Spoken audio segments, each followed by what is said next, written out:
All right, what's up, insiders? It's fight week. UFC fight night. Dos Anjos Rafael versus the other Rafael, Fiziev.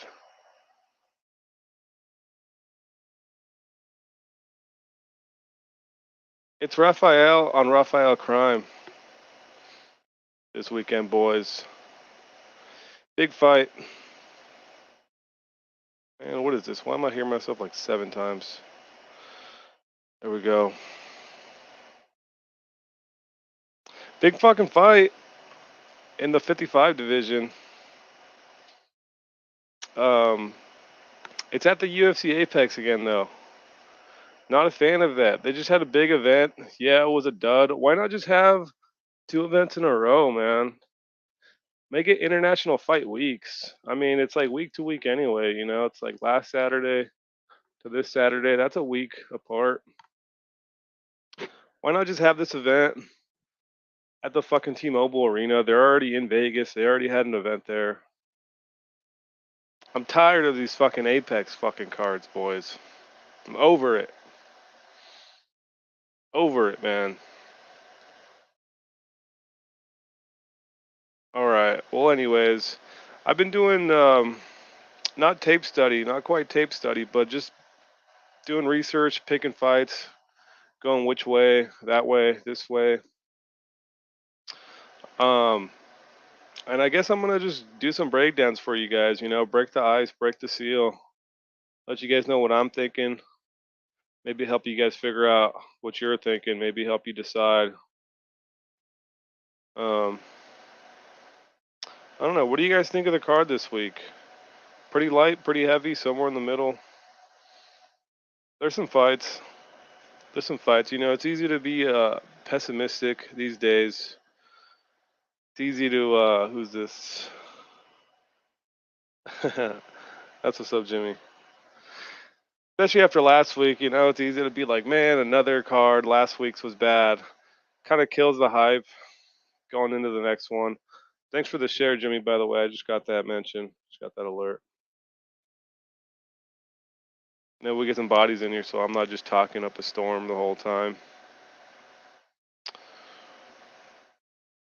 I mean, what do we got? I mean, you guys can see my picks here if you guys are looking at the screen. I already got Ronnie Lawrence decision. This guy looks like he can grapple, you know? His name sounds like he can grapple. I don't really even remember his last fight against Trevin Jones. Um, which guy's Trevin Jones? Is that the fucking guy from Guam? He's pretty decent. We can load up. Trevin Jones is the guy from Guam. Yeah, all right. Not too decent. 13 ain't the prettiest looking record. I think you got yeah, you got lost 2 in a row. I don't know. I like Ronnie Lawrence. He got that wrestler style. Did he get rocked in the last fight he had? Did he get hit that fight? I thought I remember him getting taking a shot or something, man. I've taken some shots. Don't even remember if that happened or not. And we can't really watch tape, man. Dana, hey Dana, if you're out there, what's up, Jimmy? I see you in the chat. Cheers. Wait, aren't you at work? You drinking at work again, Jimmy? You just get off of work? Let me know down in the chat. If you guys are down out there watching, let me know who you are. Let me know what's good. Um, where was I? Let me yeah, Ronnie Lawrence. You know what I've been doing lately a little bit? I guess I didn't really do it today. But what I like to do is I like to go through and kind of make my picks just kind of dry and surface level. I mean, oh yeah, that's what I was saying, man. Dana White, where are you, dude? If you're watching, Let me get the fucking rights and give me a fucking pass so I can show these fights, so I can hype, promote. Come on, Dana. I'm bald. I'm going bald too, man. Us bald, distinguished men need to stick together. Let me get those fucking rights to just do some breakdowns. I mean, didn't like Luke Thomas? I know Luke Thomas. That motherfucker does like he does a workaround. I'm pretty sure Dana hates him, or at least I know John Jones does. But what he does is he does those fight breakdowns, and he does like slideshow, like just tap tap tap tap, showing frames. But it's like if he does it fast enough, he's basically showing the video.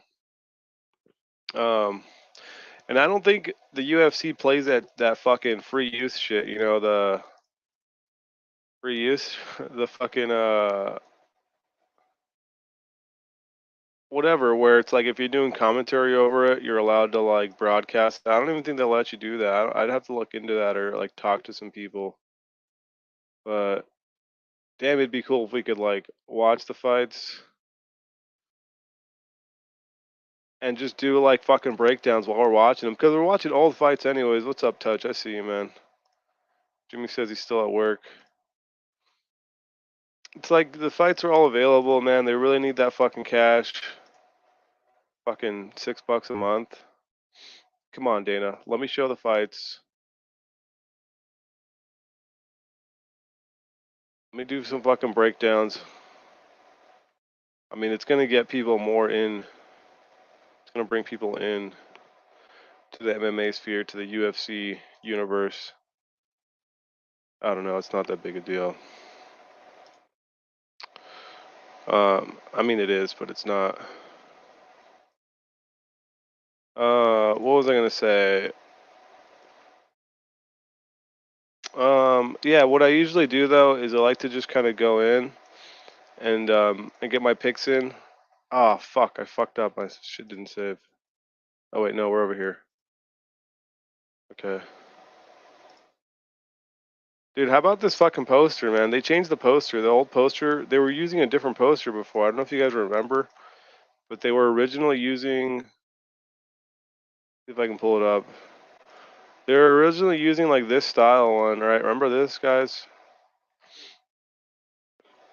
Yeah, see, and this is the poster drop. They're using this one where it was basically. Which one did they use this for again? They used this style for Max Holloway and Yair when they fought back in like November or whatever it was. Oh, this fight got postponed. Did it get postponed? They were supposed to fight February 19th.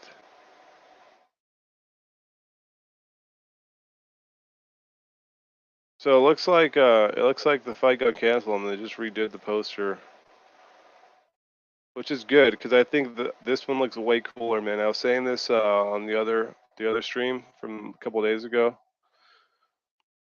from Monday night, and it's like it's perfect, man, because they basically look like the devil, right? And it's like they already look like that if you think about it.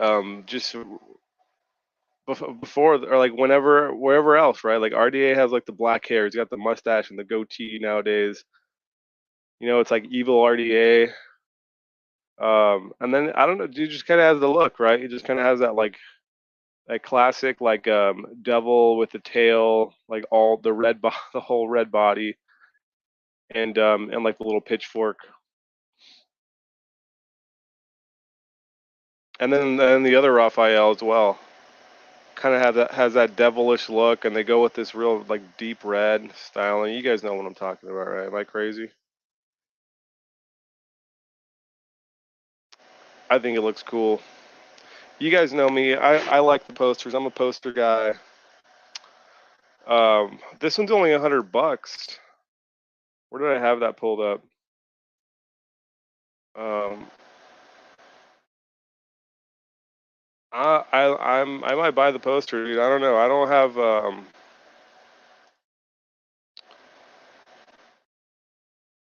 all the money in the world right now, and so I probably won't. But But if you're trying to get into the memorabilia game and just have some mementos, some cool shit just to fucking have, dude, on the fucking wall, man. It's art, you know. It's like people talk about NFTs, you know, these fucking these app photos that you can only look at on your fucking phone and shit. It's like this is a this is a real this is a fucking real NFT, you know. It's like a trading card, man. I mean, I got one up here on my wall right now. It's for the Overeem Volkov fight from like last year. And it's sick. It's like a trading card. And then obviously these are autographed. They're all autographed. So it's kind of just that extra edition. It's like I don't think you can actually buy these not signed anymore. I think you have to buy them autographed. But it's like it just makes them way cooler, you know. It's just that extra little, like, sure, it's just ink on a piece of paper, just fucking lines on a poster. But come on, there's a cool factor that comes with what's up, Alex Ramirez? Salute.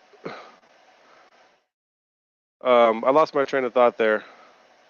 But yeah, it's part of the artwork. It's like if you could have a poster that doesn't have signatures, the signage, the autographs on it, or if you could have one um wait, how did that go? How did I say? If you could have them without them on it, or you could have them like with all these autographs on it, which one would you rather have? You'd rather have the one with the autographs, right? Come on, guys. That is the demonic logo. It's demonic, right? It's fucking cool, man. It's fucking cool, dude. And I feel like Raphael. Yeah, it's $100, man. Which is like a bargain, dude. That's not even a lot of money for something like as cool as this, man. For a memento, for something as limited as this. They only make 125 that are autographed. I don't know if you guys knew this, but every single autograph poster, it comes with this little like holographic sticker. Like I'm looking at one of mine right now on the Overeem. I got a couple autograph posters. I got Overeem, Volkov, and then I have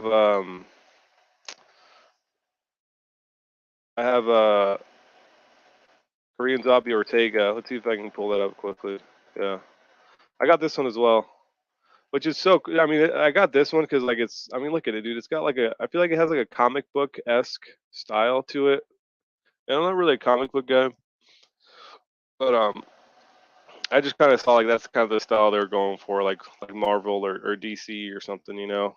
Um, and this one's actually cool because it's like reflective. I'd never seen a poster like that from the UFC before. This thing is like reflective and like holographic and shit, which is very cool. But anyways, what I was saying was they only make 125, right? And I'm sure you guys know every fighter actually gets one. So, for example, on this card, there's 12 fights times 2 is 24. So that's 101 posters that are left over. And I know the UFC keeps at least one because they got that room. They got that room at the Apex. I've seen Dana White show it off like to Barstool, I think, and they got a room with every poster. And they actually didn't have those posters for the longest time. There was like all the old ones from the old owners, the SEG owners. Um, and I guess it went straight to Zuffa after that, right? Like an O2 or something. But all those old posters, they didn't have them. They didn't have a copy. And there's like a article or a post on the underground somewhere. I don't know where it's at.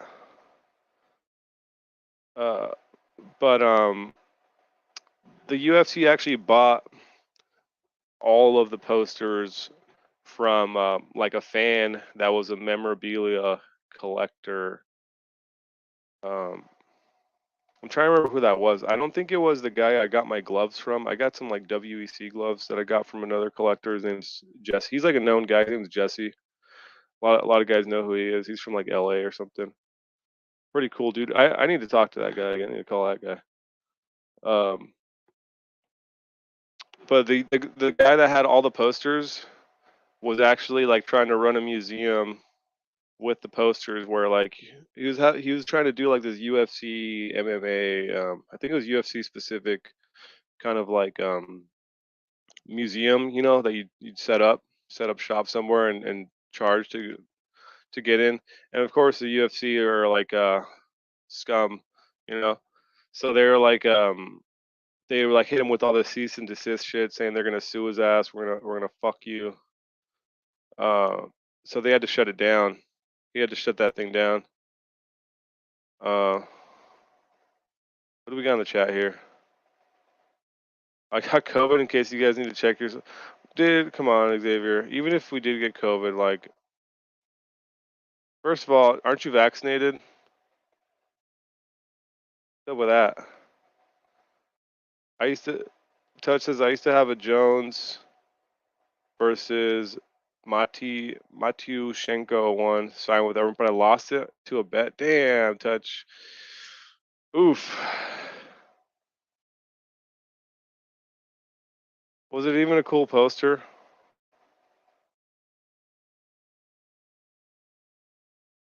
Let me look that up.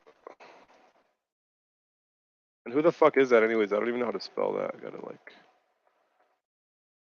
Mati. Alright. Damn, that's old school. This is like you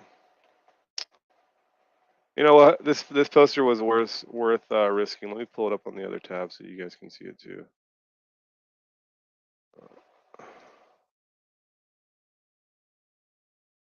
Yeah, dude.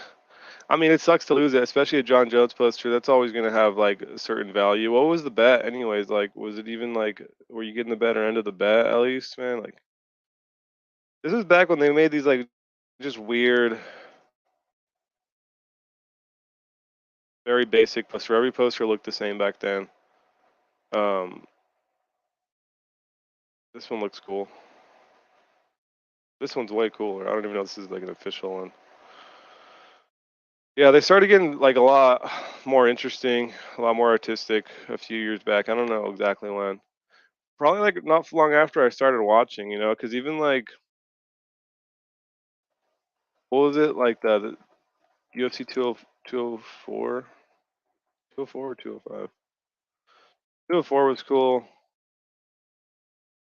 Um, it probably wasn't around like like even this one, man. I wasn't a huge fan of like the Connor Diaz one, but it was around this time that they started getting a lot cooler. I feel like.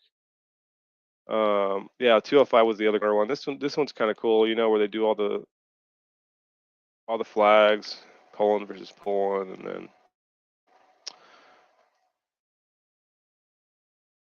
yeah, I don't know. That sucks. That's that you didn't win your bet. Where was I? Yeah, they're cool, dude. Posters are fucking cool, man. I haven't bought any lately. I haven't really been able to buy any. There's been a few that I've missed that I did want to. And that's the thing, man. If you want a poster, fucking buy it, because before you know it, they're gonna be gone. Um, and like I was saying, I got a little sidetracked just now, but they only have, I would say, roughly 100. I would say less than 100 that are gonna be available for like sale to the public, because obviously they take one to put in that room or to put at the apex so they can have all of them. They have every single one that's ever been made. um oh yeah, and that guy, dude, the guy they fucking forced to like stop trying to get paid with his property. I don't know, I guess it's because he was using the UFC, like, it's like copyright stuff and all that shit. Licensing, you got to pay to license it. So whatever. So, but the thing is, they told him that he could do it, or someone at the UFC told him, okay, yeah, you can do that. It's cool. You know, you're doing this whole little like UFC memorabilia history thing, and it's fun, you know, for the fans. But then they ended up telling him, oh, actually, you know what? We changed our mind. You can't do that. Fuck you. And they made him shut all his shit down, dude. They sent him like the lawyers from the UFC sent him like a letter to fucking knock it off. And then you know what they end up doing? They end up buying. They end up like forcing him to sell all his shit to them. I think he got like just fed up with it all. So he actually sold all his posters that he had to the UFC. What up, dog? Yeah, he ended up selling them all, and that's why now he shouldn't have sold them shit. He should have fucking told him, "Give me $1 million." You know, because it's a big deal. Obviously, it's like a big deal to the UFC to have them all, man. You know, to have like the history, and now they have every single poster. So yeah, there's like gonna be less than 100 of these. Oh, yeah, it even says it right here in the description. This poster is a limited edition with less than 100 signed posters available to the public. Get your Fight Night poster now, or they're all gone. So yeah, less than 100. You know, they give each fighter one. The UFC takes one, and they probably give some out to, you know, different people. There's probably guys that want one of each. You know, people that are higher up in the UFC, they probably take one and put in their own collection. So I mean, it's going to be a hard thing to maybe buy every poster, because if you just take a look at uh you just take a look at the posters they have, like they want fucking $1,000 for the fucking garbage trash fucking 276 card. And it's like, I get it, there's like quote unquote big names signing this one. They say in here, yeah, Adesanya, Volk, and Max. Those are all big names. O'Malley is like a big deal. Cowboy and Jim Miller and Duplessis. You know, these up and comer guys, type of guys. Jessica I. You know, you're really just paying for Jessica I when you're spending $1,000 plus tax, and like I think maybe like shipping. I think they charge. It's not that crazy on the shipping. Um, oh yeah, they charge extra to frame it, but it's only $75. Um, they used to charge 150 just to frame it. Like for my other poster, this other poster I got is the Overeem one and Volkov. It was $100, right? Just for the poster, like one of these. Damn, look at that fucking TRT float, Joe Rogan belly. Yeah, these is $100, but then they would charge 150, dude. They would charge 150 just for just to have it framed, and then shipping was free. Um, let's see what this is. But yeah, the poster ended up being like 260, like 265 or whatever, 264. And then yeah, these motherfuckers. Yeah, see, they charge you shipping too. I forgot what it was. I think it comes out to like 210,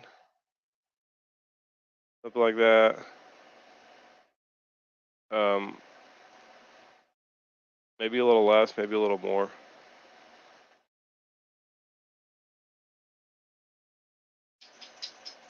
But it's yeah, the $100 posters are actually cheaper. I want to say than they used to be when you could buy them from like the UFC store. Now this is like the new website actually for fight memorabilia. Um, you could get like event worn stuff and fight worn gloves that are autographed. You can get all that stuff from this website now. It's where they do everything. But I mean, it's not a bad deal. You know, some of these ones that you're buying, obviously, like okay, these $1,000 ones are kind of like ridiculous. And even like 274, 600, dude. It's like, I don't know. Is it an investment? 10% off. I think it's something cool to have for the man cave, for your bedroom, man. Just to fucking have some fucking art on the walls. I don't know what I'm gonna do with mine. I don't think I plan on ever selling them, but they're cool to have. What's up? What's going on in the chat? Let me see who else is here. Alex Ramirez will attend the next meetup. Did he say that? Alex Ramirez, are you gonna be in Vegas the next time we're there? Touch says, yeah. I'm surprised they don't sell out fast. Yeah, me too, dude. How many fucking fans are out there? I mean, there are thousands of pretty hardcore UFC fans. I mean, every card sells a minimum of, excuse me. Well, I guess we're talking about the pay-per-views. I mean, even Amanda Nunez, she sold like 80,000 that one fucking card when like O'Malley fought Eddie Wineland and murdered him. So it's like for only having less than 100, I mean, they sell out. They definitely sell out. I know. I remember.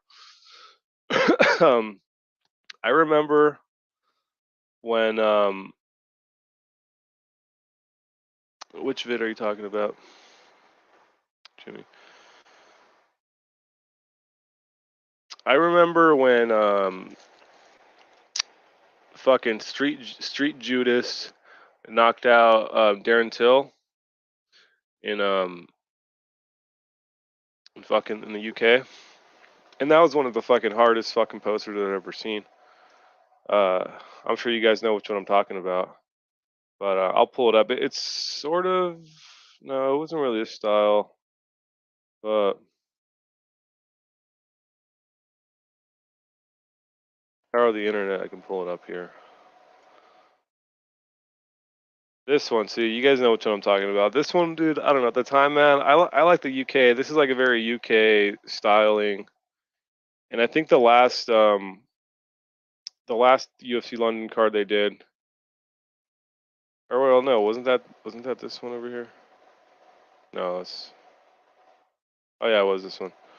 Um, Sort of, not really the same, but the whole style of this one, where it's like, it's basically like there was like they cut out, right? It's like they're cutting out the till, the Mazidal, and they're kind of doing like this like a glue thing, you know, they glue everything together to make like a poster. I don't know where that style's from or whatever, but the UFC always does that, you know, they get influence from like from different types of great artists steal, as they say, right? Different types of art. And this one sold out super fast. I mean, at the time, Till was a huge deal, and Masvidal. This before the Ben Askren one? I think this was the fight before that, right? Knocked Till the fuck out. And this one I couldn't. It was gone immediately. So sometimes they're gone pretty quick. And I mean, you got to buy it while you have the chance. I know on the old the UFC store website they had the Colby versus Robbie Lawler one. Um, and that poster was only $100. Getting it framed would have came out to I guess 260 again. But I mean, for a Colby poster, for this one, dude, it's, you don't really see a lot of posters with this kind of styling, man. Especially with like all this yellow. Um,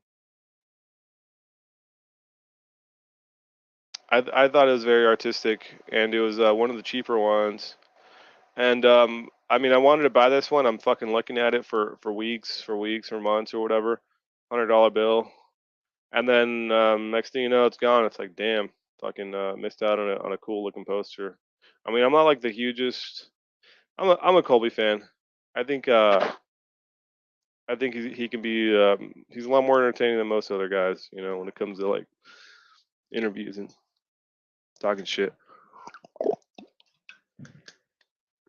Um, but yeah, you make a good point, Touch. Um, it is surprising that they don't sell out faster. I mean, part of that is some of them are pretty expensive that have no fucking business being as expensive as they are. But I mean, I like see this one sold out finally. This one sold out the last time I checked. The Luke Muhammad. I mean, I think this one's pretty cool. I'm not like a huge fan of these guys. What I like to do more so is like, cause some of them are pricey. You know, $400, basically like 500, all with everything included. A lot of money for a poster. But I like to look for the cheaper ones, the $100 ones. I mean, this one's only 80 for Lewis and Dawkins. But yeah, I try to find the value. I definitely try to find the value and look at like maybe the cheaper ones and see what's cool looking. I mean, see, like these are like the older ones. You know, this is like pre UFC 200. But they're kind of like I don't know. Whoever they got making their posters now, I think they do a much better job. You know, even 201 was cool. This is one that I've been wanting to buy as well, and it's only 100, and it's I mean this card was a minute ago now, so this is one that could sell out soon. Strickland's a pretty big name, and I think it's a cool looking poster. This one's still here as well. Cater Chikadze. It's got like a this one's another one like it's got that comic book kind of vibe. But then a lot of other ones are just they sell out.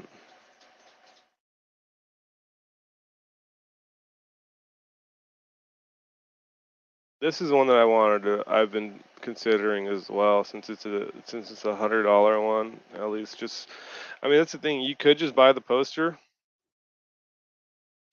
but then you got to get it framed yourself, and framing shit is like not cheap, man. These motherfuckers. I need to fucking start like a framing business because these motherfuckers charge a lot of money. I have this like artist series, the artist series poster. You know, it's the ones where like just some random graphic designer makes them, and then the UFC will license it and pay them like a fee to go ahead and mass produce them. And they've done that. I mean, they do that for all like the big pay-per-views. But I was gonna get one of those framed. It was the one for like Stipe and DC.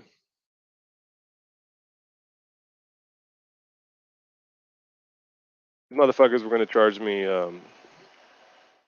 $300, and I was actually gonna pay it. I'm not gonna lie. I don't know if I can find it, but it's a very cool one. But yeah, getting shit framed is expensive. I even have my other my like worm one with the fish. That should cost me like $80 just to frame. So like if you're gonna buy one of these posters, um, just I would say just have them frame like if you have them frame it for you, it'll be like way cheaper. Or maybe that's just like a California thing. Vid, which vid are you talking about? How the fuck don't they sell out by hardcore? Well, who's buying them, man? I get like bullied, dude. I get bullied by all you guys for fucking buying posters. I get like picked on. I mean, I don't care. I just like art. You know, I like right around the time I started getting into the UFC, I started getting into like buying art, and I was just buying like random stuff. Like I got that cool worm one you guys have probably seen. Some of you guys have probably seen it. I had that behind me, but I got this new. I finally got my fucking new like little couch thing here in my room. If I put it behind myself, how does that look? Can you even see it? It's like a little bit different fit in my room here, so you can't really even see. And I look fucking like a scumbag. I don't even want to turn my camera on right now. Uh, Not really. Like I don't really look like a scumbag, but I got this ratty ass shirt on. Fucking bacon collar. You know what? I'll turn it on anyways. Let's see if you guys can see it. Yeah, see, you can't really see it, but you can see my fucking old ass.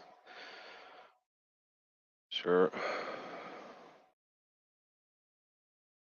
But yeah, I was getting into art for a while, so it's like I was buying that stuff, you know, and then I was just kind of like, I like UFC. I like to represent that and just have some stuff on my walls. And I got like one, two, three. I got a bunch of posters. So I haven't really had the cash to buy them lately. Um, how much are the posters for big events, Jim? Oh, you already saw. I'm sure you already saw, but I'll go back to it. Like, um,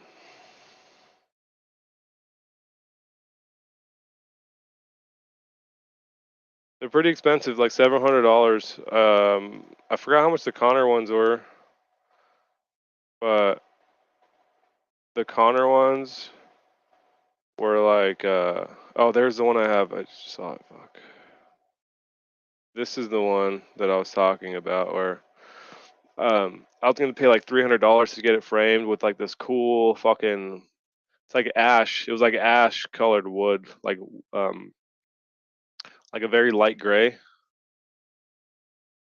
don't know if I just type in ash. No, that's not really it. I forgot the kind of wood it was, but it was like this really light gray wood that I thought had a great contrast with the style of this. You know, this poster's kind of like that, like Arizona psychedelic, right? It's very psychedelic. I thought, you know, I thought it was very like peyote-esque, um, mushroom, Luke Rockhold on mushrooms-esque um, type of poster. And then yeah, this is like the UFC 252 artist here. So there's just some independent artist um, made this poster himself and uploaded it to like Instagram or wherever he uploads. I think it was Instagram actually. I follow the guy. And UFC sees it. You know, someone probably tags Dana or whoever, and then they're like, "Damn, that's cool." Which it is cool. I mean, imagine this, dude. Someone just made this. It's like better than the fucking real posters that people make or that the UFC makes. And then yeah, they license it, all that cool stuff. And $50, man. I bought this one way back in the day. I still have it wrapped up in my bedroom or my closet here. And yeah. So yeah, they got other ones. Yeah, like this one. I think this is what's the guy's name? Dosbrock or something, right? He made yeah, Dosbrock. Still got a bunch of these. Um, this one's even kind of cool for 261. $20 for this one only. Yeah, it gets expensive though, Jimmy. For like the really big ones. Like if you wanted a John Jones one, I mean, it's pricey. This one's super cool, man, because you get this one kind of gives me like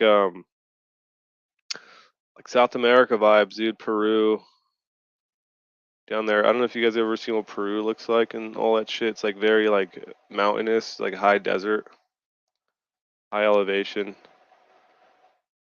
I don't know. I get like desolate beach vibes from this one, and like even like Cheeto Vera's like a surfer, right? He likes to surf, and they're shirtless. So I kind of get like just like empty beach, eerie beach, and the color scheme is great. um, damn, excuse me. And this was a great fight. On top of that, right? Like I think a big selling point for getting a poster is like, okay, that was like a big event. Um, I mean, that doesn't matter as much to me. But I think some people, if they're maybe getting a poster, they might want to get one for an iconic fight, for just a big fight. You know, it's a little extra on top. I'm just a fan of it. I just think it looks cool. But it was I mean, this is one of the best fights I've ever fucking seen, man. This is one of the best fucking fights ever. And this is at the Apex, man. I hate these Apex cards. You know me. But for $100 bill, if you just want the poster, I mean, it is autographed. That's the thing, is like, if you just want to buy the poster, you can get it for like $120 or whatever. Um, I think that's what they come out to. It's 120 just for the poster. But it's fucking autograph. It's a memento. It's a fucking it's a pretty high value item, I think. Just the fact that it's autographed. You know, it's something you want to cherish. So if you're gonna like put it up, um, how are you gonna do that? You're gonna tack a hole through it. I mean, I I guess you can do what you want with a poster. You know, I used double-sided tape to tape up my 236 one, Holloway Poirier, and then Gastelum Adesanya. So I got that one on my wall, and I paid $50 for that one, and it was not signed. That one was not signed, and I was like, dude, I always, you know, like in the old, like the TV shows and like the sitcoms, like the cool bedroom, the guy had the poster on his door, man, right? Looks cool. So I put one on on my inside wall there, or inside of the door, and I just taped it. And you know, you kind of ruin a poster if you don't really do it as well as you maybe could. So it's got like these little wrinkles, and it looks fine. But if you want to take care of it, if you want it to maybe be to hold up longer, obviously you're gonna want it to maybe be framed and protected.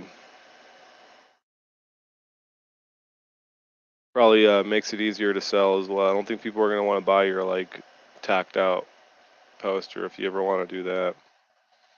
But yeah, Jimmy, to answer your question, I know I'm a little long-winded on my answers here. They're pretty pricey, dude. 600 for 274.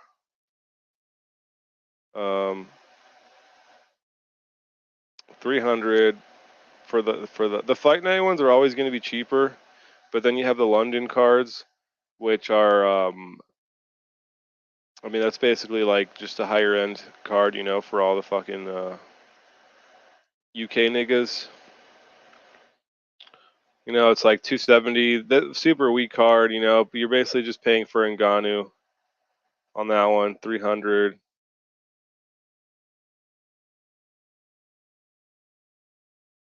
150 for a little Stipe Verdum action. That's not the worst. And this one's kind of in that middle ground where it's kind of like the old school styling, but you're kind of starting to get like some real artistic appeal with it. It's not just like black dark background with like, you know, fighters' faces and some lighting. I mean, you got a little something extra on that one. Oh, and you know what's cool about this one actually? It's spelled out in Spanish. uh or Portuguese, you know, some type of Latin. Cintuaro peso pesado touch. Is that that sounds, it's probably Brazilian, or Brazilian, considering the fact that it's a bunch of Brazilian fighters, right? Jacare, Verdum, Silva. This is a cool one, man, because you're getting all the Brazilian guys, and I've never actually seen that before, where all the spelling is in Portuguese. And that's some big names. This is actually a pretty high value one right here, and I would imagine they don't have that many. I mean, this event was fucking 2016. But I mean, you're getting Anderson Silva, you're getting Jacare and fucking Vitor No Known Weaknesses Belfort, man. I mean, this is actually a good buy right here, guys.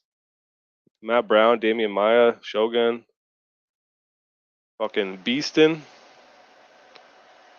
Corey Anderson, Bellator champ, Uriah Hall. This is a good poster. You know, as an expert on posters, um, that's not a bad buy right there for that price, for the names you're getting. A bunch of champions. 275, 300. for this one. This is a cool poster. I've liked this one. I've talked to people a bit about this one. It's sort of like this weird like what's that fucking movie, guys? With oh, Burn After Reading, right? With like fucking Brad Pitt, where it's like a scene. You know, it's like this cut to like this kind of tongue in cheek like champion. Oh yeah, Santos is like, oh yeah, is that right? And it's like Yuri, right? I'm the fucking hot shit. Well, Teixeira's like, you got to come through me, motherfucker, and he did. But yeah, this one's cool. Limited stock, so it looks like they're running low. Um, but I did like this poster. Thankfully, Xavier. Shout out to Xavier. He actually brought me back one of like the little smaller size posters. Um, he brought me one down that he got when this shit happened. So I got one of these now. It's not autographed, but it's cool. I gotta find a spot to put that one out actually. What else is going on in the chat, guys? I don't want to get too far behind here. Vladimir the janitor. I don't get that reference because it's been longer. I probably already missed where that one went in. Yeah. How much are they? This is 324. Damn, I'm behind like a half hour. No, they're fucking pricey.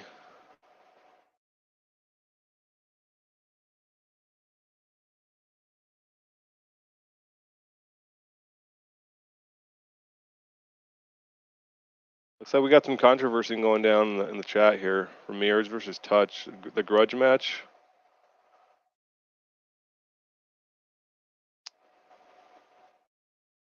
Minus 115, minus 115. Pick 'em. Is it jujitsu or is it a fucking fight to the death, man?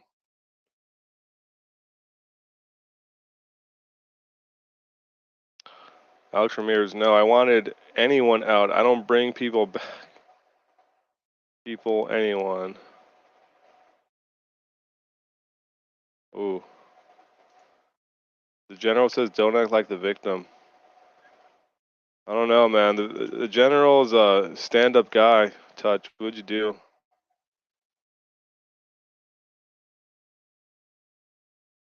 And all just because of one comment I made, not giving you a higher rank. You said I didn't believe in you, so you Mecca controversy.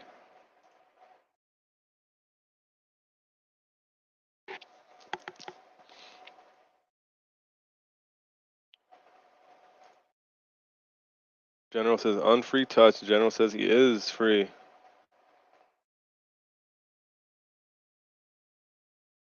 Unfree. I don't know what this is going on. This is like some inside.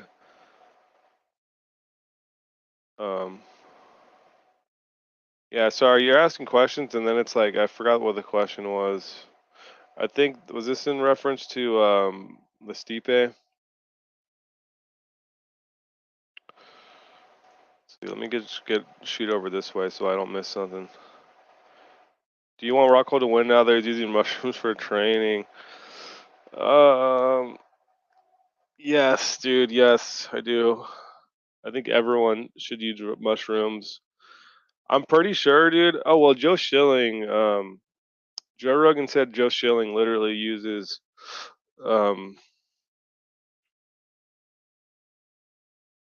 He's used like was it mushrooms, microdosing mushrooms, or was it LSD? I forget. But apparently Joe Schilling has used psychedelics in his fights, and he says it helps him. And I could see how, man. If you take the right dosage and it works well and gives you like the right just get you into that state of mind that it's capable of doing, because it can also do the opposite and just melt your brain.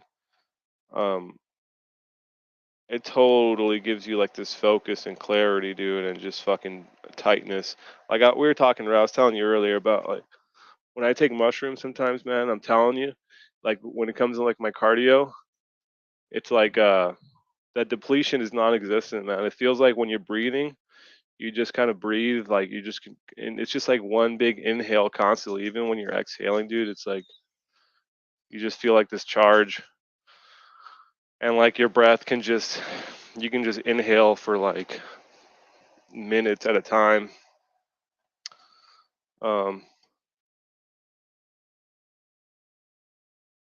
Do I want him to win now just because of that? I mean, dude, he's fighting Paulo Costa. Paulo Costa's a very good fighter, man. And it's like Luke Rockhold is as well, but he's old. Like, oh, like, shocker, right? Fucking very, very deep level analysis there, but he is a much older guy, and Paulo Costa still in his prime, man. And it's a very good fighter, dude. For what he's, for the fights he's had. I mean, losing to Vittori, losing to look at my mouse here. Ooh.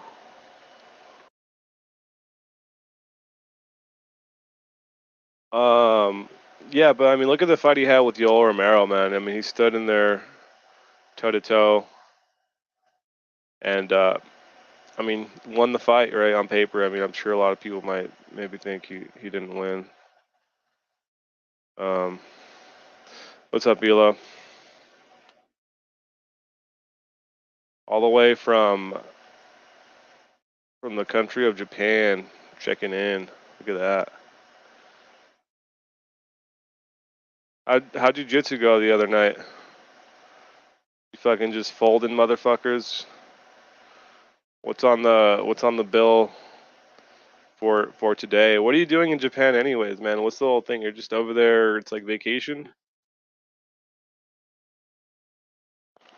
Yeah, I was about to say, let me drop the link in. Do that. Oh, not it.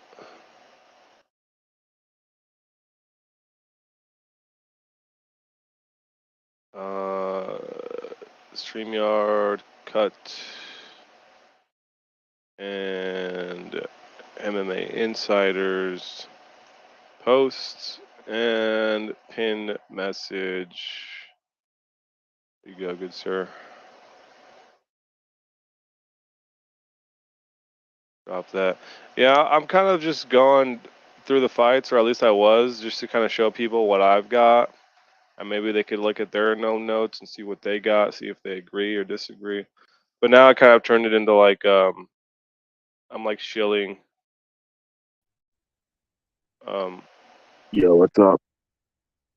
I'm just shilling fucking UFC posters. I'm trying to get and dude, Yeah, I want 10%.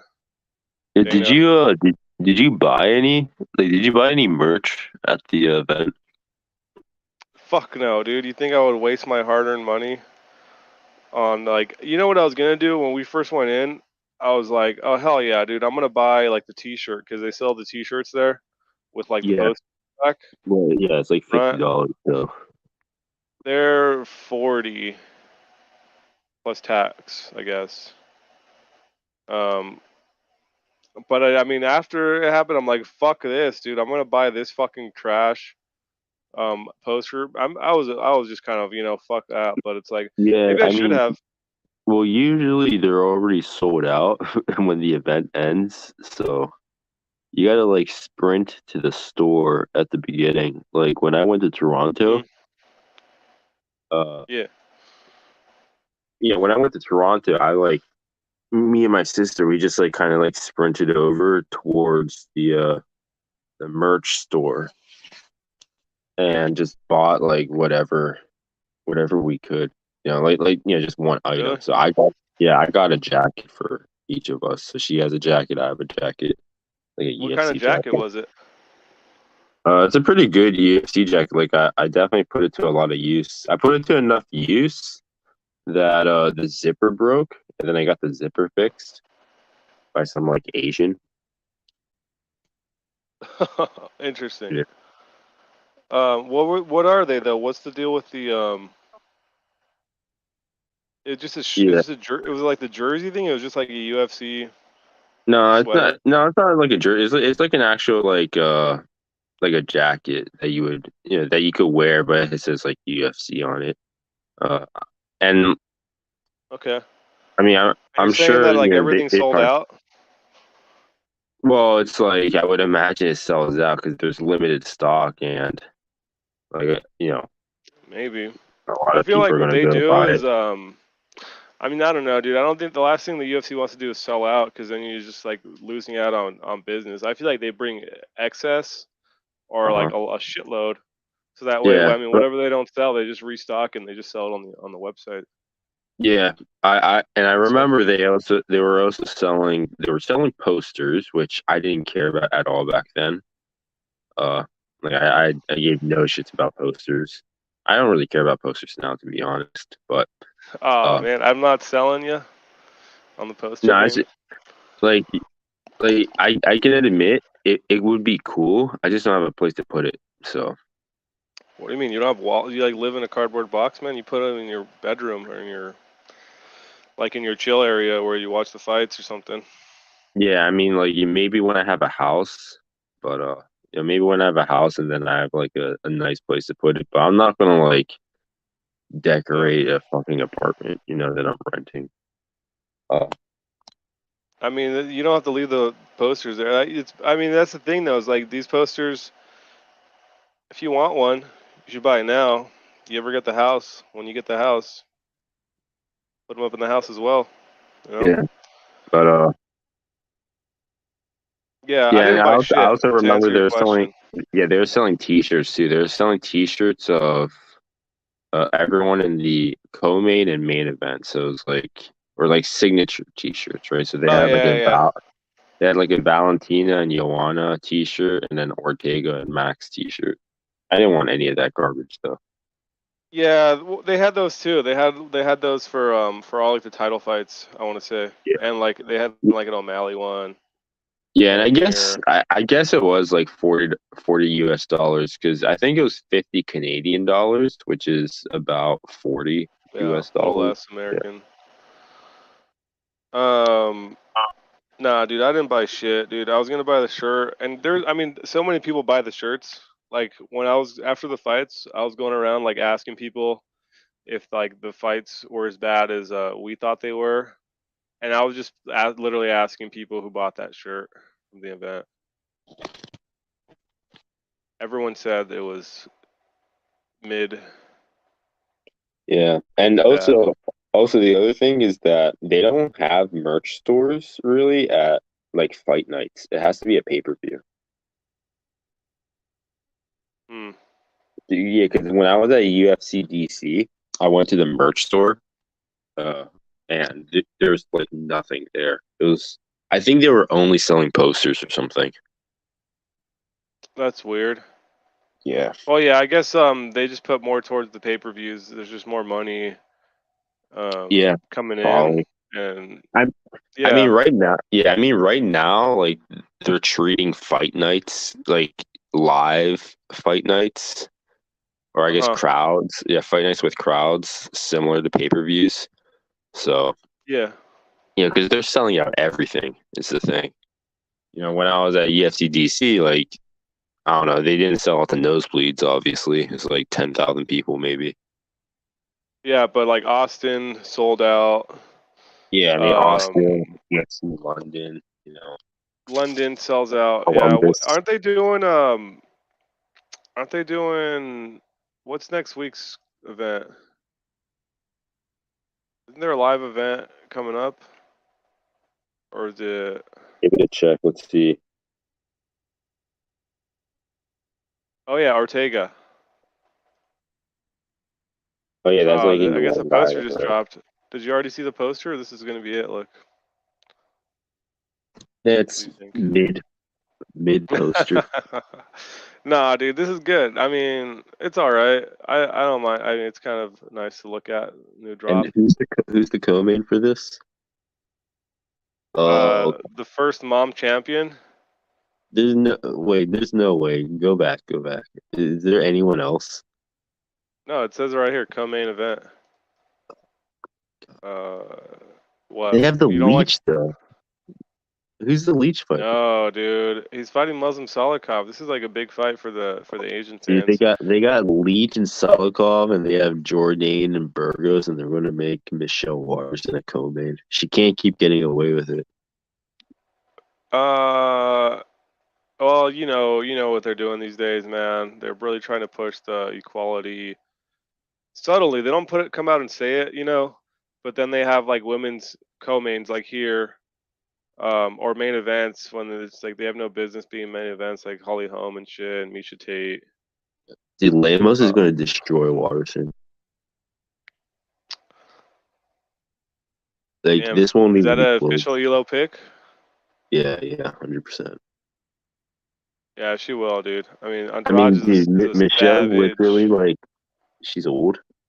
I mean, I guess Lamos is technically old too, but Technically. Michelle's older. Yeah. How She's long has this older, girl she's been fighting? smaller, she sucks. Like, dude, I've never seen a Michelle fight where I'm like, damn, that was impressive.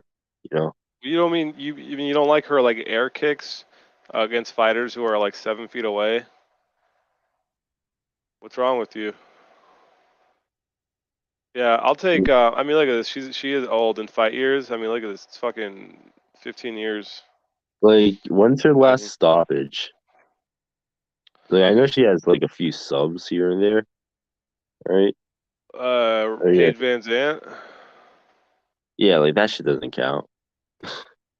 Okay. What about Yeah, Angela Magana, dude? yeah, it doesn't count either. All right, who's that girl she TKO'd below? Um, I Yasuko don't know. Kamada. One of 2 them seconds left in Japanese. the fight, though. Holy Yeah. fuck! Does this one count? Oh my god. Well, how old is she? Bitch is 55. Okay, yeah, it doesn't count. Okay. That was in So what? Invicta as well. So she would have been like 48 at the time, 47. 47. Fuck, man. I thought Michelle Watterson. I've been fooled, man. I've been bamboozled by the UFC hype machine. Like she didn't even beat Angela Hill. Well, the fact that it was close lets you know where Angela Hill's at. Again, dude. In theory, damn. I want her to lose just so it goes 13-13. But in theory, Angela Hill should be like a very good fighter, man. And then she like loses to fucking. Oh, well, she beat Luke Bunmi.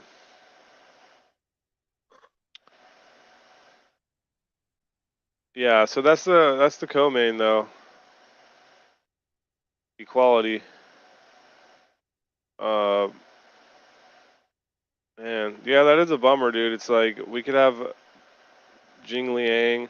I mean, I'm not one of those guys that gets mad. You know those guys that are like, what the fuck is that guy doing on the under? Why isn't he on the main card? He Yeah, deserves to be on the main card. And it's like, dude, he's a feature fight of the prelims. When more people are gonna see that fight than we'll see the actual pay-per-view. I mean, I know this isn't a pay-per-view, but still.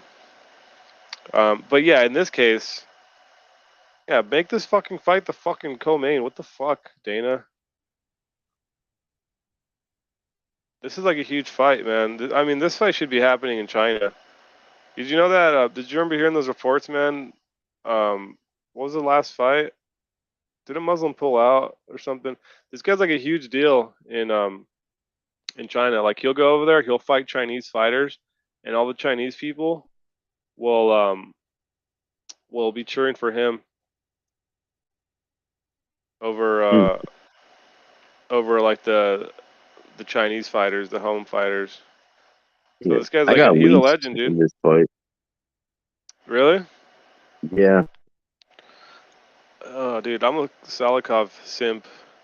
I mean, dude, like Leach, he he does well against strikers. Like, look at his record. I don't think he's ever like lost to a striker. Yeah. Oh, who's the striker? Ponzinibbio. I would say Dude, like Zaleski. Yeah. dude, every one of his losses is like a grappler. Jake Matthews is a grappler. Neil Magny. What would you consider Neil Magny though He for MMA? grapples. Yeah, he does. He does. I mean, And dude, Hamza. Neil Magny fucks 0 people up on the feet. All right, that's true. That's true. And Yeah, Nakamura's a grappler. I don't know about Nordine. I mean, that fight's forever ago. But yeah, you look at his like 4 recent losses. They're all Nordine's grapplers. a kickboxer, Yeah, I probably. believe. Okay, so that's like one like split decision early in his career. This dude's retired too. Whatever. Yeah. So he beats strikers, is what you're saying. Yeah, I do. I mean, Ponzinibbio's a good striker. Beat him. Yeah, Ponzinibbio, that was his first fight back, though. It was only like Zaleski, 2 years. he like dog walks Zaleski. Yeah. All right. Well, I don't know, dude. This is going to be a fan pick. I'm definitely going Solikov, but that's just because I'm a fan of his Yeah, I style. mean, we'll see. I mean, I could definitely see Solikov winning too. It's not like he sucks. Yeah. They're both Sanda. They're both Sanda, which is just like Chinese kickboxing, right? Yeah, I guess. Yeah, Sancho. That's what it says for Solikov, but I mean, when you look it up, it's just Sanda. That's a big fight. Um, what else is going on this card anyway, dude? Schnell, yeah, Jourdain.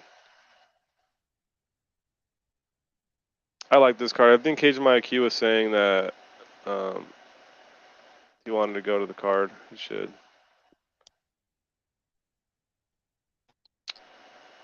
Was it in Brooklyn? Is that where Yeah. Long Island? Is that the same thing? No, they're separate, I believe. Where are they? The UBS Arena.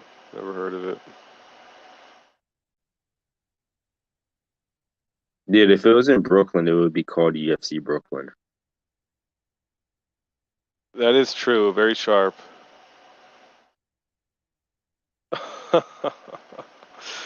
Oh yeah, dude. Jimmy says that shit was hilarious when that kid said the card was mid and he almost blew a load.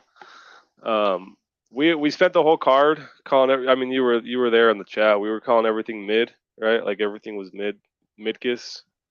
UFC 270 mid. You remember all that, right?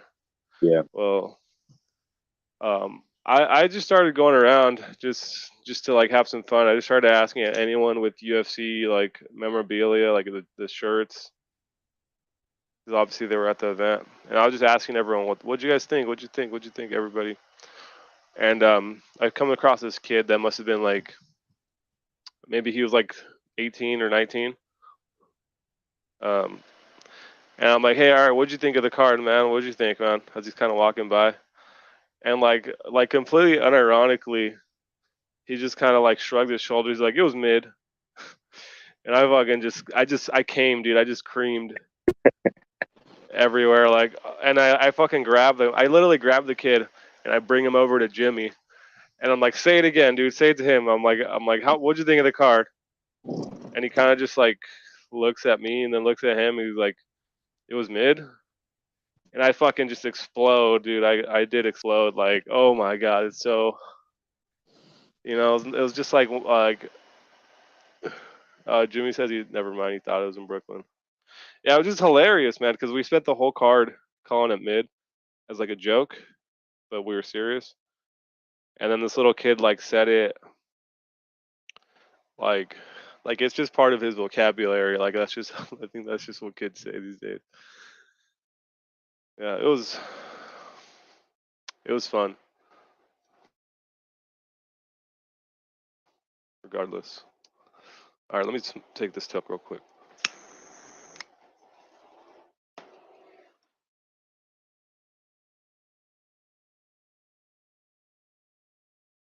Damn it. Oh, no. Oh, okay.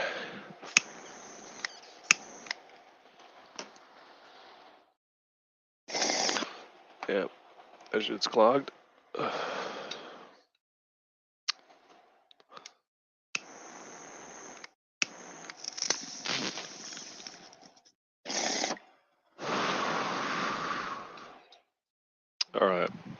So I'm guessing you're taking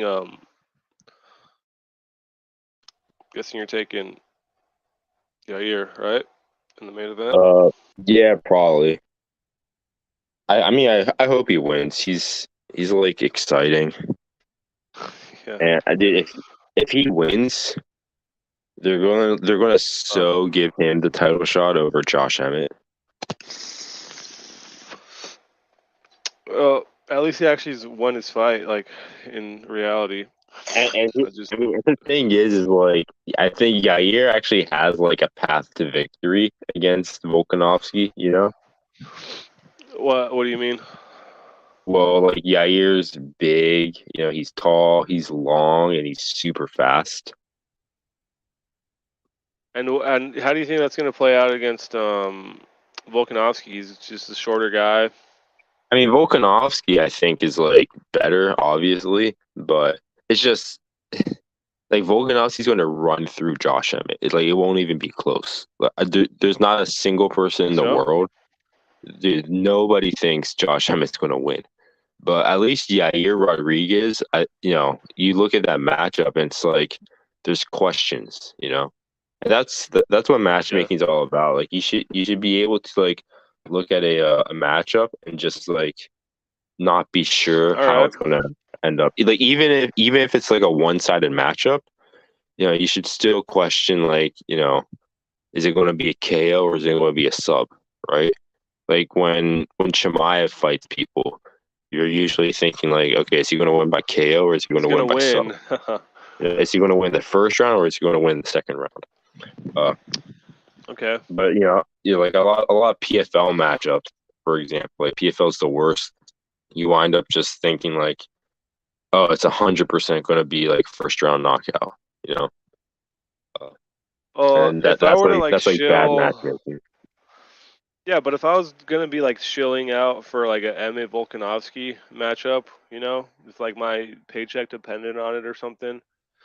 It's like you could say, I mean, this is Volkanovski fighting a guy that actually has power, man. Maybe that's just like a Jack Attack talking point, but I'm a little bit sold on it, man, because I used to just doubt Emmett so hard. But you see him against Cater, yeah, he lost the fight, and maybe he doesn't deserve the fucking title shot because of all that. But the guy's got fucking heat, and it's like, who has Volkanovski fought that has real power I mean, since having Aldo? having heat doesn't matter if you can't connect. Like, dude, Max couldn't connect on Volk at all. He kept missing. Yeah, but Holloway doesn't have any power. Okay, it doesn't matter. Holloway has speed and he couldn't even touch Volkanovski. Look at Volk's face after the fight. He didn't have a mark on him. Yeah, and like Max throws more volume than Emmett. He's a better striker than Emmett. He has better footwork than Emmett. Yeah. Like, dude, like what does Emmett even do on the feet? Like he like throws like overhand rights over and over. He Power. doesn't even It's he doesn't it's even like throw that often. touch of death, man. The touch of death. I don't know if that were to somehow happen. It doesn't sound like it's gonna happen. I mean, they're fucking out here like just like Like disrespecting this man Emmett like at Emmett's gonna be like plus 500 or something. And like I get that 266. there's like bigger lines, I guess, when it comes to like women's championship fights. Like a Valentina fight or an Amanda fight. But when's the last time you saw like a men's championship line with like a plus 500 or something? Like you just don't see that. I can't even think of the last time I saw something like that. Maybe Like Derek Lewis, or wasn't there a fight where he was a giant dog recently? against Cormier. Yeah, maybe. I mean, No. even against Cormier, I think he was like plus 400. I think.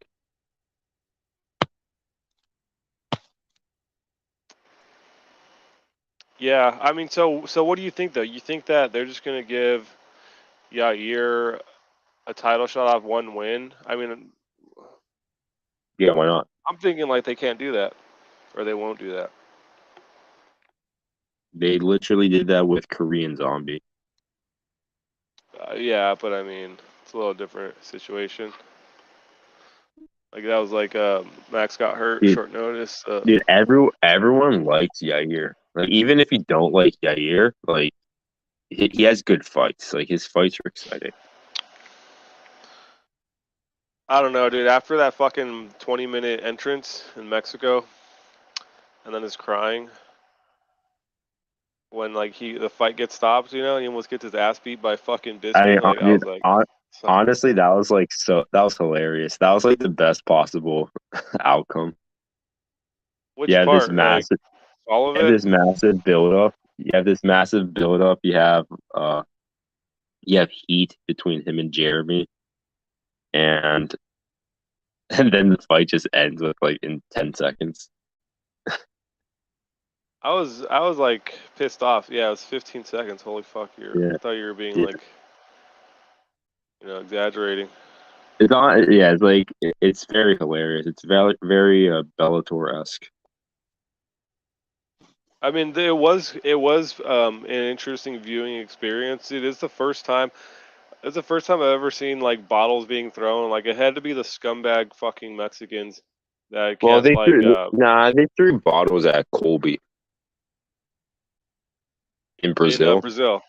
Yeah, Oh, against Maya. I mean, all right. What are you trying to say? That like, oh, Brazil's a shitbag as well. You know, like, damn, dude. I don't think that would ever happen in the U.S., dude. I don't think anyone would ever be that brash, dude, to like start throwing objects. Like maybe one or two people would do it over here, but literally the whole arena was like, okay, this is acceptable. This is socially You would acceptable. need to go to like a Hispanic card. I'm not even trying to be racist. It's like that's the reality because you don't have cards where it's like a bunch of black people, you know. Well, like Because they Africa or Chicago? What do you mean? No, I'm talking about like somewhere like in South Texas. I don't know. I can't Maybe see what you're saying. I feel like if you're just looking at it statistically, like a very Mexican crowd. I mean, motherfuckers don't give a fuck. Like, I don't need to tell anyone that. But like, that's kind of the places I mean where you're gonna how have people different? doing that. Yeah, I mean it's like all the people in Mexico City are Mexican, right? So you just get Yeah. similar people in and I'm not and obviously you'd have to have like something happen at the event to like kind of trigger that reaction. It has But to be like you're pretty not egregious. Like even dude, I mean, what do you like think about the no main one's gonna event? throw shit. Like no one's gonna throw shit at Salt Lake City at Usman versus Leon. Like it will never happen. You But know. that's the thing is, if there was something like this, you don't think they would do it still? Like if it was a 15-second eye poke, they probably No, wouldn't. Yeah, they probably wouldn't. they just boo and be disappointed, and then they'd go back home. Yeah, uh, yeah. If it yeah. was like in Japan, you'd never even hear boos. I think. Can we show that? If I show that on YouTube or on here, like a clip. I mean, you can do it. I don't know if it's worth it though. I don't know what triggers like the bots to pull shit down. You're supposed to be able to fucking You're supposed to be able to fucking show shit as long as you're doing commentary over it, man. Um. All right, let's see this one. We can show this.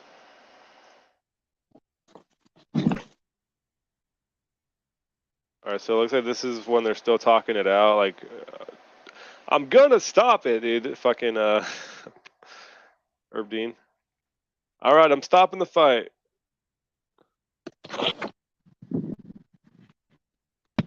Damn, look at that right away. Was it just plastic bottles? They probably just had plastic, right? Maybe it wasn't glass.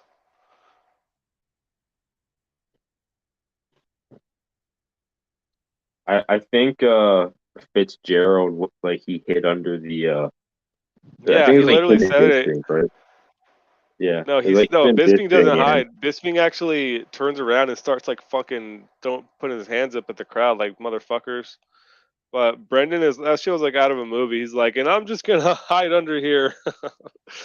I'm gonna hide under the table, you know. Popcorn.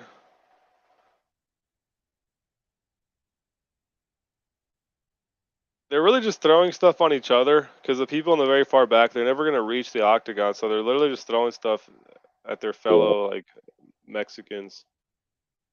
That actually wasn't as bad. It looked worse, dude, on the broadcast. I was like upset, like you fucking Mexicans, dude. I kind of like took offense, you know what I mean? Since my parents are Mexican for anyone out there. What else is there? There's the eye poke. I want to see more of the fucking hands.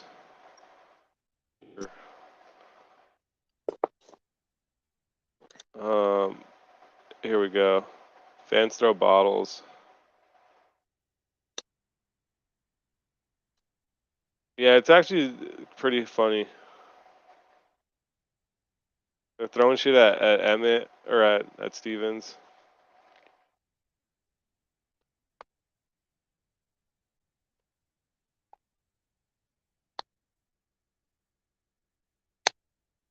Yeah, this is why at events they don't ever give you anything that you can actually like seriously injure someone with.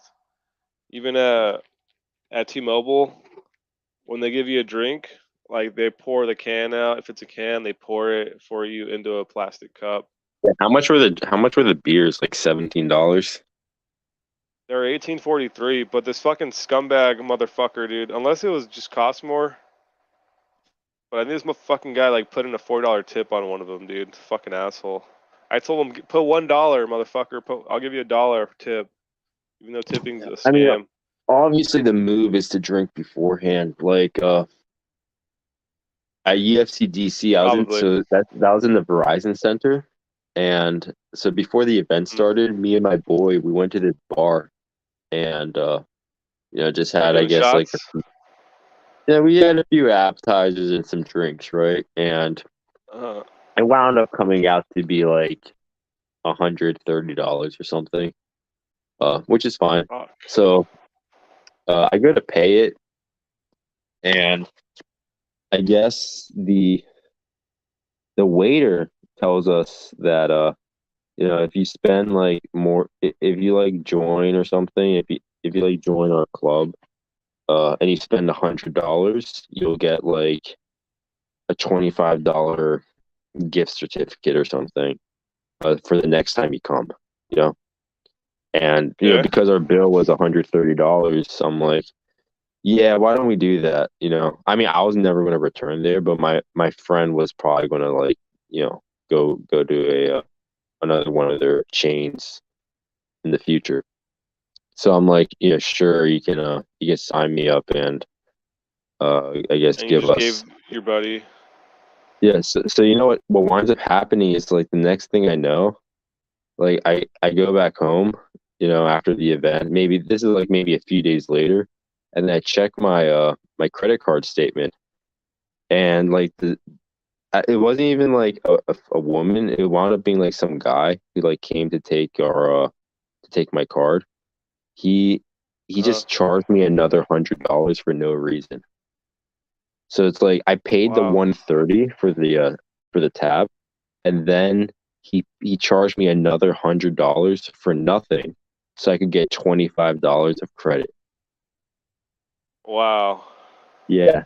So like I figured this out, and then I try to call the establishment, and literally like within a week of me uh like going to UFC DC and going to that bar and everything, that place went under bankruptcy.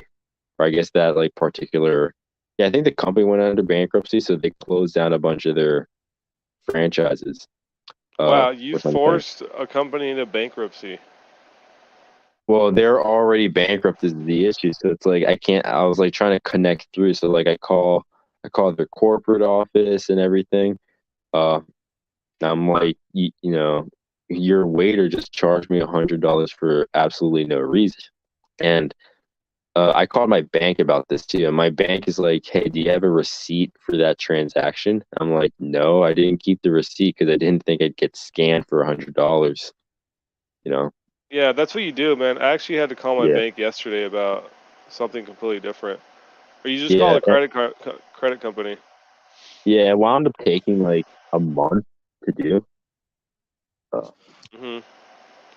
yeah, I mean, I guess Yeah. it's like, I guess uh, it's harder for it was a little bit harder for my credit card or yeah, my credit card company just because like the place uh went out of business, right?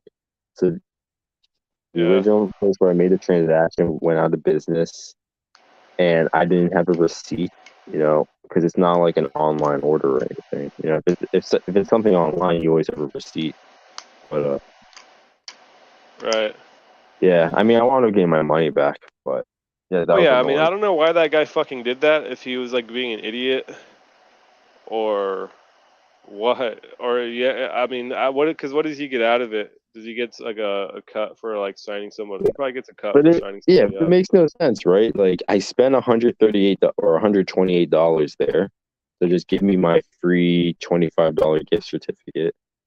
But Yeah. instead, it's like they swipe my card for another 100, so I can get a twenty Yeah. five dollar gift certificate. And it's like so Yeah. sneaky too. Like he didn't say he was going to do that. Well, you don't do that by. That's the thing. You don't do that by accident. Yeah, I That sounds guess. like it's exactly what I was just thinking. Like the guy probably you get $25. That guy probably gets like $25 just for signing you up or some shit. It wouldn't Yeah. surprise me. So he just did that so he can get us 25, and then I mean Well, people are fucking he assholes. probably just thought I wouldn't like notice or something. Like that probably happens to people all the time. Like they just like swipe shit on your card and you just never notice. Yeah. Oh yeah, especially if you're in like certain places where it's like a vacation or like a tourist area, or Yeah. if there's just events going on like this. This is the actual interview. This is the actual like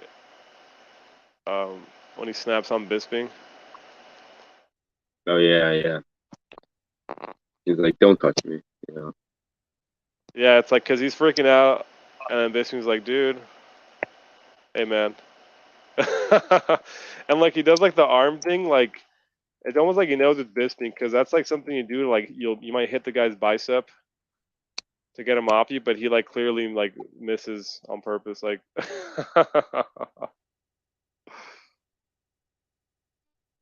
does Bisping like? I don't think Bisping gets that upset.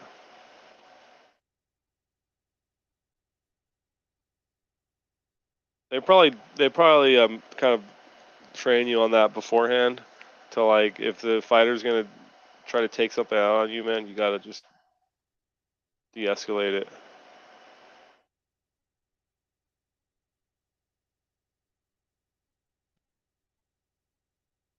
Dude, even this guy can't even compose himself, man. Like the crowd is all like blasting fucking Stevens on the way out. Very disrespectful. Um,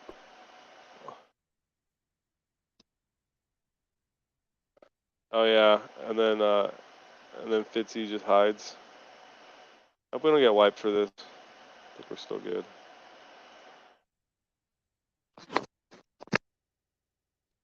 Jimmy says T-Mobile doesn't allow bottles.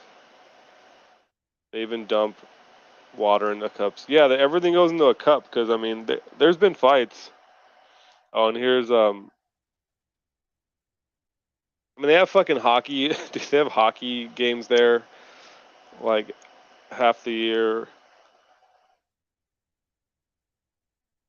Yeah, he said it, dude.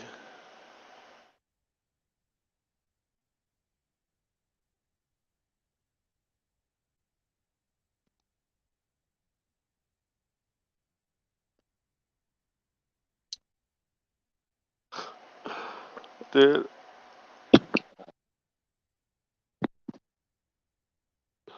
So I know you asked right before I joined about my jiu-jitsu the other day that I went to, yeah, how did and that one go?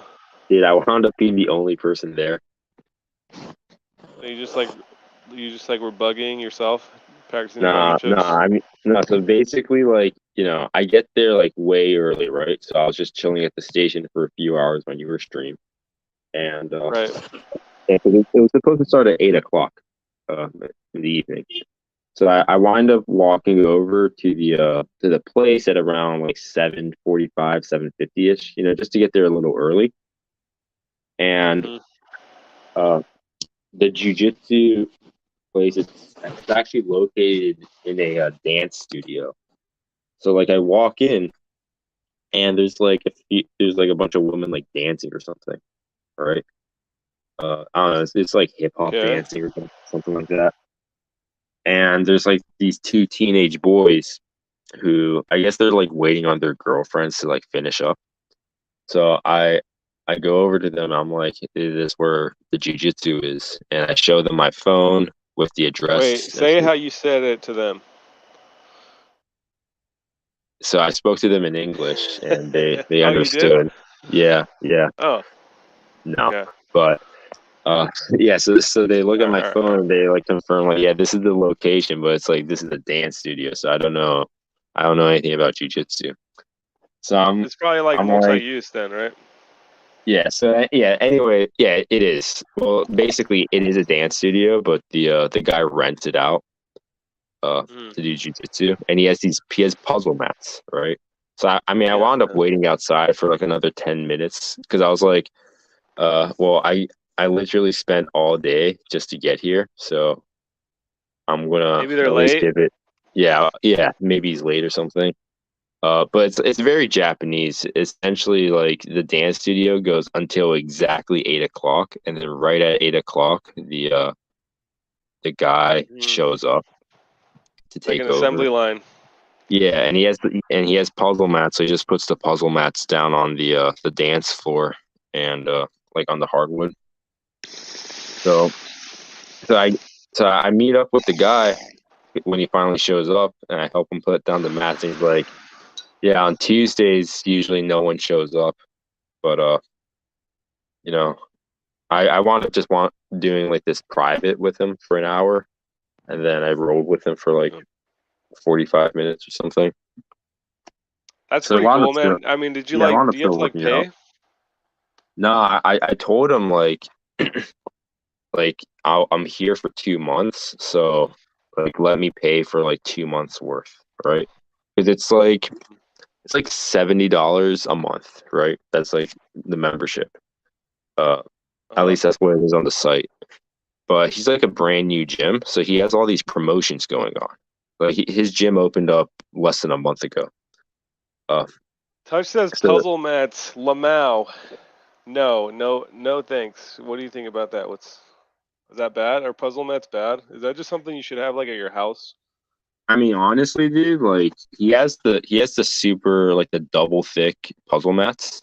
Like I have puzzle mats at my house too. I bought them when Corona started. I bought 48 puzzle mats, two sets of 24, and Uh-huh. put them down like a 7x7 square, uh, or maybe it was a 6x8 square. I don't remember, but yeah, I mean, I have puzzle mats at my house, and I mean they work. They're fine. And he has like the double padded ones, so they're like twice as thick as mine. So they're pretty heavy. Dude, we got some breaking news, man. Did you already see this? Darren Till out of UFC London fight with Jack Hermanson. I mean, they're not even thin touch. Like they're literally like 2 inches thick or like 2.5 inches thick. Like they're like super thick mats he had. Yeah, so it They're was it they're was the they fucking puzzle mats, but they were like some hefty ones. yeah, like hefty, heavy duty, like the expensive puzzle mats. Uh, Okay. yeah, but yeah, I basically did a private with him, and it was pretty chill. And I told him like, let me pay, like, let me just pay you like 2 months straight up right now. But he's got all these promotions for his new gym. So like the promotions, they're like weird shit. It's like you know, waiving your like I think most gyms they have like an initial sign up fee. So you'll have like a sign up All right. fee and then you have to pay your first month. So it's like sign up fee plus pay your first month, or maybe it's like pay your first 2 months or something, and then you pay monthly. But like I'm only here for 2 months, so it's like me paying a sign up fee for only being here for 2 months makes no sense. Plus, it's like an 8 month commitment, like you have to sign up for 8 months or more. But I'm only here for 2 months, so I don't know. He just said like just show up later in the week, and like today would be free. Yeah, since it's just, I mean, that's cool, man. He's hooking you up because even if it was, I mean, you weren't showing up there to do some type of private one-on-one stuff, but the fact that you get that, it's like something Yeah, you pay extra and like for anyway. yeah, I mean, if I didn't show up, like he would have just like if I didn't show up, he would have put down all the puzzle mats, waited around for an hour, and then he would have just left. So Was the dude like a black belt? yeah, he's a black belt. Really? Yeah, Yeah, that's cool. So you just got to get in a bunch of work with a yeah, fucking, like, I mean, a really good. he was pretty good. Like I went to this other gym. When and I'm gonna go there today as well. The first day I got to Japan, like 2 days ago, 3 days ago, and it's in the middle of nowhere. Like the one I went to 2 days ago was near Tokyo, like just on the outskirts of Tokyo. Whereas the one that I'm gonna go to today, it's like in the countryside, right? It's like next to the beach. So getting there is like kind of a trip. And like you get there, they basically built this shack in the middle of these rice fields, and there's like a goat that's just roaming around next to the shack. Uh, but yeah, I mean, yeah, I like that one too because it's like super cheap. Like it's like a $30 membership fee or something. It's nothing. I don't even Why know are if you they'll going let me to there. like these like very like just on the edges types of gyms in particular? Why Uh, aren't you going to like the biggest gyms or like the ones that are like in the city? Would because that be like the bigger gyms? those would actually be a little bit farther away from me, and Oh, uh, and do also you it's plan on like, going to those? well, no, because I also don't want to wear a mask. Like some of these gyms, I feel Oh, like they require you to wear a mask because like I'll look up their social media and like everybody's wearing a yeah, mask, right? Whereas yeah. the It's the probably two gyms I've mandatory. gone, yeah, whereas the two gyms I've gone to so far, like they might wear masks. Some of the people might wear masks, but there's other people not wearing masks. It's funny how that works out similarly. Like, I feel like, and yeah, it wouldn't surprise me. LA County has places in the Yeah. city where it's like you got to wear the mask, but like guaranteed, like if you go to like West Coast, where my cousin trains at, or probably any of these gyms like around Ventura and stuff, there's no way there's no way anyone's wearing a mask. I doubt anyone is at all. And, and You Touch, I, know? I can still gamble, like, because I have a VPN, so I could just log into Bet Online, no issue. Oh, you just spoof your shit like you're in Yeah, wait, like hold up. your There's a town. phone call. Yeah, one sec. I'll be right back. Go for it.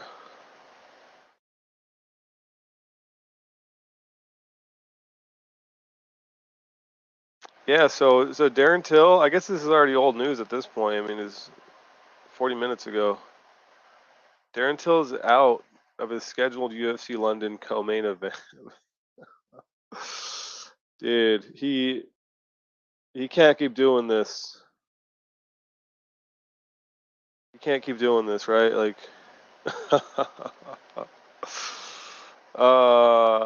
what's going on here? The front runner to replace Till, none other than Chris Curtis, was when Ace Trey earned his way into the UFC after retiring and unretiring in the same night. Hey, that's great promo right there. That's some good, like, I don't know if that's not B-roll, that's just promo material, right? Where like part of the story is he was retiring, and then it's like that's inspiring, you know? That's inspiring, and it's just a good storyline for a fighter, and Because I remember that he fought in the PFL, right? It was in the Yeah, it was in the PFL, and he like loses this fight, retires, and then like loses the second fight. Oh, is that how it happened?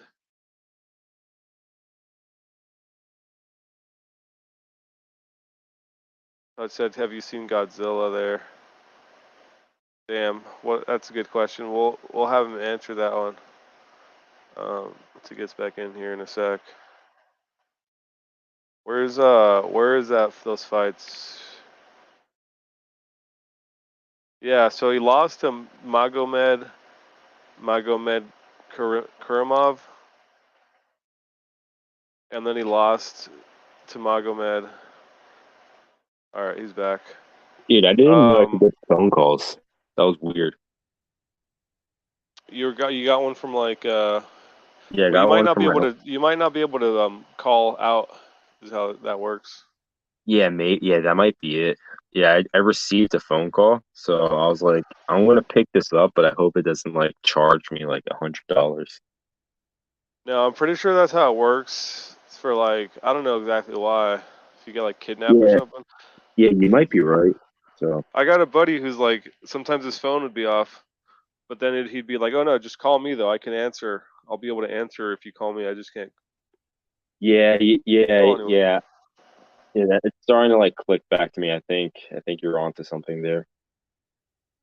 Yeah, but so that means like I guess phones can work on any like in any area with the towers. Probably. I don't know how that works. I thought like Japan and those places had like different bands of. Yeah, No. I have no idea. I just buy shit and use it. Um. So apparently Chris Curtis is fighting Jack Hermanson. When In London in fucking 3 weeks. it's either main event. It's the co-main. Darren Till fucking pulled out, man. Did you already know this? It Wait, was like almost wait an hour ago. who's the main event? The main event is fucking I thought Aspinall. it was Kill. Oh, it's Aspinall Blades. That's right. There you go. Yeah, Curtis Blades. I was Yeah, trying to think. because I always think like Darren Till's like the bigger name, even though he's like the bump. They always do the heaviest weight classes first, unless you're like Connor. But it's always pretty much always the heaviest weight class. Or if you do like a woman's fight, that's how you know that's fraudulent, man. Because they got to make like exceptions. Yeah, Darren Till is out of the scheduled middleweight co-headliner against Jack Hermanson, UFC London, July 23rd. All right, so how many times has this happened with Till now? Does it actually like happen over and over again? Dude, Um, I don't care about Darren Till. He's boring to watch, and he doesn't fight very yeah, often. dude. He used to be very exciting, and I wasn't even really watching back then, like 17, 15. He didn't fight for like a whole year here or over, but he used to have a lot more exciting, much more exciting fight style. And I mean, similar to like Israel Adesanya, where now it's a little bit more. I don't know. He's getting knocked out, but yeah, against like Gastelum, even like the Whitaker fight, Wonder Boy, it's just like this very safe style. They just really start playing it safe once they get to like the higher levels. I feel like. And I mean, this fight was like with a fucking torn ACL or something, right? Like he fought anyways. Yeah, so it's like all these fights that have been canceled. Heel injury, collarbone. I mean, what was this one about? I think even this one, like he already had the torn ACL or some shit, dude. Why'd they cancel it? That rescheduled. Yeah, well, at least the last time. See, the last time he fought anyways, injured. But then it's like I don't know. It's kind of funny, dude. Because for this one, I'm like, fuck, dude, you sucked, man. Like I think I bet on him. Like, why'd you fucking fight injured? So it's like this guy can't catch a break, man. It's like when he pulls out, you're upset. When he fights injured. Mm-hmm. Yeah, so I guess the Action Man, it's pretty cool.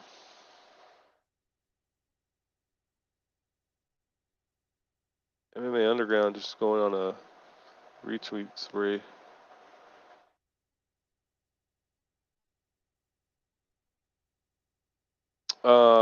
What were we talking about right before you left? I don't remember. I'm getting ready to go to the supermarket. I want to buy some like breakfast. What time is it where you're at, dude? It's almost 9 a.m. Holy fuck, dude, it's fucking early. Yeah, I woke up an hour ago. That's crazy, man. We're like Yeah, all in different time zones. I actually wake up early here because the sun rises super early. It rises at like 5 a.m. Actually, before 5 a.m. It sets late and it gets up early. Fascinating. Yeah, like the Yeah, sun it's sets at like 8:53 6:30. a.m. What? I said the sun sets at like 6:30 at night. Then it's Is like that 5 late? I a.m. don't know if that's like late. Or Well, that's consider it's like the beginning of July. Like back at home, the sun sets at oh. like 9. Well, it's probably different even between where you're at and where I'm at here in California, man. Like, I don't Yeah, know I how that mean, works. it depends a lot on like where you are relative in the time zone. Exactly, because there's like I guess there's two sets of every kind of type of like sun set and rise. I don't know. What was I gonna just say? And also, it also matters like how far north or south you are of the equator. Yeah, that too. Yeah, it's fucking 8:54 where you're at. It's 12. It's 1 a.m. in fucking London in the UK for Jack, Yeah, and then where I'm at, it's fucking it's 4, about to be 5 4:54. p.m. Yeah, I know for you, I gotta like subtract 4 hours and then flip the AM and PM, and then for Jack, I have to add 3 hours. I guess that's a good way to do it. I just fucking pull up my phone until I memorize like the actual like amount or whatever. I guess your way works. 'Cause if it was 8, yeah, you subtract, and then the other way. Oh fuck, I don't know. Oslo, I got Oslo on here. I'm keeping tabs on everybody, dude. Fucking Moyes, Howdy Cowboy. It's fucking 2 a.m. where he's at. Um, Touch is wondering if you've seen Godzilla yet. If I go to Tokyo, I will. They have like a big Godzilla like statue thing. Oh, I thought he was just being like racist and like assuming that Godzilla actually is that even racist? Uh, they actually have like a statue of Godzilla? It's not like a statue. It's just like a little like there's some like building when you get out of one of the major stations in Tokyo, and they have like yeah, I guess it's kind of like a giant Godzilla over like one of the buildings, I guess. Um, yeah, I mean the movie even Japanese or is it just set in Japan? Like was it like made? Is it like domestic? I mean, yeah, it's originally Japanese. Okay. Yeah, it really is one of the most like iconic like horror stories, right? or like there's like this frightening monster that comes out of the water. Very like anime-esque, comic book-esque. I mean, what happens in the movies? How does it even get killed? Like,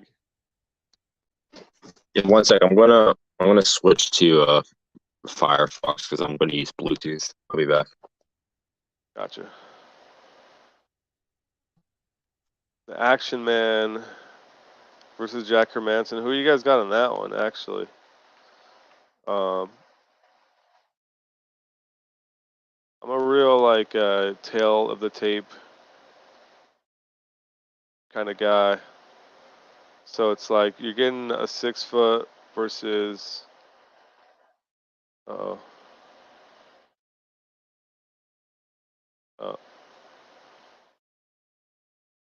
6 feet tall and Darren Till 75-inch reach. Chris Curtis 5'10", also 75-inch reach. Yeah, Chris Curtis is like kind of a small guy, dude. It wouldn't surprise me if Chris Curtis was like. Dude, Elo, how tall is Chris Curtis? He's listed 5'10", but honestly, he seems even shorter than that. He's probably 5'10". Yeah, maybe it's just against Vieira. Well, Vieira's like short too. What's Vieira listed at? He's listed at 6 feet. He's 100% not 6 feet. Don't think so? No, like I know. I think I even changed his. I think I changed Vieira's height to a 5'10". Okay, so maybe they're the same height. I don't even remember their heights. I just remember. Well, look at their face off. Just type in like Curtis Vieira face off or something. Good idea.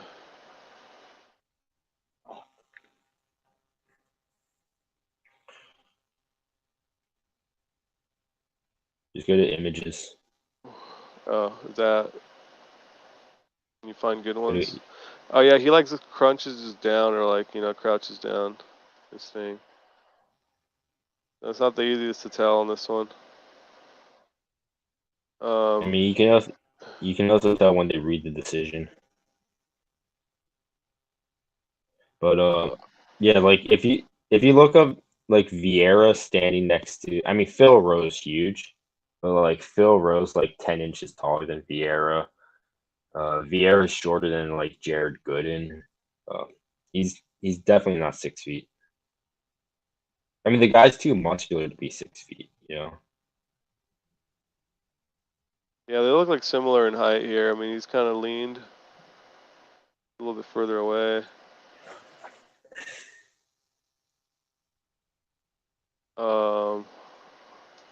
Yeah, I don't know. I didn't see that from here. Well, yeah, I don't know. This guy's fighting Hermanson. Oh, well, I'm like looking at the wrong guy anyways, because he's not fighting Darren Till.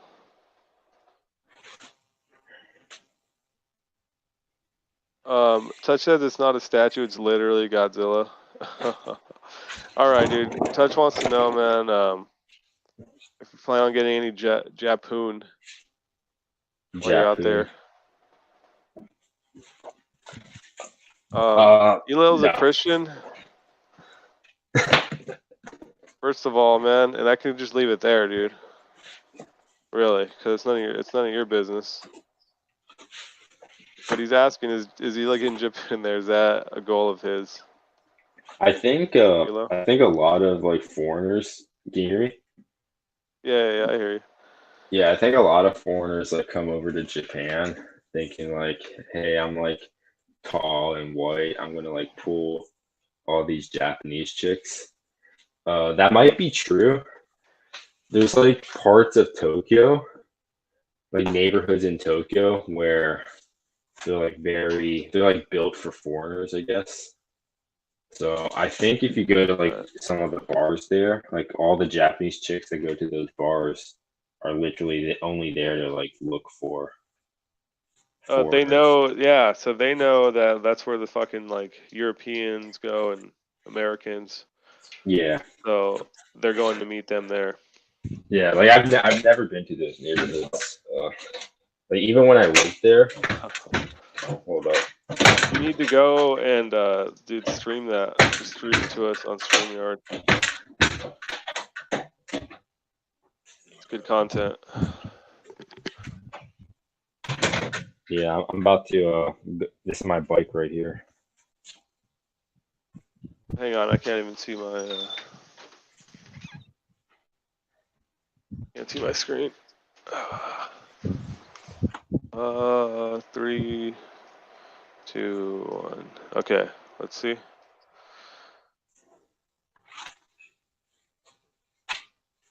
Oh, dude, that's such a geeky bike.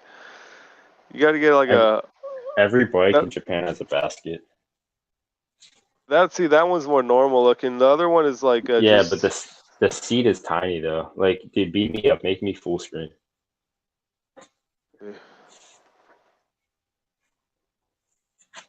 Right, like the seat's too small, like so it hurts my ass. This one's like nice and cushy. I see.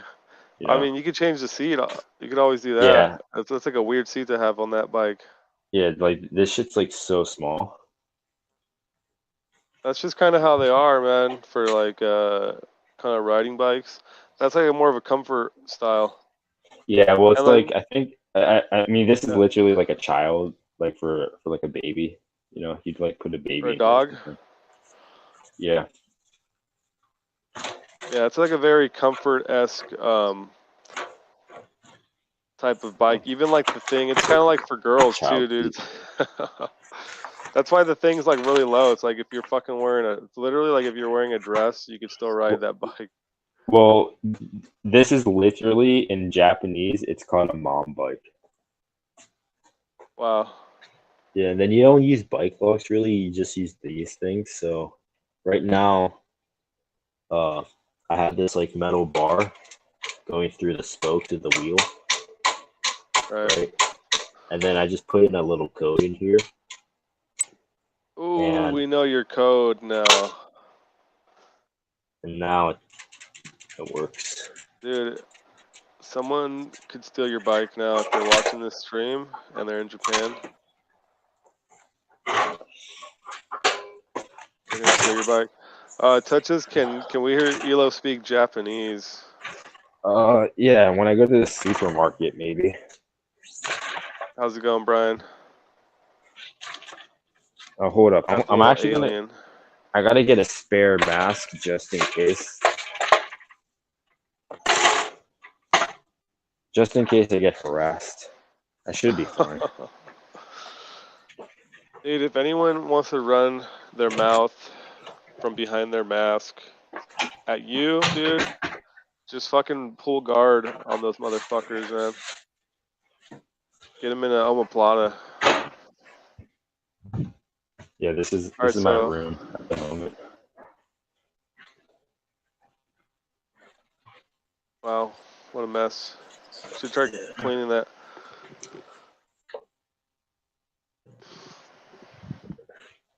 See what your house looks like.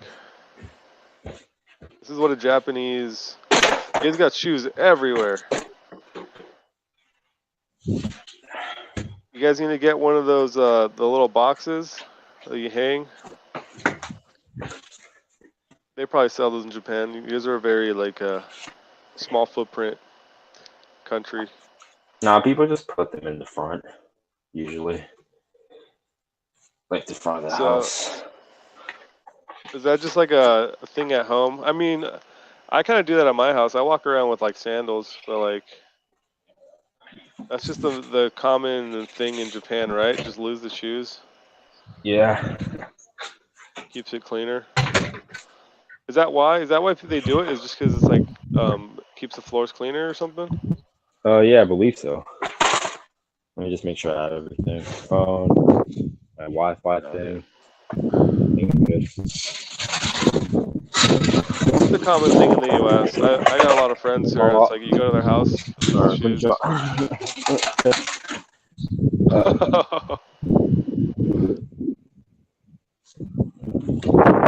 right, we got Elo.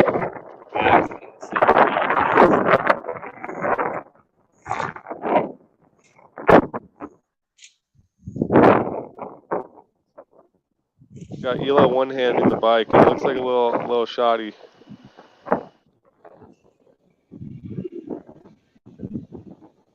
Make sure you're holding it. Make sure you're using like the rear brake so you don't like flip over. Yeah.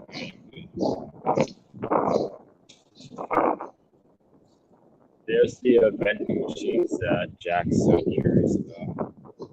Oh yeah, you've shown me those. Yeah. The famous like Japanese vending machines. Just in like a suburb.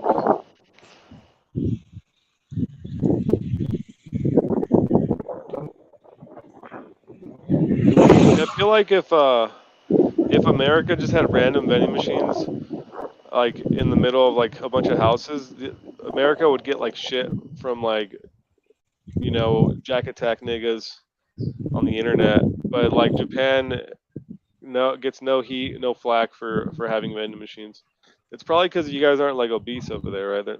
Japanese people aren't Yeah, obese. there's no obese people, and everyone's short too. Everyone's short. Yeah. So you're like you're just a giant everywhere you go. Is it kind of weird? Yeah, I mean, when I went to that jiu-jitsu place in the countryside, they did have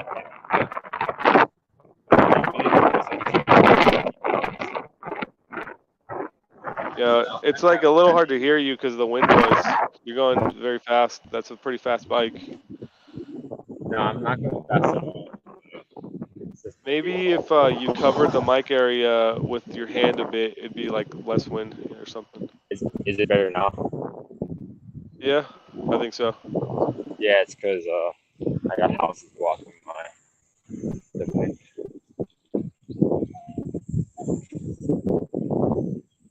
Damn, this isn't really what you imagine when you think of Japan, right? Everyone imagines like the cities, Tokyo and Yeah, I mean, I don't Nagasaki. live in the city is the thing. I'll go to the city. Maybe I probably won't go today. I don't know. How Maybe far I away will. are you again? It's like an hour. An hour. You're like literally Yeah. like in the Japanese version of my town. Like Los Angeles is an hour away from me, roughly.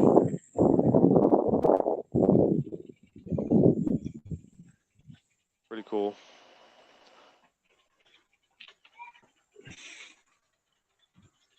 Yeah, so how do you get to Tokyo if you're gonna go to Tokyo? Do you just take the train? Yeah, it's all trees. And it takes an hour on like a bullet train to get there.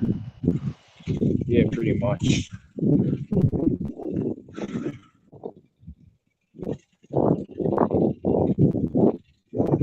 Pretty similar to over here. I think I could take a train to the city and it takes about an hour. But fuck. Yeah, Touch says Japanese connection though. How do the streamers do it, man? How do like the streamers that fucking go Well, stream and they're not riding bikes, dude. And again, it's like I'm outside. Sometimes it can be windy. Right now, it's not though. I got a bunch of trees blocking all the wind. it's not the wind, he says it's Japan. I thought Japan has very fast internet speeds. Well, sometimes the internet can get spotty. Especially like I don't get any internet if I go out to the country. Yeah, exactly. I feel like you're kind of out in the boonies, so maybe it's just the coverage isn't as good. Because I think when you're in Japan, they just have like cell towers and all that shit everywhere, man. Like, probably get way better Yeah, connections. if I'm Or in if you're just on Tokyo. Wi-Fi. Doesn't Tokyo have Wi-Fi just everywhere? Some like at the stations they do. Yeah. Yeah, I think a lot of places, like a lot of establishments, have Wi-Fi, but they're always password connected or password protected. Brian says go see Curry Ninja. He wants you to go see Curry Ninja. Yeah, I might. He's in a completely different city. Like I'd have to take like a bullet train to get there. It would be like a thing. I'm not opposed to it. I'm here for 2 I mean, months. that's the plan. So, Isn't there a Ryzen event or Risen event yeah, in maybe. July or in August? I could actually check that. Hang on, give me a sec.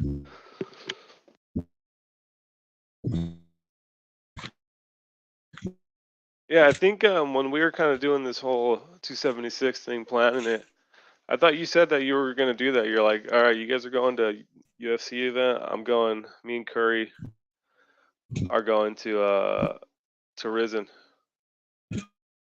All right, let me check real quick.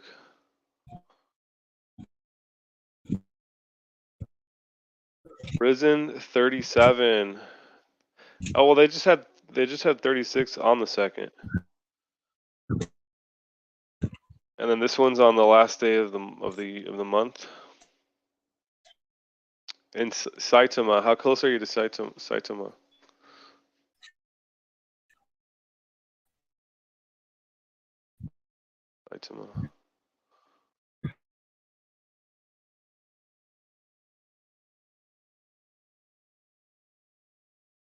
Shuto. Is it? No.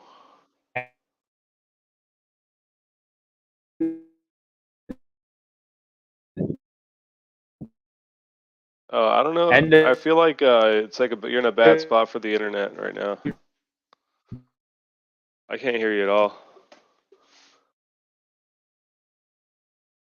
All right, looks like he's gonna leave and try and come back. Is that the Japanese forest? The one with all like the people that hang themselves? Dude, Elo should go there. I wonder how far he is. What the hell is this?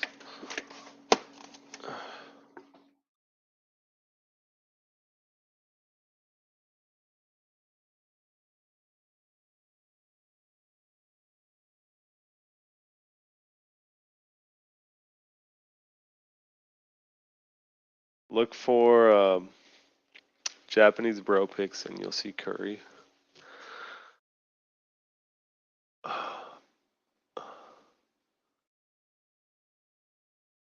Ryzen?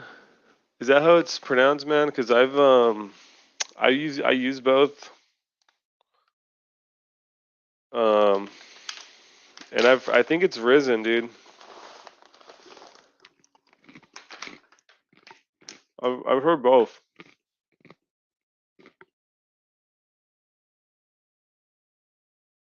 Like I think the way I was pronouncing it for a while was Risen, or wait,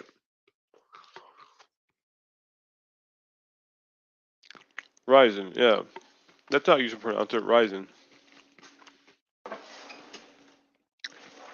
It just kind of seemed like it made sense. But then I want to say that I heard like I know we watched one of the events a while back and it was fucking amazing. And I think like they were pronouncing it Risen, or I heard it somewhere else that it was being pronounced Risen by like some official, you know, source or whatever you want to call it. Like it might have been like one of the announcers calling it Risen. So then I started thinking like, okay, well then it's Risen, and I just kind of say like either one now. I feel like that one is still not established, like Rising Sun, Rising. I don't know, maybe you're right.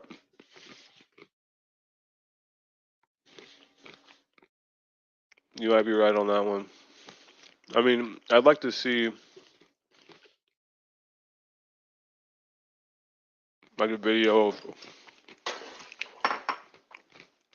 someone pronouncing it, but then it's like, what if they're pronouncing it wrong?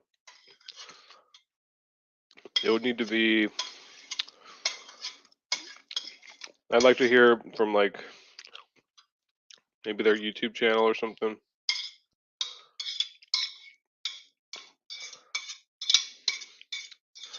But I mean, how would they say it? They're gonna pronounce it in like an odd way as well, right? Like in that with that yell. If it's like some Japanese dude. I don't know. There's gonna be an event on the 31st.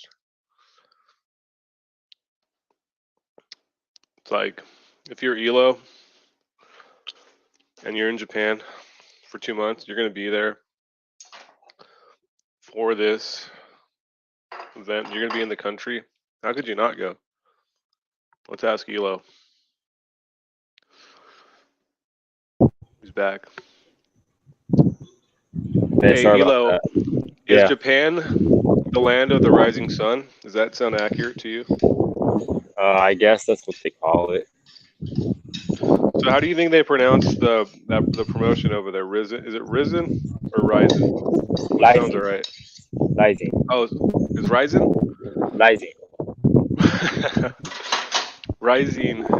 Yeah, see, I told you they did pronounce it funny. Well, that's just the pronunciation. So Rising. Yeah, they pronounce R's with an L. Rising. Oh, that's how it's pronounced, Rising. Like, because they don't have the R sound. You know, there's this idea that they pronounce like L's with an R, like hello, you know. Hello, how are you? You know what I mean? But yes, yeah. no, the reality is it's the opposite way. There's no R, so they replace R's with L. So like rising is rising. So what about when they say English, like they say Reich? Reich. That's funny. They can say like. Okay. So here's a question though: how should you pronounce rising, like with an American accent? I mean, you can still call it rising. That's fine. That's literally how it's spelled. But risen doesn't sound accurate or like correct. Yeah, it's not risen. It's rising. Okay. All right, Jimmy, you're right. All right, well that's good. I know how to pronounce it. Rising. All right, raisin. Should I pronounce it raisin? I think rising works for me. Dude, Rising's up coming up, man. A lot of people actually, I've seen threads on the underground, and a lot of those guys are they're like bigger fans than the average person for sure. Even though there's some of them are casuals. A lot of people are saying Rising is like their one of the promotions they watch aside from the UFC. Same with One. A lot of people are like watching One. I mean, that's my pick. I do like Rising, but One FC I think is a little bit better fights.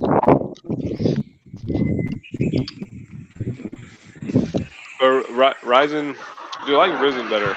Now I like Risen more. No, I think they still allow soccer kicks, don't they? Pretty sure they do. I mean, you got to go to this event, right?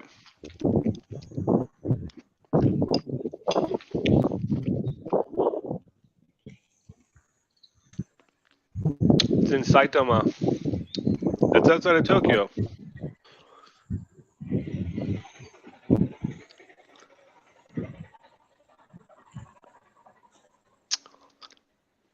Yeah, dude.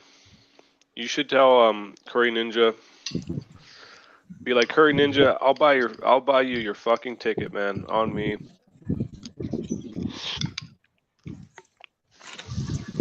Let's go see some fights.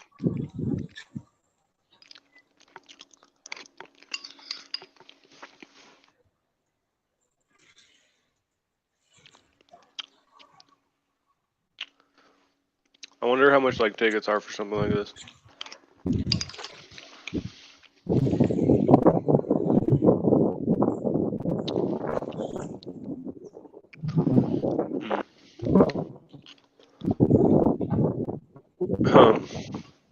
Yeah, dude, I feel like it's kind of getting bigger again, man. I think there's been enough time since Pride where like how it became like I mean, was it as much a social stigma, man, that people stopped watching Pride, or was it just like that they lost all their TV deals?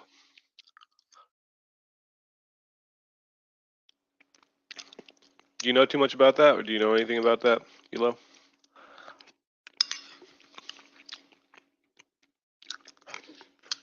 Yeah, well, I've heard both. I've heard that supposedly it became like that's just from some stupid presentation, like some dumb video. They're like Japanese MMA and Pride became stigmatized overnight due to its association with Yakuza, and it's like, how much of that was? Oh, he's.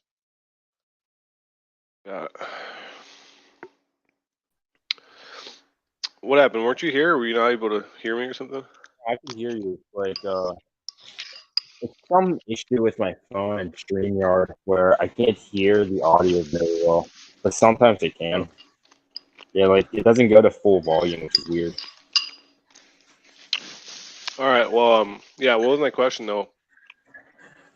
Are you gonna be at Risen 37? Ryzen? No, I can't. I'll be in Hokkaido that Really? week. Yeah, plans have already been made, so I can't back out. So no Ryzen? Man, Yeah, I can't do it. I would have liked to go though. damn. I wonder. If I knew ahead of time, like it was that week, then I would have rescheduled things, but it wasn't possible. All right. Well, I mean,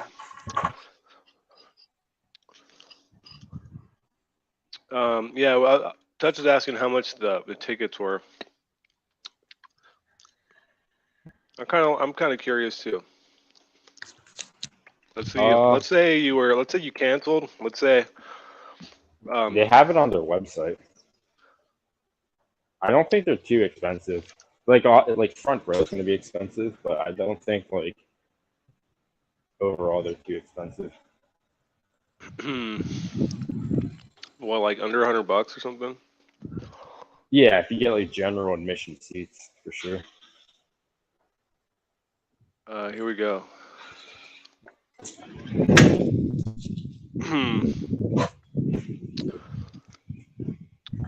Yeah, it looks like what?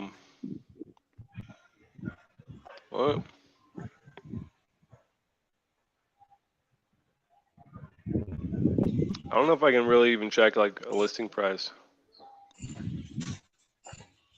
You're just like reserving tickets.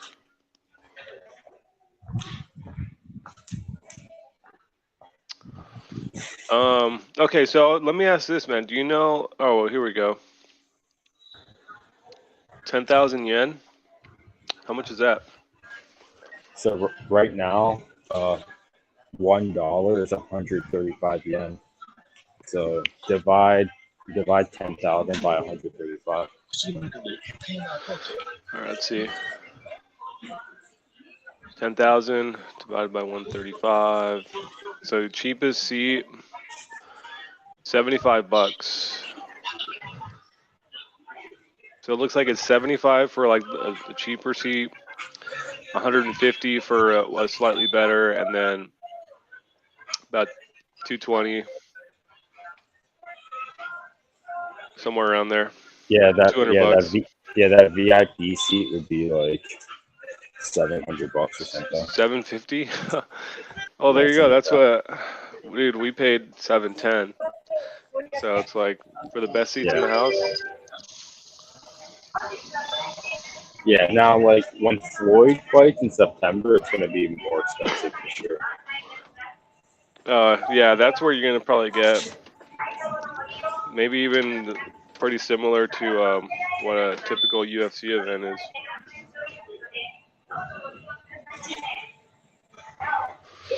I don't know. I mean, I mean, let's say 150. A couple $100. I don't know. That's sort of up there. It's not really like a bargain or anything. Yeah, but I feel like Risen's kind of building some hype behind it, man. Just from kind of seeing like event to event. I like the first events I was kind of watching a year or two ago. They were very like not very hype, but it seems like they're having some big cards. And I don't know. I think the events are getting better.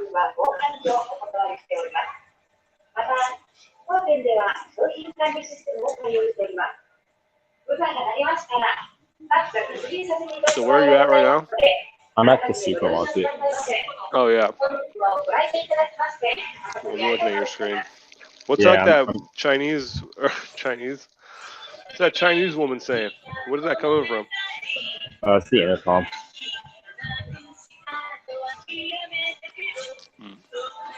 It was just like some sort of automated message. Let's see. So what are you buying, man? Like fucking. I bought some Octopus or bread. Nah, just some bread. I'm not buying like actual ingredients to make food. I'm not gonna cook while I'm here. Like Really? I flew. Yeah. I'm just gonna go to like restaurants and shit. I mean, maybe when my mom gets here and she cooks something, I'll eat. But otherwise, Oh, so you're just on your own right now? no, my sister and dad are here. Oh, let's see.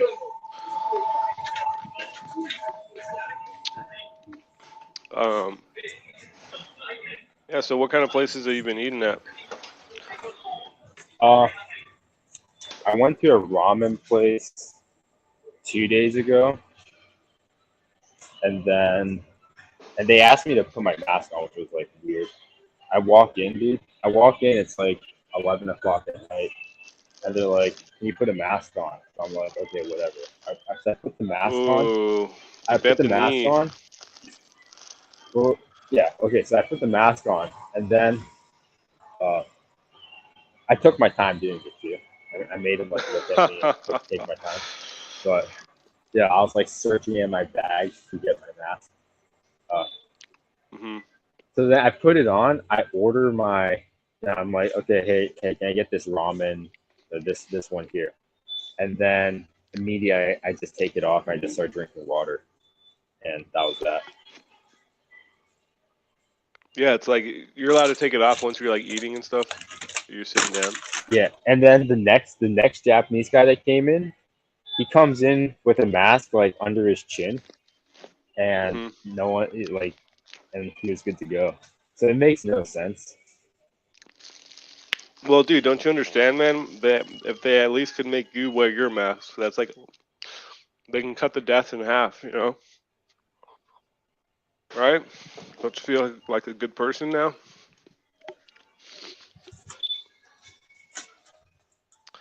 I don't know. That's just isn't that like the lines that those freaks use? Oh yeah, maybe.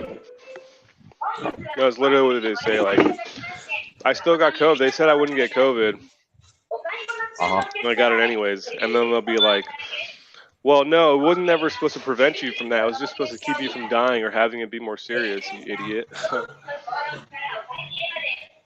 Except that's literally what they said it would do. Yeah, make me full screen. All right, see. Yeah, this is like all the cup ramen that they have too. Wow, dude, Xavier, like college students would be in heaven right now.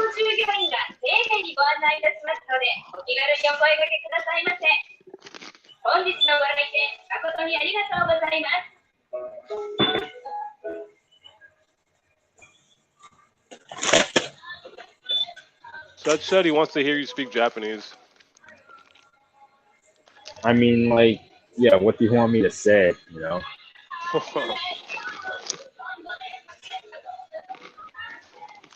Go off, freestyle Yeah, Japanese. I mean, I could start speaking like German or something, and then you'd buy it as Japanese, probably.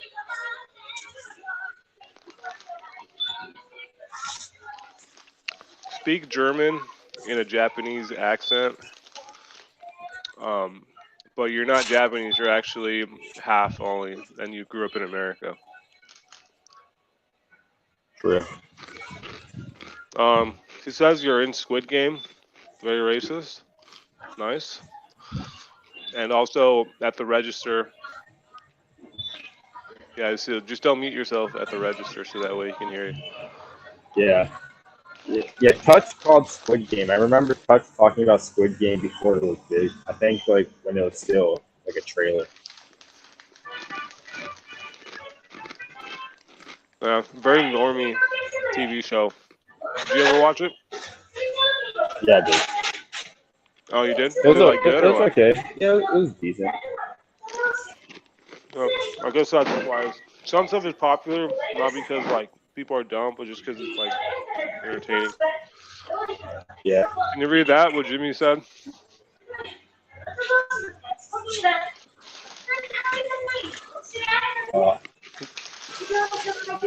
I don't actually know the word. I don't actually know the word for homosexual.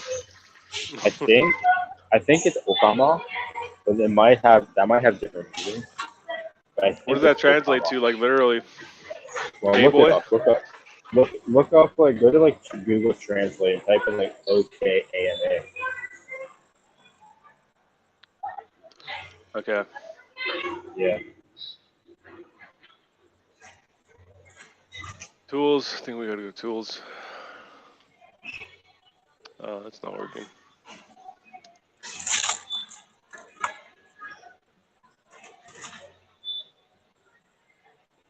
Okama?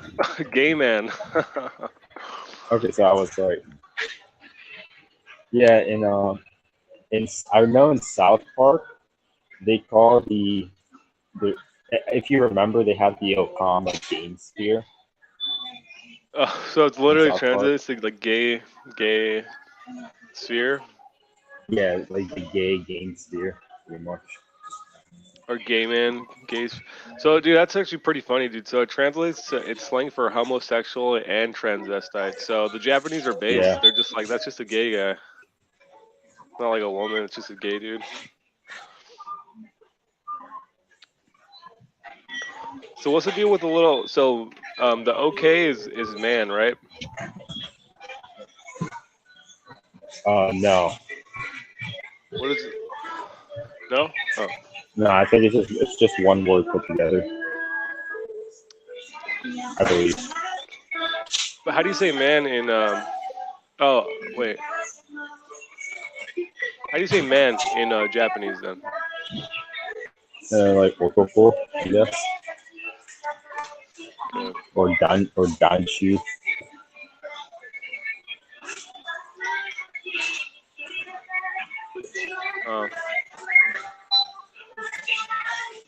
Well, there you go, Okama. Can you still hear They're me like, right now? yeah, I still hear you. Okay, all right. I'm gonna go to the register. Here we go.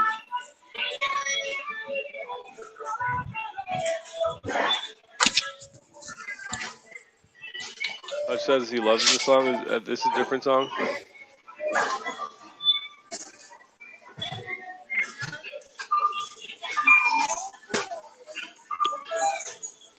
Oh, dude, look who's fighting on this card, man.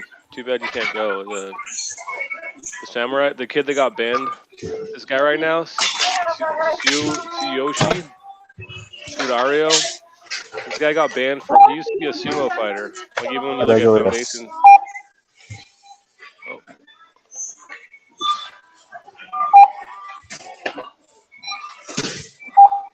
I almost speak over in case he says something.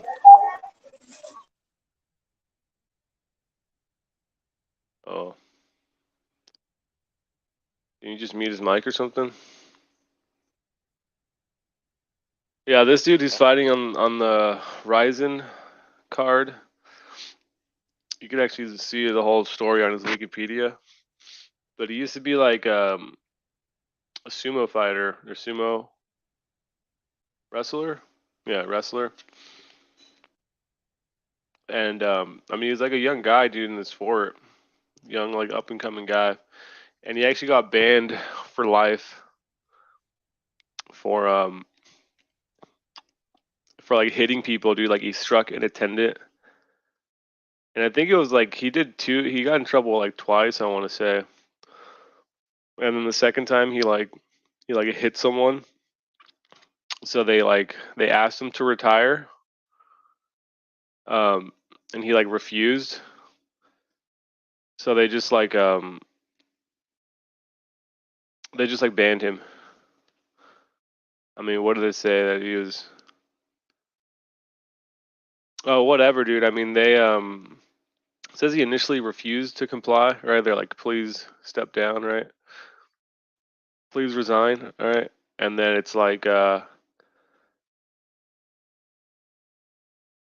they just find a different way to make you. Like, I feel like with this guy, I think you get like money, dude. You get like money for the rest of your life if you're a sumo wrestler for a certain amount of time. You get like fucking monthly stipends, like Social Security. Is that true? Let's ask the Japanese guy. Elo, is it true that all right. Never mind.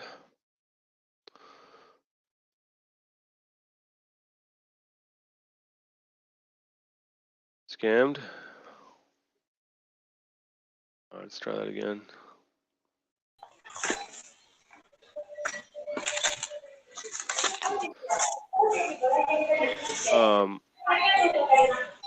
What's going on, Elo? Yeah, sorry, I guess you cut out or something. Yeah, same on this end. I couldn't hear anything. What do you know about this guy right here? Yeah, he's the sumo dude, right? Yeah, he's the guy that got banned for he was forced to retire from sumo wrestling because he hit somebody. Yeah, he's pretty good. In sumo? No, I think MMA? at MMA, yeah, he's a hard hitter. Yeah, he is. I mean, explosive. You know, in sumo, there's a lot of, for being as fat as they are and being obese. Like those guys are pretty explosive, right? Yeah. A lot of power. Is he like the first like sumo wrestler that's gone into MMA? I doubt it. No, Right? no, not even close to. There's I mean, most sumo guys suck at MMA. Yeah. So he's like the first good sumo. Like there's Akebono. Akebono's a famous one. Because he was huge. He was like 600 pounds. I think he fought. Did he fight Hoist? I think he fought Hoist Gracie. Let me guess. Hoist won. Is that like in Pride?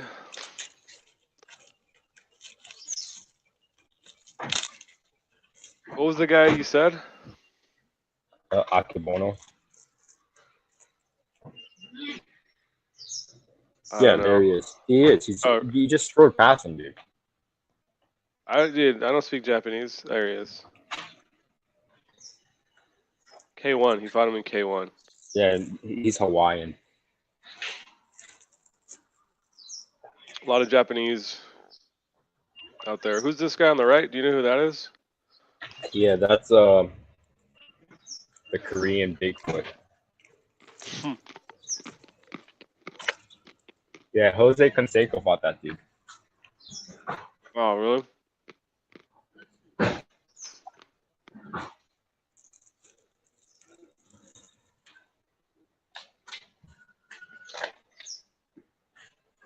How do you even spell his name?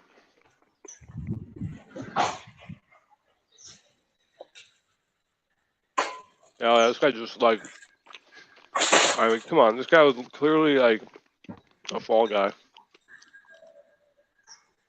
He lost all his fights. Except for one.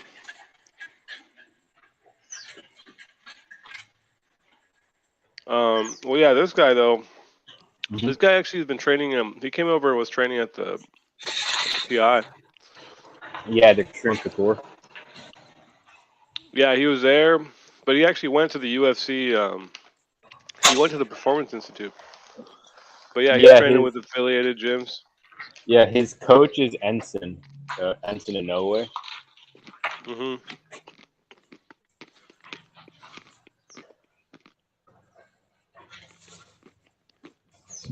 Yeah, Ensign like took him under his wing or something.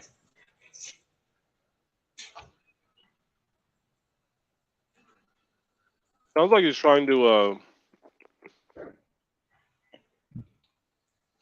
Sounds like he's trying to get to the UFC though, man. Get those checks, like. Yeah, he's. I don't know how good he'd be at heavyweight. He might be a better light heavyweight or something. I don't know if he can cut that weight. I saw the picture of him in Francis. Him and who? Francis. Oh, really? He took a photo with him? Let me find that. I mean, he's 261, but he's like pretty fat. And I follow him on Instagram. And he doesn't eat that clean either. But he's still pretty young. Yeah, he's pretty small.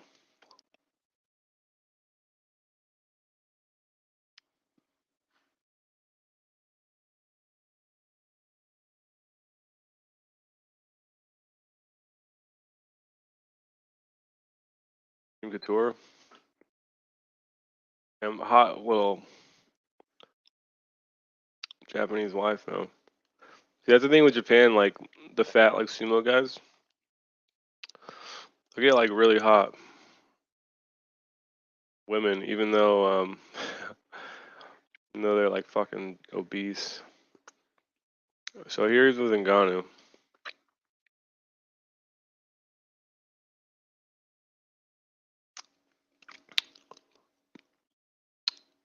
Nah, dude, this guy can take Ngannou, man. Look at, he's got a bigger head than Ngannou. And Ngannou's head is gigantic. Dude, I'll take the Japanese. I'll take the sumo guy. Hey. I might cut out again because I'm going back home. Jimmy says that Romanov is a sumo wrestler. Or is he really? Nah, he's just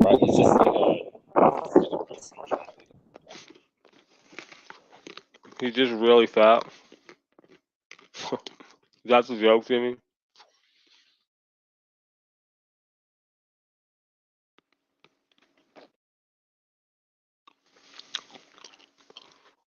Remember when Prediction Guru said Tybura would smash Romanov?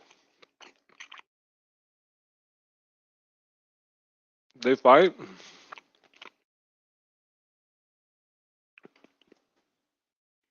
When did that happen?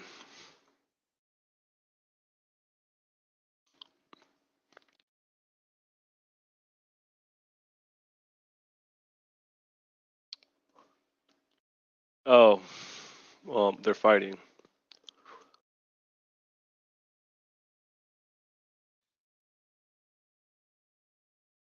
Let me go back. Oh, I guess that's what you're saying here, right?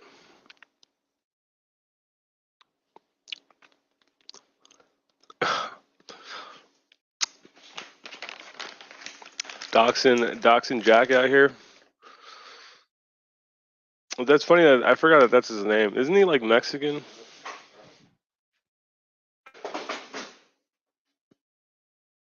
Someone said he's Mexican. I don't know how you can be Mexican. I think He's what?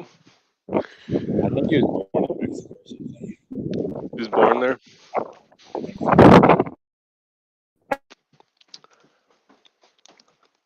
I don't know. Well, how did you get the name Jack though? It's like pretty. It's not a very traditional Mexican name. I know something that they do over there though. Maybe he's a baby or something. Well, I guess if he's Mexican,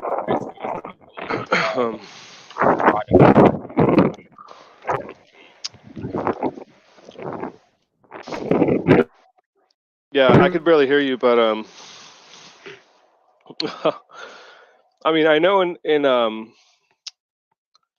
like the U or in Mexico, a lot of people will name their kids like American, very American names, but they'll just like they'll say it and pronounce it the way they like say it. So like, I have a cousin down there. His name is Jason. It's like Jason, and it's spelled like Jayson. So it's literally spelled like how they pronounce it, how they mispronounce it. Could that just be a weird name to go with, like Jack? Well, it's like the Brazilians, like Roger, all those races, they have R's in their name, but It's pronounced with an H. But that's a Portuguese thing. Roger and Well, they do it over there too, man. Johnny Walker, like they name, Charles. I guess over there, like the way they pronounce Charles, it's like spelled a certain way. Like they actually like anglicize Charles's name because it's spelled a certain way, and it's pronounced like Jarls or something weird like that. But yeah, Jimmy's saying don't bash our IRL friend, IRL friend. That's right, dude. We actually hung out with the great prediction guru for like I don't even know how long, but it was like to like 3 a.m. He left like the hotel room at exactly 3 a.m. But we were just chilling up in our room, drinking, smoking a little, and just talking fights, man. But like the day before the fights, because he was gonna be there too.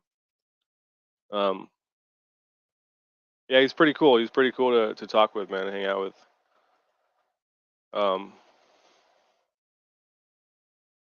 Touch asks, did you guys check his phone for his 50 accounts? Nah, we didn't, man. We didn't really interrogate him. The only thing we asked was if he was actually a purple belt, and I mean he said he was. He said he was a purple belt, and he said he'd be he said he'd roll with you, Elo, if you ever wanted to roll with him. And he said he'd choke you out by a buggy as well. So no, he didn't say that. He blocked me for no reason. He left me in the dirty, Jimmy. Damn, son. I mean, were you one of the people that was like, I mean, he didn't block you for no reason, Touch. Come on. Right when the video happened. People don't block people for no reason. I mean, Prediction Guru didn't even like block me from anywhere. I wouldn't really like message him back and forth too much, so maybe he didn't have a reason to. But like for no reason, I bet you that's one Touch where it's like you say for no reason, and then Prediction Guru brings up a perfectly legitimate reason, and then you're like, oh, but that's not even. You'd be like, I forgot about that. Why would you block me for that, right? What about bro pics?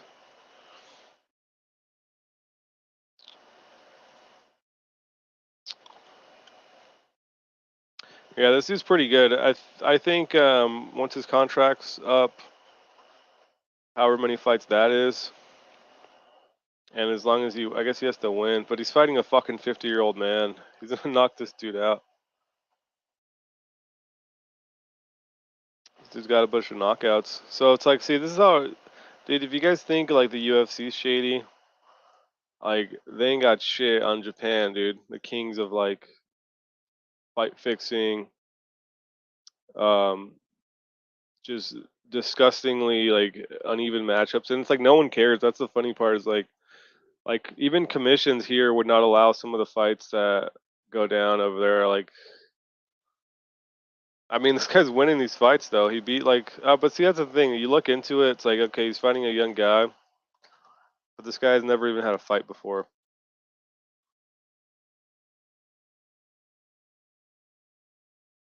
And then you go to the next fight, and it's this guy's probably just some bum who has like fake fights also, man. I don't know. Yeah, I see a lot of custom rules fights.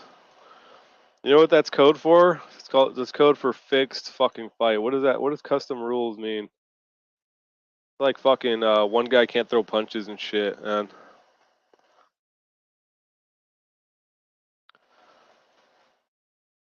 Custom rules, and then I don't know what's the other one. Another KO over some like guy who's never fought before.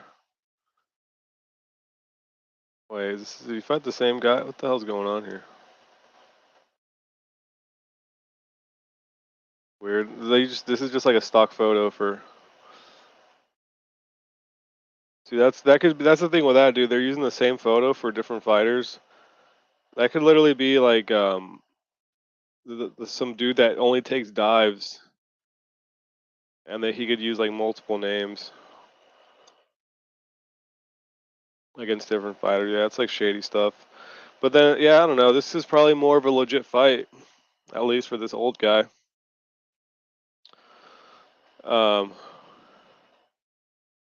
But damn, 48. This dude's pretty good.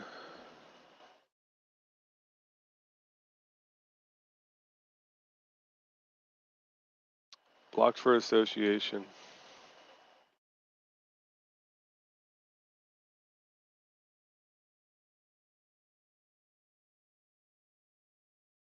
Yeah, I'll probably watch this card, if only just to 9 p.m. as well. This is going to be on the 31st. So that's the same day as what event? Not this one. Oh, it's going to be on a Sunday night. Never mind. Well, it'd be the day after 277. There's a Risen card. Ryzen? Yeah, it's at 9 p.m. That's like worth a watch there. Where do I bring you in here, Elo? There we go. What was I talking about? What were we talking about? Sick poster. Would you buy this poster? I think this one's pretty cool, man. Yeah, I don't hate it. You should buy one, dude. I might have to figure out a way to buy this, dude. These things don't sell out that quick, so I think I could maybe do it in a couple of months. But that's pretty cool, gotta say. The only thing is, man, they're using like a new company for all this stuff, so that whoever's framing it, they do it this weird way where there's like a frame, an interior bordering, and then it's poster. And it's got this weird UFC logo on it. Yeah, the old ones are not like that. There's no little bordering inside on the paper. But I don't know, dude. I might fucking buy this one, dude. It looks pretty cool to me.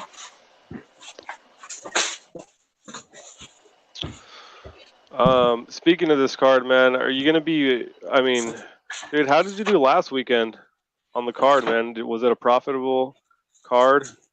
Was it the opposite? I can't remember. I probably like profited nothing or something. Really? What about this weekend? I mean, this is kind of supposed to be like the topic of the video, anyhow. Who are your picks? Have you been looking into it at all? Do you have any picks? No, I don't look into this stuff really anymore. What do you mean? At UFC? I mean, I'll like I'm not like tape studying, as you know. I just like skim who's fighting, and then I just like make picks based off of what I know.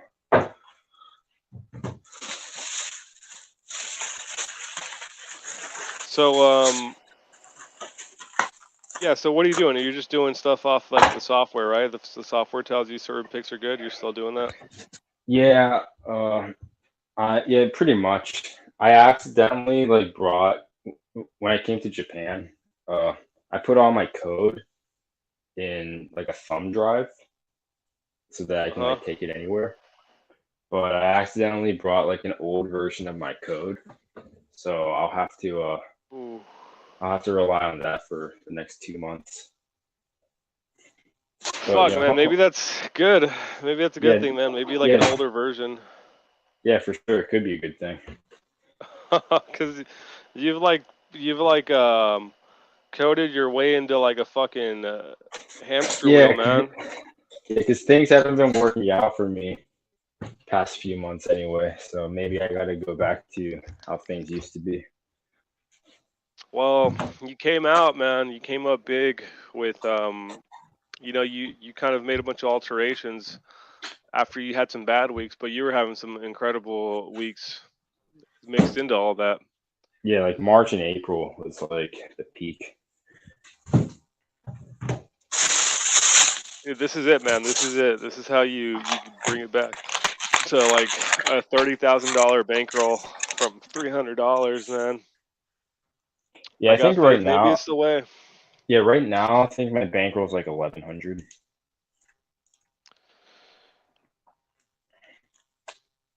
I mean, if you got it to 30,000, I don't see why you couldn't get it to 100,000 from 1,000. You did it from 300 to 3 grand. Let's do 1,000 to 100,000. What kind of fights stand out to you here, man? What's you haven't checked yet? Kind of what the program is suggesting. I mean, I've given it like a little bit of a look, but nothing serious. Dude, initially, man, I was like all over Fiziev just because, like, why not? But then I looked at the cheat sheet and I saw that RDA has a 201 point ELO rating advantage. Yeah, but Fiziev doesn't have as many fights. Again, you have to like take all that Right. into consideration. Like, how many fights does he have? I would also kind of look at sometimes the ratings of the different methods. So if you look at Fiziev, his like KO rating's a lot higher, right? And then RDA, Dos Nachos, a sub Yeah, is because way I mean, higher. yeah, because obviously like RDA is going to have the grappling advantage as you would imagine. Okay. All right. I see that. Yeah, the issue is just like Fiziev has good takedown defense, at least so far. So getting him to the ground is the issue. 95%. That's I mean that's just at a glance. I mean that's incredible, really. Excellent. But now who is he fighting? Is he fighting wrestlers? I mean Moicano is not really a wrestler. And that statistic is only UFC fights, right? Oh, he's had a few Yeah, nowadays. No. I mean, yeah, he I got think like KO'd. I think Alex White is a wrestler, pretty sure. Alex White.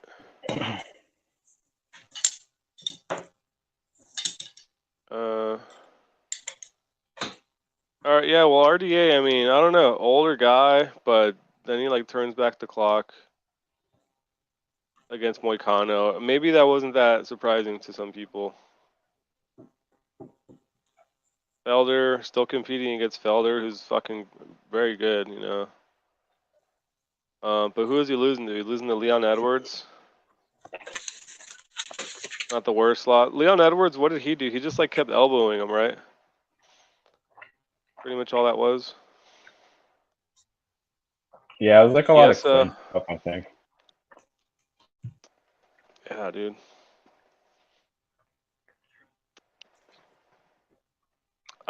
Yeah. Chiesa, I don't even remember that fight. But I mean, who remembers Michael Chiesa fights, right? Unless it's Kevin Lee. Unless he's losing, yeah. Unless he's losing, exactly like Sean Brady. Moicano.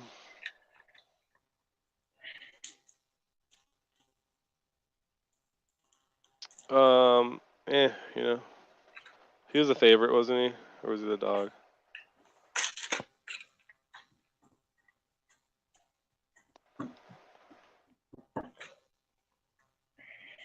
Here. Yeah, he was favored to win that. I don't know. This is kind of a tough one. Fiziev is a favorite. I don't know. When I first kind of was looking, like that was the thing. I looked at his elo, like, oh shit, like 200 points. That's a lot. But then you look at obviously, 12 fights versus 44. That's definitely. But how much does an elo rating get skewed with more fights, and how many fights? Is it like a method that it goes up?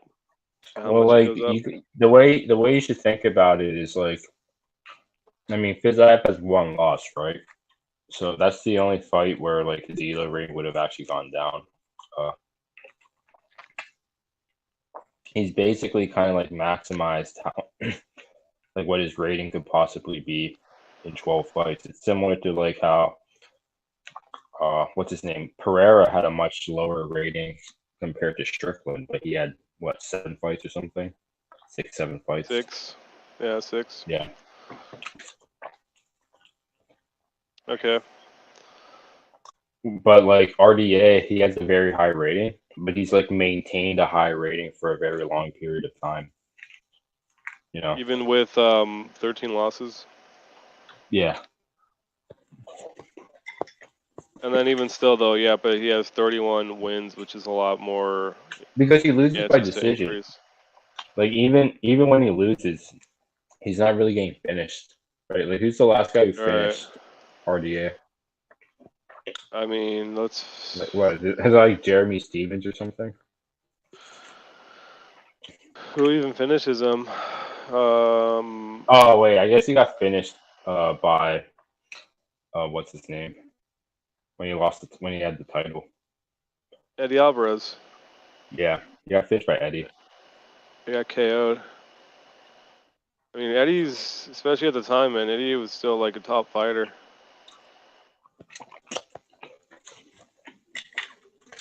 Beating Pettis and Melendez. Had some wins. That was a big win for him, I guess. So yeah, he doesn't really get finished. I mean, tough guy, man. And to answer Jimmy, I don't know anything about Armfield. I know he fought David in the amateurs for like an amateur belt. I know it's like a decision. And I know he trained at Sanford. And he's from Missouri. I think he's from St. Louis. Armfield, where's that name out of? Is he fighting on this card? Oh, he is. He's fighting David. He's fighting your friend, your pal, David Onama. He's gonna get KO'd, right? Onama's gonna get the KO. Debuting guy. Oh, so is he? He fought an FAC. Yeah, he fought for the belt. That Stephen Graham guy, I've rolled with him before. I don't think he's like anything special. He KO'd Steven in like 30 seconds or something. Is this the one where fucking like the Nelk boys were there or something? Nah. No.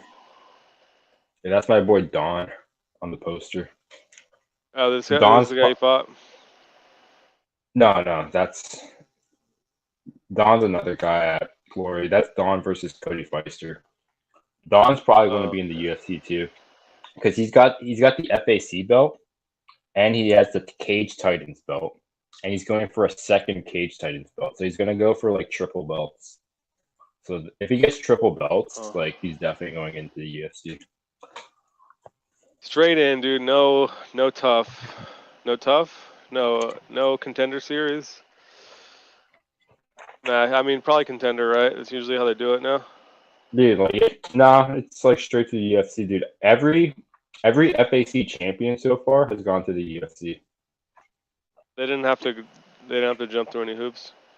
Yeah, it's David, Garrett, Kevin Kroom, and who's the other guy? There's one more. Oh, Isaac Dolgarian. Yeah, so this guy won a belt. Came in with a belt. And Onama is short notice though, correct? Yeah, David was short notice. I mean, Garrett's short notice too. Oh, okay. All right. Yeah. So I mean, And yeah. it's short notice plus up a weight class. Damn. So they're giving him the old Onama Yeah, because treatment Kevin there. fought up. Kevin fought up a weight class. David fought up a weight class. Garrett is fighting up a weight class. Mm. If you win a belt in like one of these promotions, like especially FAC, I think FAC is just really well connected because of James. It's like James and like Jason Yeah, it looks that House. way. Yeah, so it's like if you win an FAC belt, that's like a free entry into the UFC, really. You know, it's kind of similar with like Fury. If you win a Fury belt, you're probably getting into the UFC. Like that's how Trey got into the UFC because he won the Fury belt. Was he short notice also? No, No. Trey fought Jordan Levitt, and Trey was on yeah. was it looking for? Yeah, he was on looking for a fighter. Oh.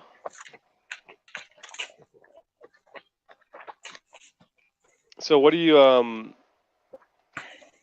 mean, it's Onama KO, right? Round 2 KO. Well, the first fight went to decision, so I wouldn't be too quick to say it's a KO. It could be a decision. What do you mean the first fight they fought before? Yeah, on the amateurs. Look at his record. Oh, it's his last Ami fight. Damn, so it's wait, do they have it listed as that? Like the second one? It should be David Onama versus because it's their first pro fight. So there basically should be a 2 right here though. That's cool. That's why, dude, that's why we're the insiders. Because we get the inside scoop from Elo. Yeah, so that's the second time they fought. Jimmy says Onama inside 60. Underground King. Mo Miller literally just lost again. He got subbed again. Like Yeah, 2 you weeks can't be ago. taking L's. Can't be taking L's and like trying to get into the UFC. Yeah, I think he fought for the belt in Fury and he got subbed like in the 4th round. Like he got subbed by I think what was it, Jose Johnson, I think. He got subbed by a triangle. He was like a huge favorite. And then he was a huge favorite again, and he gets subbed by guillotine in the fight he's winning. Like, he just like blows these fights. I do think he should have gone to the UFC after his fight with Brandon Lewis, but Who is this guy? This guy. How do you know this guy? He wrestled at Notre Dame. Oh, really? Is he like he's like a big name in wrestling or some shit? Like he wrestled at Notre Dame, so like he's got a good wrestling background, and he just he fucks people up. Like if you watch some of his amateur or not amateur fights, if you watch some of his like early pro fights, he's just like fucking people up, just ragdolling them. Okay, so it's just kind of like I mean, the guys that come out of like big wrestling backgrounds, they always got like a spotlight on them, right? Yeah, so he had like a massive hype around him going into the Contender Series, and then he fights like a tough guy to a decision. Like he wins 30-27, but the guy he's fighting is like pretty good. So then Dana doesn't sign him because Dana's a fuckhead. And then this guy just goes and loses right away. Yeah, he loses 2 out of 3. So like, it makes Dana look smart, even though Dana really just got lucky. I mean, he fucking could have signed this guy, had him take those L's in the UFC. That would have been better for him too. Like, yeah, look at this great wrestler. Like Dana talked about like, oh, I don't look at the odds, and then like he says Mo Miller came in here as a -800 favorite and he couldn't finish his opponent, so I'm not going to sign him. Like, what is that? Maybe he shouldn't have been a -800 favorite. Like, I even said going into that fight that Mo should win, but he's fighting a real opponent in Brandon. Minus 620. Oh, Yeah, yeah. Anytime you look at that, yeah. I like Brandon's nickname too. let's go, Brandon. All right, hang on. Let me follow this guy. Are you following him? Of course you are. All right, let's give this guy a follow. Let's get this guy up to 3260. How about it? All right. Follow him on Facebook. Make sure to follow him on Facebook. I'll follow him on Twitter. Let's go, Brandon. See, that's good, man, because now I'll probably watch that guy fight just so they can say his nickname. Whatever, like if he's fighting on Fight Pass, whatever, dude, I'll watch it. Yeah, I was watching a few months ago. I was watching Titan FC, and they had there's another guy whose name was Brandon on the card, and that guy, I guess he had like a bunch of friends and family in attendance. So during his fight, like everyone was like chanting, "Let's go, Brandon!" All right, so someone just joined in the backstage, and it says his name is David. Is this David Onama? It's probably Touch. He says, "Hey guys." Okay, no. Who is this? It's Touch, dude. I think it is Touch. Wait, what's going on? Okay, that's not Touch. Yeah, no. I don't know. He turned his camera on and waved. I appreciate that. I guess that's a good way to show that you're not some weirdo ready to show porn or something. Yeah, it's kind of disgusting. People do that. What's going on, man? Welcome to nothing the channel. I really like the.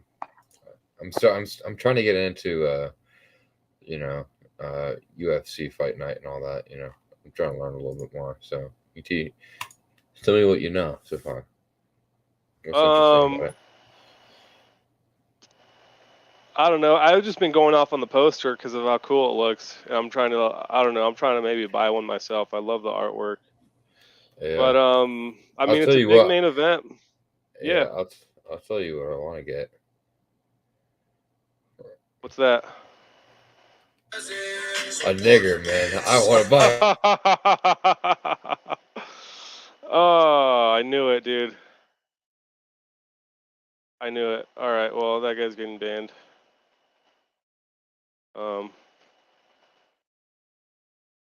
Nice. How do you do that from your car? I bet Touch sent him. No, I don't think. There's no way that Touch sends like all these guys. I mean,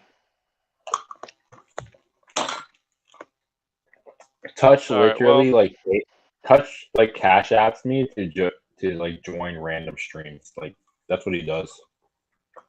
Yeah, that's true. That's how we found Indian Jesus, which was actually a good link on that one because I'm subbed to that guy now. He's pretty cool. Well, the other day I was like arguing with Indian Jesus about how unlimited immigration is a bad thing. Just like immigration in general. It's like you went on his stream and you were talking to him. Yeah. I mean, I talked to him through the chat because I was like, I couldn't actually join the panel. But why is that? Because I was outside. I can't do Streamyard outside or like in the summer because my phone will explode. Oh, it'll overheat. Yeah. Oh well, I was gonna say you should have told me. I would have tuned in to watch that one. So what's his thing? That there shouldn't be borders or something since he's like a libertarian? No, he's like illegal immigration is bad, but legal immigration is good. Yeah, but what happens when they just legalize anyone coming in? Well, also it's like the people who are coming in, they don't share our culture, our values, and our morals. They're different people. So you're gonna you change the foundation of the country, right? Like and like you think about places like Canada, like somewhere like Canada, You go to like Toronto, it's like filled with Indians and Chinese people, right? And yeah, I mean, a lot of them are smart people. You know, a lot of them are. Like sure, a lot of the Indians and Chinese people are like high IQ and smart, but they wind up just taking all these positions. Hey, look at this guy, dude. What do you think of this? Belong to the native Canadians. Look at this guy. Do you trust this guy? There's some dude in here named Pastor Frank now. He's backstage. Dude, he's gonna like spread his cheeks, I guarantee it. Look, it's like some old. I don't know. That's probably like I mean, this guy's doing like some many cam shit, you know, like with a. It's probably the same dude or like his friend. I mean, come on, dude. Really? Sure you do. All right. I'll ban that. What were we talking about?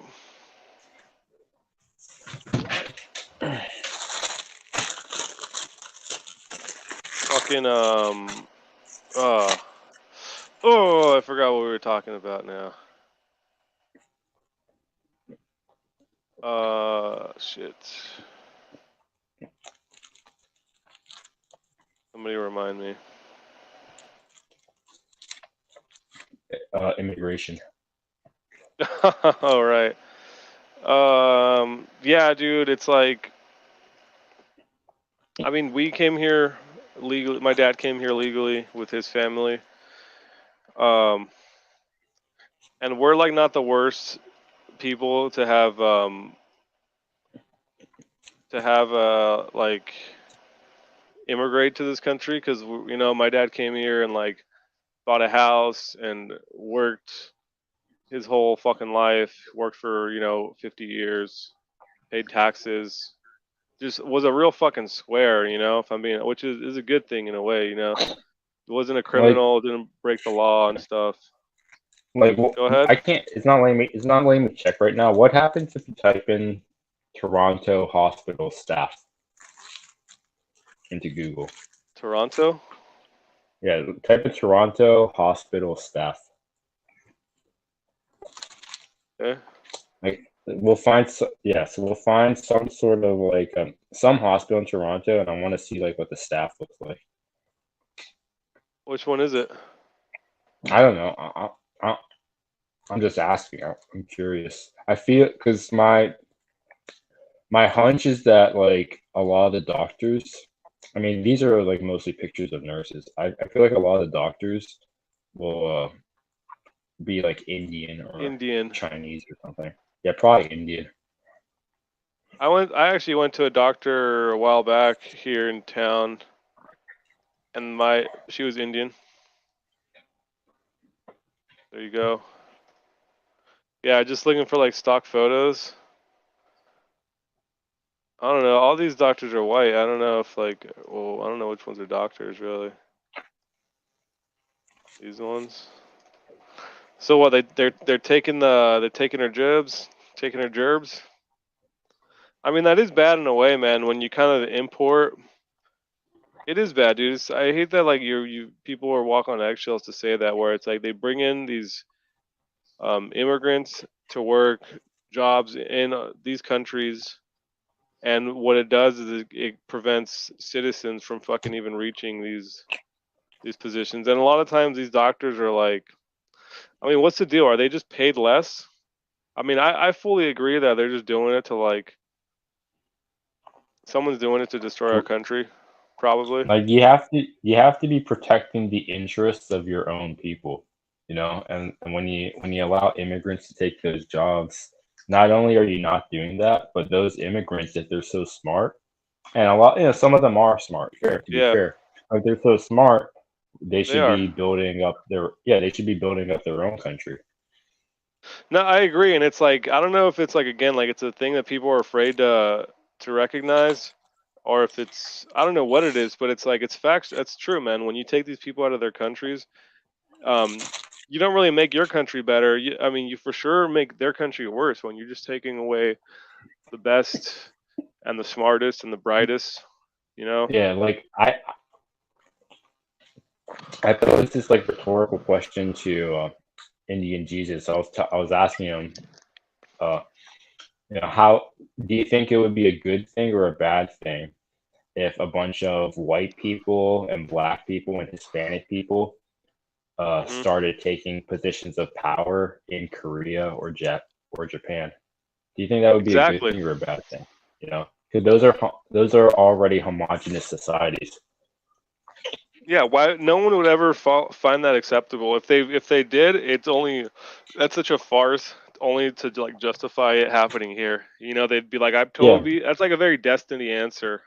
You know, fast talk yeah, answer. and he was saying like, well, as long as they're qualified, if they're most qualified for the job, then Yeah, yes. The reality is that unless you're like actually Japanese or actually Korean, there's certain things about the culture that you're just not going to understand. No, I'm not like it's not gatekeeping. It's like, I mean, that's just a fact, you know. and what do you mean? So it's a bad thing that like what do you mean by that?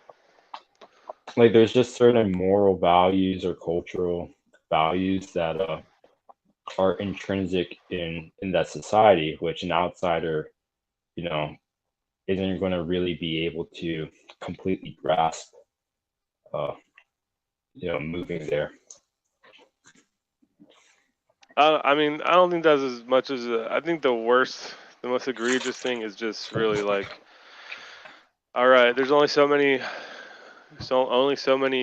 doctors, physicians as doctors, jobs available, and it's like, why, dude? America should come first. Yeah, America I should know come the first. issue. Yeah, the issue is that you put in the word Streamyard in the Yeah, title. Yeah, that's what you're like not supposed to do, because people will just like go YouTube search Streamyard and then live, and then they'll just go around like spreading ass cheeks, you know. yeah. There's someone like All these in the streams. backstage right now, but I mean, it's just obviously these guys are very smart, dude. I mean, they can get you once, obviously. I mean, I have the StreamYard thing, so that way if people find it, they could come in and talk. But I mean, then you're gonna get like these guys fucking like, all right, it's just some dude. He's using like a software to like have someone on a camera. It's like, all right, dude, I'm not falling for it like twice. The first one was actually good because he was inside of a car, so I literally thought it was touch, and then I was like, oh well, it's just some guy in his car. Like he's probably not gonna. But oh yeah, it is. It's the same guy, and he's gone. He just put up the little thing. Um, what's this? I agree. We need more citizens of a country to take action. Or so is that? It's like Fed posting light right there. I mean, action. What kind of action can be taken without like getting thrown in, getting charged with a hate crime? You know. I mean, all we can do is offer our opinions, right?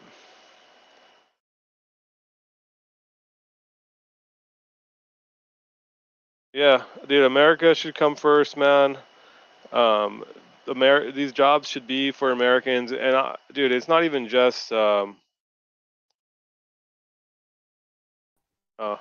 it's not even just what do you call it, dude? It's not even doesn't have to be a doctor, man. Like in my town and in my area, it's a very like agriculture rich area. That's a big part of the economy, and I mean we're surrounded by orchards out here. So the people that go and pick all these fucking fruits and vegetables and everything else, it's like Americans should be working those fucking jobs too, man. And they used to work those jobs. Um, but starting coming out of the 1800s into the 1900s, after all, there's so many, protests by Americans fighting for higher wages, people dying and being murdered and arrested. Um, and then it got to the point where, what do you know? American corporations and the government as well started allowing just mass immigration into the country to start working all these jobs because these fucking poor ass Mexicans living in war zones, living in poverty, would love to come and work here for what compared to Americans is a fucking disgusting pay cut anyway. But to them, it's like at least I don't have to worry about getting murdered or having my daughter fucking stolen from me, you know. And they'd rather have that, even if it means they get paid shit here. But now you get to the point where they talk about no Americans want to work those jobs, like they're working all these jobs that no one wants to do. Well, it's like, yeah, no shit, no one wants to do them because the Americans here, the citizens, have a higher standard of living than any of these fucking immigrants who are like, look, happy to be here, right? Because it's a better livelihood. That's why I'm here. But at the same time, it fucks over the citizens, and it's like the citizens have to have their own self-interest come first, and the government needs to have the interest for the people first, man. Not what the corporations can do to make a quick profit. It's the same thing that happens recently with all these jobs getting sent overseas. It's like they would rather shoot their profits up, fuck over the citizens, than they would keep fucking jobs here. And yeah, you know all about that. Neocons, the neocons.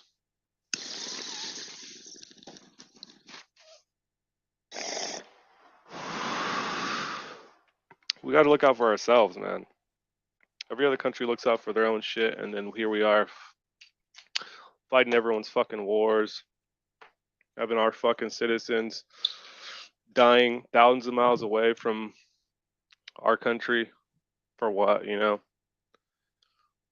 Such a scam.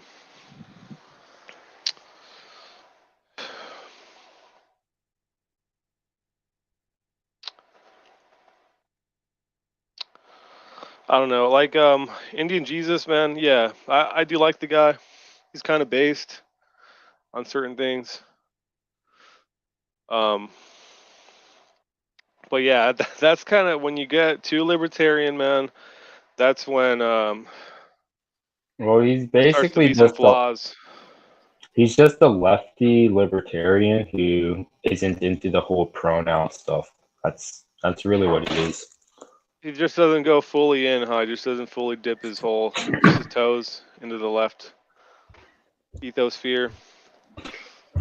And he says he loves Dave Smith, but dude, like Dave Smith is not pro. He's anti-abortion, fully anti-abortion. He is not pro-immigration. He believes in borders. He says that libertarians should believe in borders, property rights.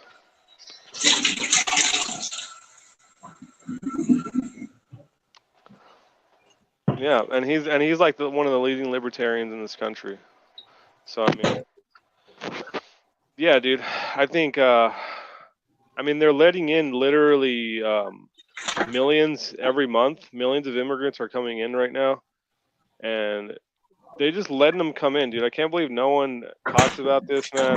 It like gets memory hold where like no one even wants to talk about it. They stigmatize talking about it, you know.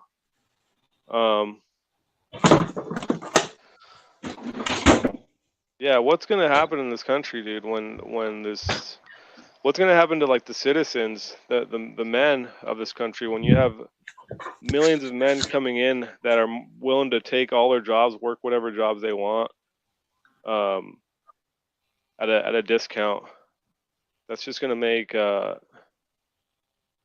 it just makes things harder for people like even like myself. I mean, sure, my parents are from Mexico, but I'm a first generation American too, man, and I'm gonna be here for the rest of my life.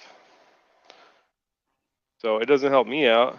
It doesn't help me at all. Like people, you know, the argument's always, well, why aren't you great? Aren't you grateful? Yeah, I am, but I'm not gonna be grateful that non-citizens get to come here and, I mean, frankly, make my life, you know, more difficult.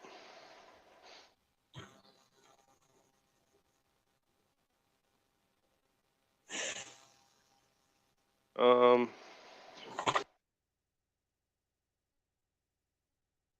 do you got, Jimmy?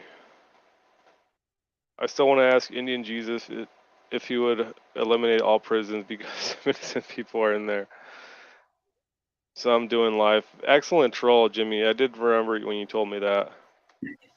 And that is actually like it's not even really a troll. It's just a way to really challenge his logic. I wonder what his reply that one would be.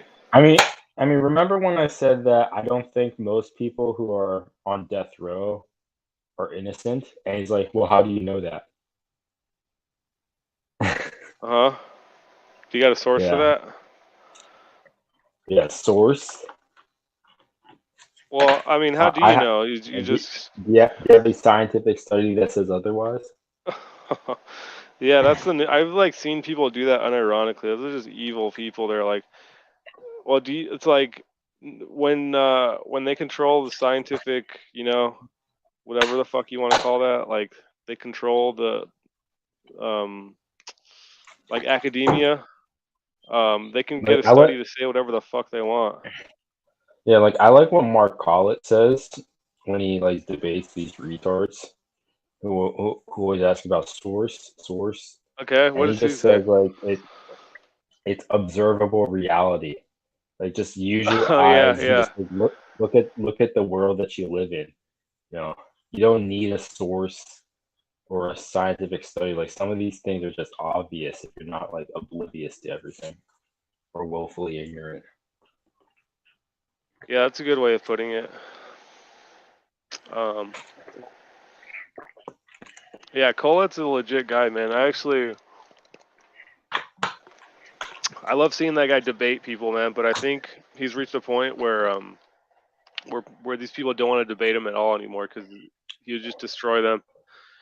And prove him wrong. Dude, I watched the one that he did with the one you were telling me about. What's his name again? Fuck.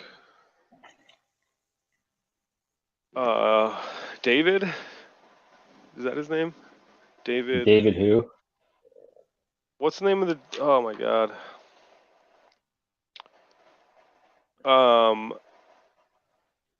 The former KKK guy. What's his name? Oh, Duke? Duke. David Duke. Yeah.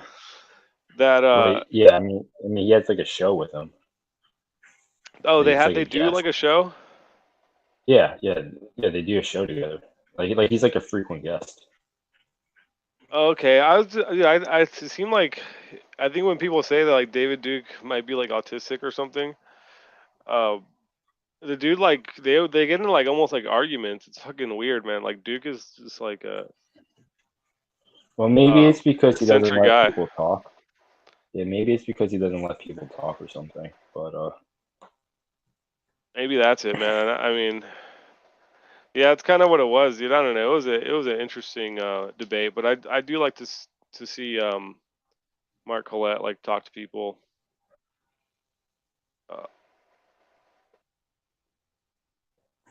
I don't know. He has a fucking. I mean, the guy's been doing it a long time. From seeing him in that Russell Brand documentary, to now, dude, it's like the guy's fucking super legit. He needs to like find Russell Brand, dude. I feel like at this point, even with like as like based as kind of Russell Brand has become, I feel like he would not even want to talk to Colette again still, which is kind of like fucked up, man. You never know. Like, yeah, but it's... I bet. I feel like Jimmy Dore would probably talk with Alex Jones now. Even though he spit on him, 6 or 7 years ago. I feel like Jimmy Dore is like a little geek, and Alex Jones is like an alpha. He's like a giant. He's like a big dude. He probably wouldn't even want to be in a room with them, thinking that he's gonna like kill him. Dude, Alex Jones, he was at Bonnie Rotten's wedding. Whose? It's like this super tatted up porn star. Oh, really? Did type in like Type in like Bonnie Rotten Instagram or something.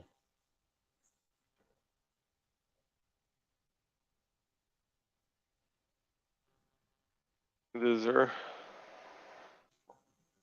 Is it? Yeah. Yeah, she just got married. So- Damn, who did she marry? Who's this? That So right fucking there, yeah. Click that Jesse other photo. James? Click that other photo. Go back. Yeah, click that This one. one.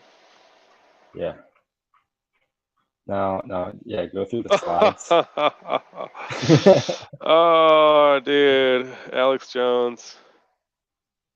Like, why That's is he pretty there? funny. If I were to guess, I mean, these kind of. Where is this chick from? First off, is she like from Texas? I mean, she's probably in Austin, right? Yeah, like if you tell the style, this is very like southern, and even Texas is by extension. Some people would call Texas sort of like the South, parts of it for sure. Yeah. Isn't like a white wedding dress supposed to symbolize like virginity or something? Yeah, sort of. Why? I'm Is it white? just I pointing see it like a out. little bit of a cream to it. I see a little cream in there. uh, like it's like colored if you really look at it.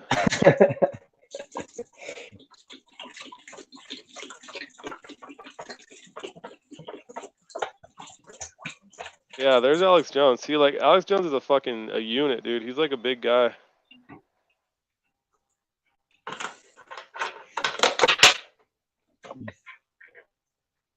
I thought this was Jesse James, man, the chopper guy. I mean, dude, Alex Jones. Think about it, man. The guy's like, he's like a profound guy, man. He probably gets invited to like a lot of places. He knows a lot of people, man. He's pretty well connected. Oh yeah, for sure. I mean, the guy's like famous. He's like a meme. He probably makes like a lot of money too. Probably. I mean, I don't know how. How does he make? How would he make money if he did? I feel like there's people that like give him money, dude. Like stipends, like millionaires who respect what he does. I mean, he does do like I mean, he's a lot of things, man. Reporter. What does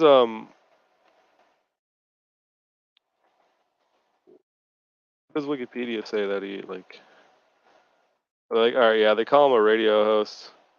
It's like a smear, basically, especially when it starts with American conservative. He's alt right, he's far, which is ridiculous, dude, because he's not like it's funny because like you pull up alt right, and then what's the first thing you see? A Nazi flag, Confederate flag. Like it's such a scam to just get you to form an opinion. Don't tread on me. It's just too cliche, dude. Like, what is it? This, dude? They don't even iron their Nazi flag, man. It's fake right there. They just bought that, and this guy's probably a fucking plant,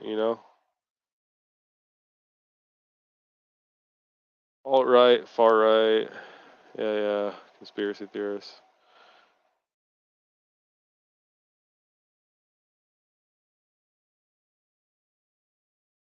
Nick Fuentes, and then yeah, see like the first paragraph they attach him to Nick Fuentes, and they call him a white supremacist. Like he's Mexican, first of all.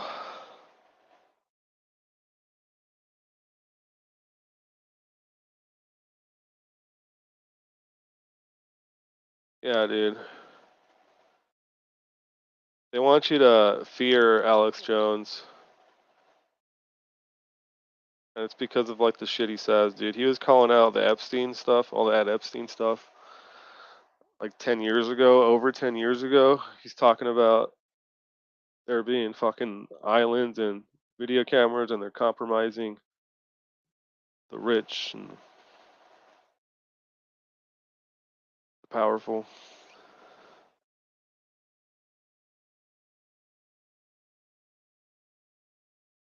Yeah, dude. I would invite him to my wedding. That's all I know.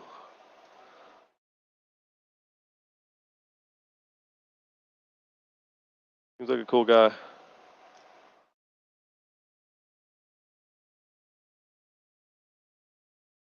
All right.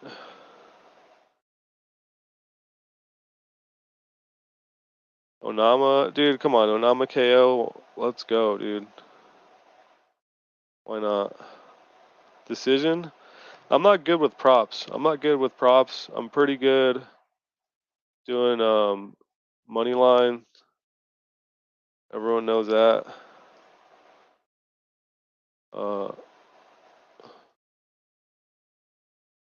Yeah, look at that, dude. Just under 66%. So I usually do all right on straight. So I mean, Onama won last time, and it was like, where was that at? It was like Yeah, his like last last amateur time I fight. also picked him to win by decision against Benitez. I didn't think he'd just like, 'cause Benitez is like decent, you know, he's a vet. I didn't think he'd just Yeah. blow him out of the water like that. Because the Do you thing not watch with Onama's David is fights like, though? dude, like no, but David has a patented record is the thing. Well, maybe it's not so padded after all, man. Yeah, like obviously he's good, but like his record is definitely padded. I mean, who's like, he's better than all these guys he fought. You know, it's like he's fighting, even in his amateur, he's fighting like a guy who's 3-1-1. He's 3-0. Like, it's not the most egregious. How bad does it get? Just the guys he's fighting are not really that great either. Like scroll up a bit. Pro fights. Yeah, I mean, I guess here he's fighting like an 0-1 Well, guy, yeah. and he's Well, had look, 10 like your fights. first few pro fights are gonna be, you know, like gimmies, like obviously, right? He won a 12-second fight by guillotine, for example. Okay. Yeah, well, that's Like what I'm saying. I'd This is his 10th fight or 11th fight. I This would guy beat had only that had guy. That one. guy's name is literally Big Head, Wow. and he's 36 years old. You know. That's an unfortunate last name, man. Why would you like put your child through that? Is that real? Well, There's some I've fucked seen up some of last his names. fights. Like I've watched some of his fights, and he just fights these like complete geezers. And Really? yeah, Sam Hernandez. He looks pretty bummy. 2-0. And then yeah, like like a minus. that Justin Okay. Overton guy sucks. I watched his fight. That guy's old. He's old and gay. 33.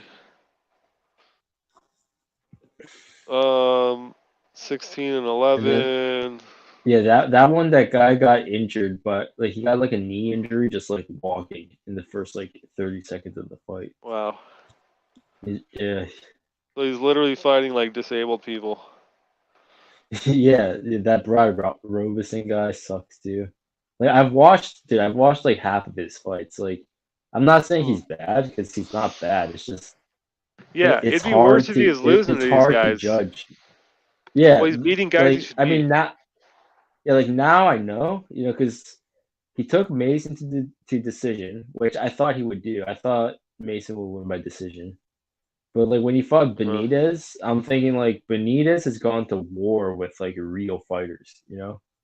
Like Who's and he so fought? I didn't think Benitez, like dude, he's fought everybody. He's fought like Omar Morales. He got knocked out by Sadiq Youssef. Oh He shit. lost to Billy Q. He beat Jason Knight. Like Arzola, Feely, Touchy Feely. yeah, he's got a play call. He's got a real record, you know. Benitez, he's been around for a long time, so that's why I didn't think he just like KO him in the first round like he did. What did I have? Oh, dude, I had Onama KO, man. Look, I had him KO round 1, and I mean maybe it's just a lucky guess, but I thought he could. I thought he had power, just from seeing some of his highlights that I looked into. Yeah, I mean, And you look Benitez at his gets record; he's got all KO'd. finishes.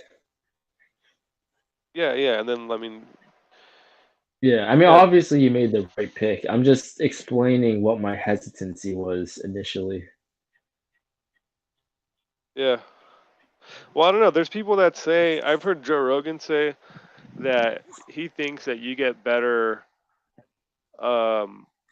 Or was it you that told me you get better going to like beating, smashing white belts than you do just getting smashed by black belts? Like it's better to just Oh go on yeah, and be that's able to true. get your work in. Yeah, Yeah, like there's definitely a time and place to to spar or roll with upper belts. Like uh I think 2 weeks ago I rolled with Trey and Trey couldn't sub me. Like he dominated me. Yeah, he took my back and yeah, everything, but I defended the back for 5 minutes. And like Trey was like actually trying to choke me and he couldn't. And that was like great training for me. Like I can't get yeah, that type of training defensively against a white belt, right? But I'm yeah, also not in any position to do anything offensive against Trey because he's always like in a dominant position against me. So for me to yeah, practice yeah. like submissions, I wanna go with lower belts. Yeah, when I used to play a lot of basketball, I always felt like I got better playing against like when I was the worst player on the court. I feel like I got better playing against very good players relative to my Yeah, I skill. mean that's also it's also like a team sport. So it's a bit of a different dynamic, but I think for individual sports, you definitely want to, like John Danaher says, that you want to split 80% of your training with people worse than you and 20% with Really? people better than you. Yeah. Maybe it's like So 80% worse than you, 10% equal level, 10% better than you, something like that. okay, yeah. So you're getting in reps just that warm you up, and kind of you're able to like know what it's like to succeed, I guess, and then you're challenging yourself against formidable guys, and then you're going against guys that just completely got your number anyways, and that's going to help you Yeah, advance exactly. as Yeah, well. because the guys on your level, those are guys where like you're gonna have like pretty equal matches with, right? Maybe you can't sub them, but they can't sub you, and it's Yeah, also like the most realistic, like competition wise. Because if you go to a competition, you're probably gonna go with guys around your level, because that's usually yeah, just how you sign up. Uh, and then obviously you also want to have a few roles with guys better than you so that you can so that you can get humbled, which is always important. You want to get humbled every now and then. Uh, and you get better, and dude. if You really get better. yeah, it'll force you into like defensive positions. But if you're only going with guys better than you, then you're only in defensive positions, and then you never have a chance to work any offense. So That's that's true. why like when you like first start out in jujitsu, you're like the worst person in the room. So you're going to get better defensively than you will offensively. Like I uh, always tell people, you're probably not going to get a submission. Like you're probably most likely not going to get a submission for a few months. wow. Like a real submission where your opponent's resisting. It's probably going to be like at least a few months. I mean, sometimes people will get a sub in like their first few weeks. It's definitely Hmm. possible. Yeah, that reminds me of like, I mean, something completely different, but like Squad, like the video game. When I first got that game, I literally wouldn't get any kills, and it was like that for maybe a week or two, dude, where you literally, when you die, you wouldn't know where you died from. Yeah, so you just really just start. I kind of know what that's like. You're just literally gonna have to be, I don't know, dying a lot, getting choked a lot, because you don't know what the hell is going on or what's coming next. Dude, maybe I'll go this week to jiu-jitsu. We'll see. I still want to go get yeah, dude, I want to get some work in, man. Yeah. So Nama. Okay. So Nama maybe not KO. This guy's never been knocked out before. That's cool that the UFC does that. This matchup, right? Isn't it cool? Like these guys have fought before, Yeah, so now they're and I would they're also having their say, rematch. yeah, I would also say like, are the odds out for this fight good or best fight odds? Because I would imagine Onama decision's probably better. Yeah, there it is. Onama, Okay, heavy so, favorite. yeah, so he's minus 275. I'm gonna guess he's probably gonna be like minus 110 or something by KO, and he'll probably be like plus 200 by decision. Plus 200. Is that good? I don't know. What do you? Is that like because they haven't finished? He didn't finish him last time. So would you look at it from that perspective of like, all right, it's good at plus 200? Yeah, he's fighting a young guy who's like not as damaged, right? Yeah, yeah. Because I mean that's part of why I picked Mowgli. Where was that even at? Mowgli. I mean, in some of his fights, dude, the guy just gets popped a lot. I don't remember which ones they were exactly. Yeah, like Sadiq. Yeah, Sadiq, he just got KO'd. He got flatlined. Yeah, the guy just kind of leaves his head out there. I want to say like Justin James might have knocked him out. I'm not. That might not be, or knocked him down. Yeah. It might not be accurate, but yeah, it's like he gets KO'd, and I just remember from memory, dude, his like, I don't know, he just puts his chin out there. Yeah, so I mean, dude, I'm so bad at, dude, I'll just put it to decision. I mean, I think he's gonna win. Literally, damn, 96%. That's pretty high, man.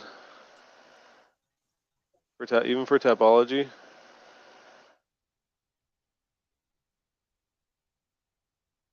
Makes you think.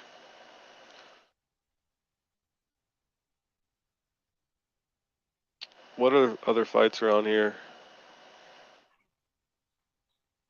Vicios. I mean, you gotta take Trujillos, right? Trujillos.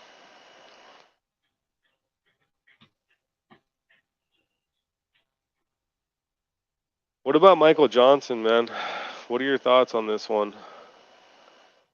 I think Michael Johnson can just like KO this guy. I mean, he's no Jalen Turner.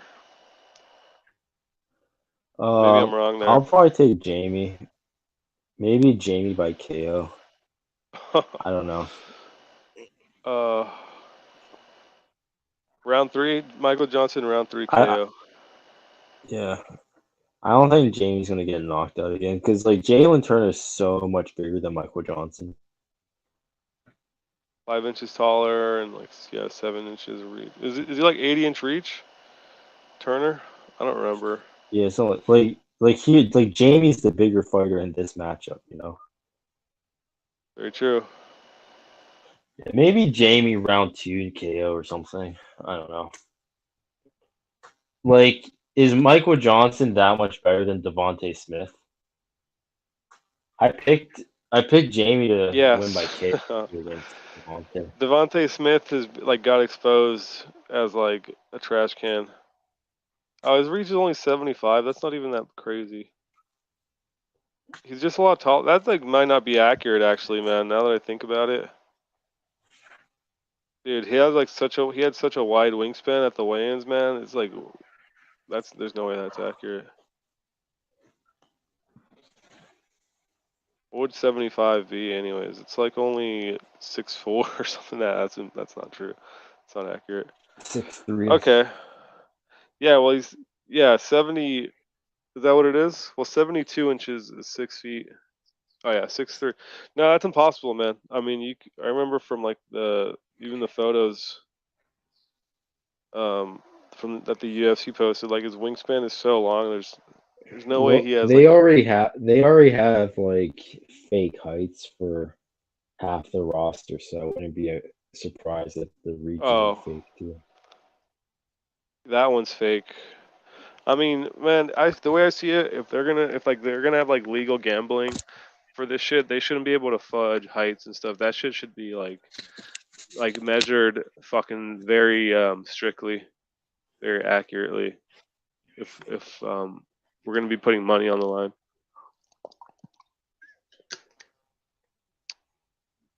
You know, I guess then we can make our own adjustments, but they shouldn't be able to fudge that shit like the way they do. Yeah, I don't know. What can I say, dude? I'm a Michael Johnson fan.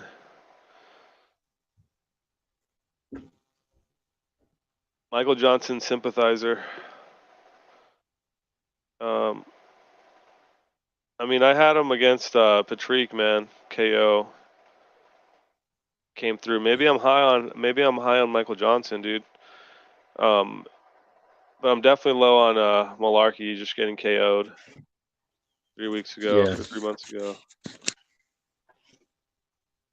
All right, we'll give him some respect. It's Michael Johnson decision. Let's go, dude. Come on. What about this terrible fight, man? This one's like a tough one for me to even like. I mean, even on paper, What like is it? Sherman's got the small disadvantage. It's Jared Vendera that versus one. Chase Sherman. Yeah. Yeah, that's. I don't know. It could be fun. Like Parisian and Bordeaux was like kind of interesting, and that was like super low level. Okay. Like, low level. That's true. I'll go. You know what I'll go Vendera. Really? I guess. Yeah. That's kind of the Chase way I was gonna lean. is just like all he does is throw leg kicks. You know. Like that's literally all he does, and he's like a quitter. He's a quitter. He throws leg kicks. He's a quitter. Yeah. 4 in a row, but I mean, it's not like Vendera's much better.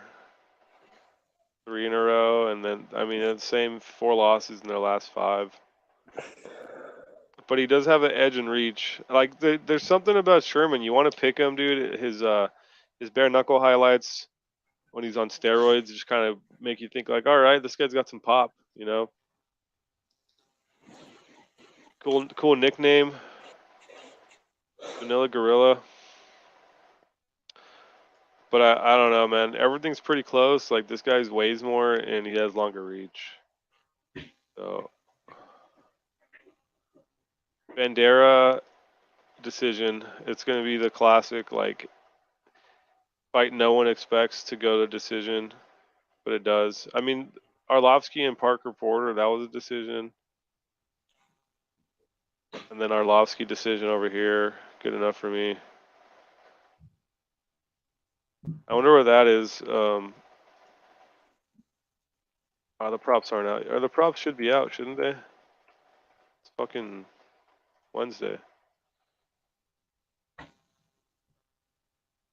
Bandera decision.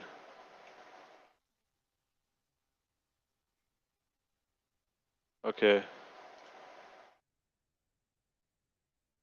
Fight goes to decision. Bandera wins by decision plus 300. Is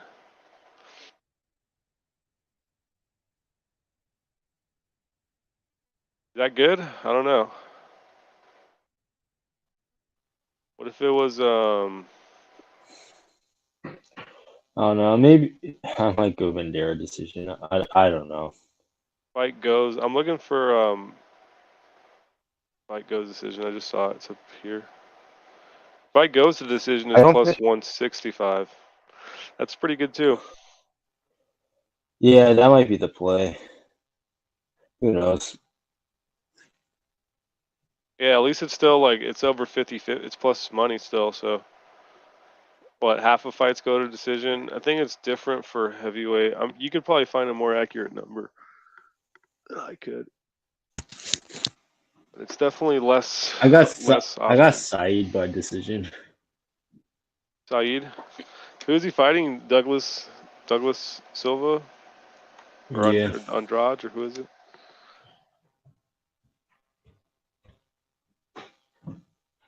Oh yeah, yeah, that's literally his name. I said all of it. I don't know, man. I like this guy's on steroids. That's cool. Jiu-jitsu. I know you said it. You say wrestlers own Brazilians. So you're probably keen on that one for sure.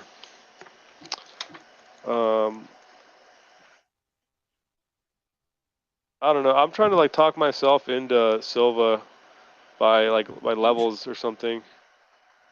I mean, he already lost to another Brazilian, but Barcelos, isn't he more of a striker? I mean, he's probably a black belt. If I were to just take a wild guess.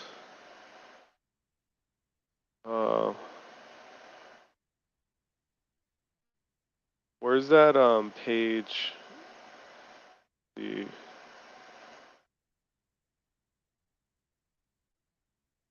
how fights end? Is there anything like that in this book here? There's something in here.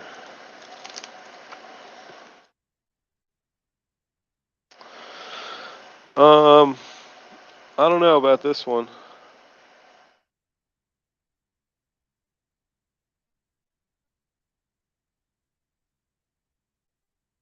Jimmy said check your DMs.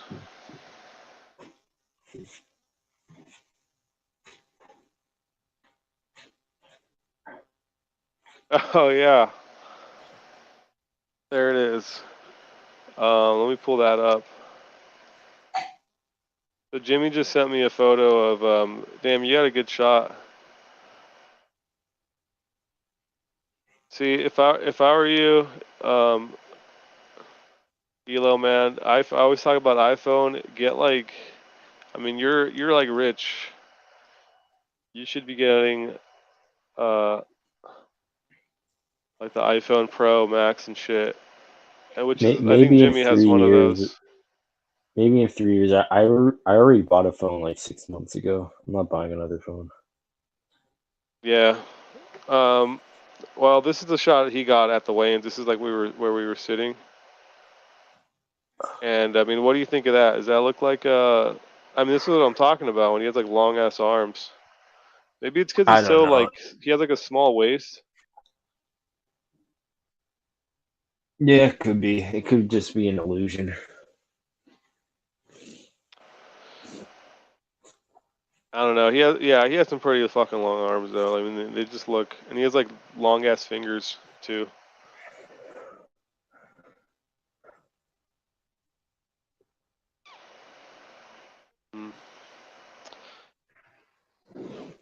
All right, so I'm like very undecided on some of these, man.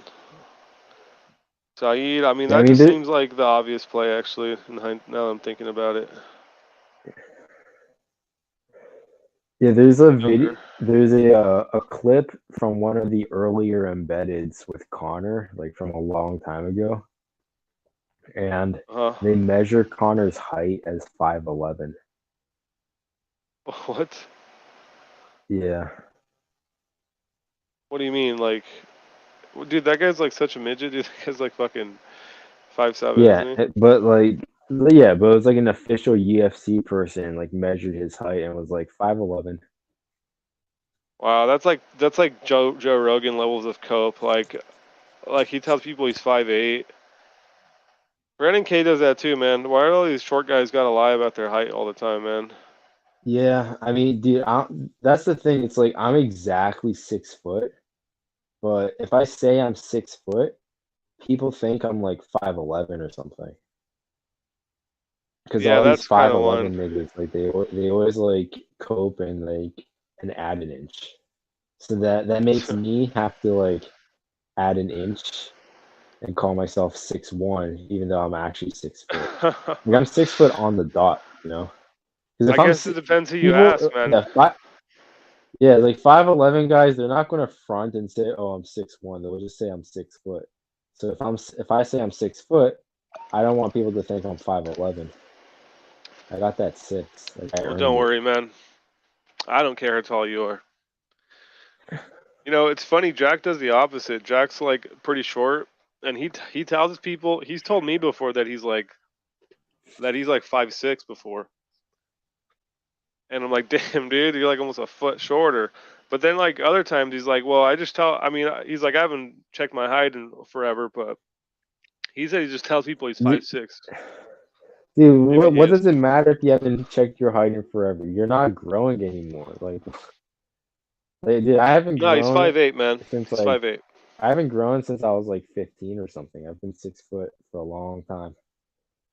I had a growth spurt like in my like early 20s, man. I grew like another inch, half inch. I was 6'3" since like middle school. Or no, I guess I was like 6'1". I mean, dudes should just stop coping and lying about their height. Like, I'll have friends who say like, "Oh, I'm 6'3", and they're like barely taller than me. You know, like I'm basically eye level with them. Yeah, I like Dude, literally Grant Dawson was giving that shit to me because like what? I'm clearly way taller than Grant, and he was saying like I'm 6'3". He's like, "Oh, you gotta be 6'3". I'm like, What's he no, listed I'm at? 6. I think he's listed as 5'11". I might be wrong. Yeah, he's like Good check. 5'10". See what they got him on Tapology. 5'10". Yeah. Yeah, he's 5'10", so I should be 2 inches taller than him. But I was at least 3 inches taller than him, at least. Well, you're 6'1", that's why. That works out. But I'm not 6'1" though. I'm one. I even measured it in like millimeters when I was in Japan. I'm 182.9.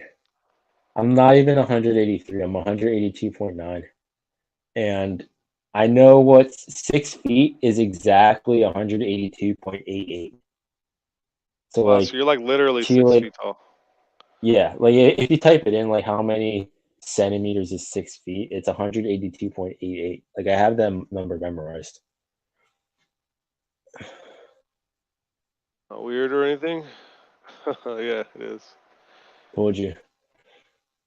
Yeah, I just tell people that I mean 6'3", 6'4" is what I'll tell people. I mean it like depends on the type of the part of the day Oh yeah, you or like how I grow stand. like when the sun's out. No, I mean What you like? pretty much everyone's taller in the morning than they are at the end of the day. It's like, isn't that true, proven or something? Yeah, I mean like what, by like a quarter of an inch or something. I think it depends on how you stand too, man. Because I don't like stand like straight perfectly up, man. If I like stretch out my whole spine, I'm like I could literally make myself taller than if I'm just my static way of standing. Yeah. But yeah, I think basically everyone is shorter than they actually are. There's almost Yeah. nobody who like undersells their height. Everyone oversells their height. I always say Except me, 6'3", I'm but honest. so am I. So if like Well, yeah, like I don't have a if reason to you're lie. shorter than me, like you're 100% not 6 feet. Because I'm like that, I'm the limit, you know. Well, when I'm that we're like line. in Vegas, when we're out somewhere, you're gonna be our like measuring stick to see if people are like Yeah. over or under 6 feet. Yeah. Yeah, I mean, if you're outside, like obviously there's shoes, right? So like, maybe True. people's shoes could have like slightly different heights to them. Like Joe Very Rogan's true. adding like 5 inches with his Oh, high dude, heels. I got like 2 different pairs of Nikes here. And one pair is like a giant fucking heel, easily makes you like, dude, over an inch taller just wearing these shoes. Like some of these new shoes these days, 5'11" guys love those like giant heel Yeah. shoes from like Nike. Now weight is something that obviously fluctuates a lot, like even within the Yeah. day. So I don't know, I'm like 180-ish, but it just depends. Yeah. Like Oh, some you could days, change you could add 4 or 5 pounds just from eating and drinking well, fluids and dude, like, stuff. like I think I mentioned before that I fluctuate like 15 pounds in the same day just from like rehydrating and eating. You know, like 15? if I go, yeah, if I like go to class, dude, if I go to class, uh, I might go all the way down to like 173 if I'm like really exercising and everything. I'm like That's sweating it out. crazy, man. Yeah, and then I'll go home, Yeah, I'll rehydrate, I'll have like a big meal, and next thing I know, I'm like 188. it's pretty Yeah, extreme. like I thought dude, my fluctuations were big. well, I think a gallon of water is 8 pounds. You can look it Yeah. up, like how much a gallon of water weighs, No, but I that's like think about what it gallon of is. water is eight. Yeah, so if a gallon of water is 8 pounds, like it, you could easily drink a gallon of water if you're like really thirsty, right? Oh, for sure. Yeah. So you drink an entire gallon of water, then you eat some food. You know that right there is probably like 10, 11 pounds, and then maybe you like you give yourself a little bit of time to digest, and then you go back and you like have a second tinier meal before you go to sleep. That's how you get 15 pounds. Yeah, you're a unit, dude. I mean, I'll fluctuate. I know I fluctuated like 8 pounds before, and I'm pretty big. I mean, I've like lost 4 pounds in my sleep one time. Does that sound like a lie? I mean, I weighed myself before and after. I lost. Is that how do you do that? How do you lose 8 pounds? I think I pissed a lot beforehand for sure. You know, I weighed myself, didn't eat anything, and just like probably lost some weight from the water. I think that happens, man. I've heard like Oliveira talk about. He was talking about it in Phoenix how like he'll literally go to bed and lose weight by the time he wakes up. Just kind of Yeah, like because you crazy. breathe out weight, you know, because there's water in Yes, your you breath. know. I was about to say Yeah, that's how you and actually burn weight or burn fat. It's actually yeah, you breathe out a lot of it. yeah, and like you know, Fascinating. you might sweat a little bit into the sheets as well. I mean, it's not too much. It Yeah. might be like a pound. No, but that's how you lose weight, dude. You literally lose weight by sweating and through like exerting your cardiovascular system, and you're gonna breathe harder, more, and then you're gonna sweat more, and that's literally how you burn weight, burn fat. Yeah, It's pretty cool. It's like a much. chemical reaction. That's the chemical reaction.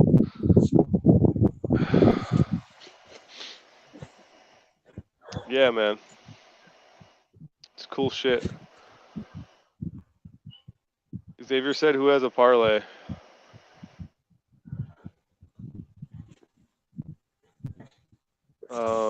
Parlay for this What's week. the women's fight this week? Which chicks are fighting? Pull that up. Calvillo Oh and yeah, Nina Nunez. I mean, probably I got Calvillo. They're yeah, both that's what I so have. bad. I'll It's give her a like sub so round low two. level. No, I Yeah, don't at think least she'll get a sub. Calvillo. I think it's No, probably a decision. Calvillo probably just ragdolls her for 15 minutes. I think I mean Mackenzie maybe Dern. yeah, She got an armbar. yeah, but that's Dern though. Dern goes for subs.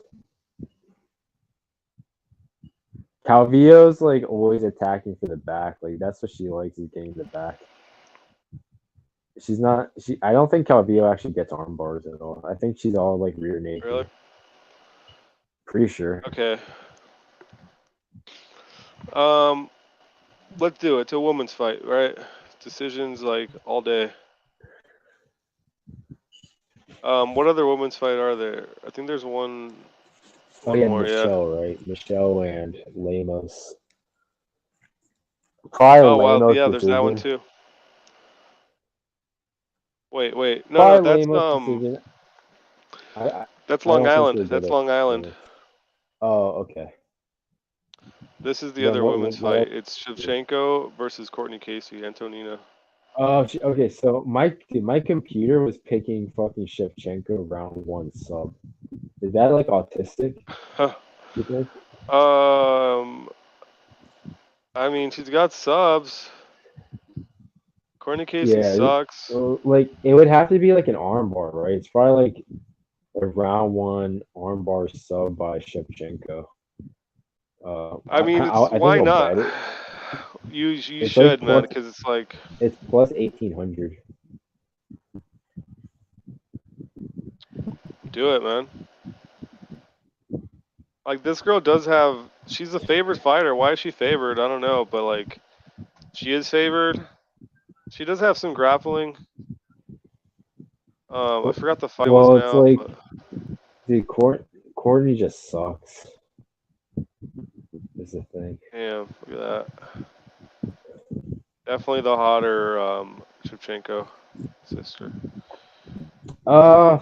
Maybe arguable. I mean, if we're just I'd talking about I'd, physical appearance, I'd probably still pick Val. Honestly, I get I it feel like though. you're someone that that'll choose like credentials and status over just I mean physical appearance. I mean, come on, Anthony is okay. what she's like 38. She's too old. So, She's an old dude, lady. so what? She's 34. They're both like pretty old, getting there. That's the thing, dude. Look, she's older and she's still like more attractive. Definitely the prettier one.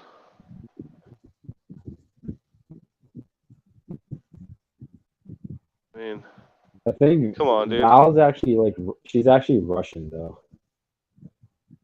Valentina, like Antonina's got like a Hispanic dad or something, like a Peruvian dad. I think they do, dude. That's probably why that whole thing is like why Peru is a thing in their family. I think they do actually just have different dads. Like it's not like Yeah, like like scandal they never address this, but it's like it's obviously the case, you know.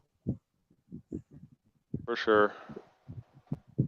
I mean, look at that. Yeah, But she definitely looks Hispanic. I think Valentina's like ethnically Russian. Yeah, she does. She is. She like said something about it. About like she doesn't really talk about the whole like Russia stuff, but I think she said before that like she considers herself Russian. So there's their whore mom in the middle. She looks like she might have been hot when she was young.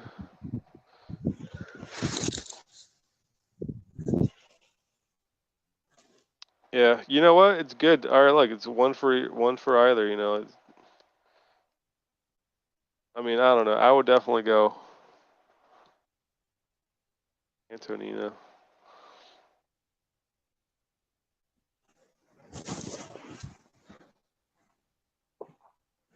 Dude, imagine if they fight.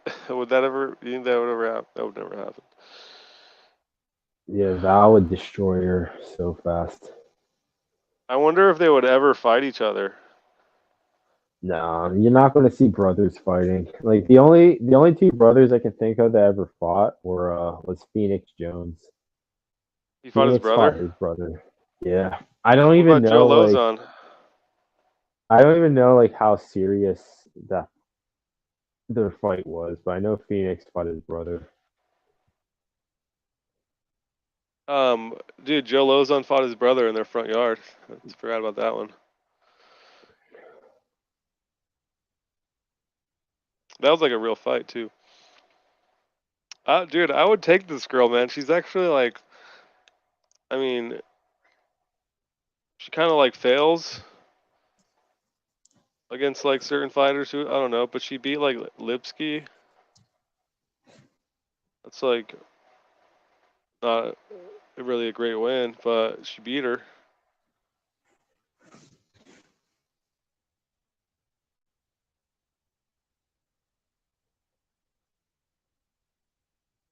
I can't believe I'm doing this, but oh, well, I went Casey, dude. Why did I go with Casey? She's got 100 points on her on the Elo. Yeah, I mean, but, like, more fights. Look at Courtney's wins though. Like, go back and like look at like who Courtney's actually fought. Like look at it on my thing. Oh.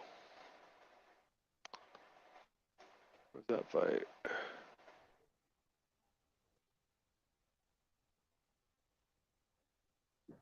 Because you can see the ELO rating of her opponents, right? Like,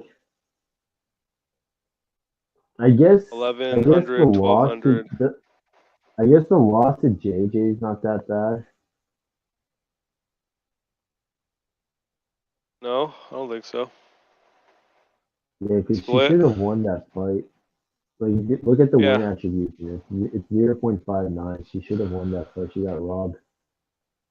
Oh yeah, and she. I mean, I was just looking at this. She like her ELO rating went up for losing, which a lot of times same thing, Yeah. right? That kind of means they won.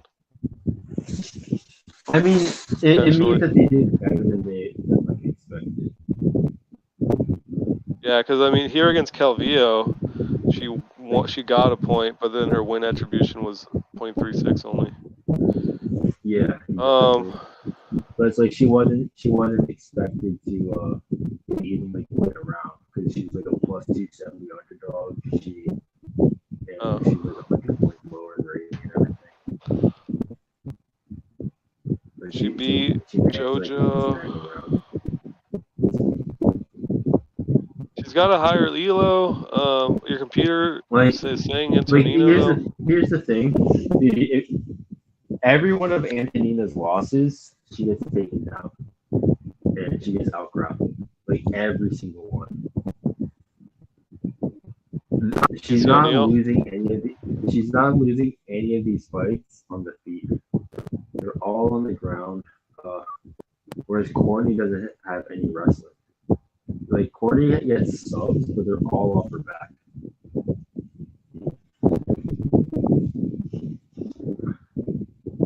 Like go to the fight statistics on my sheet.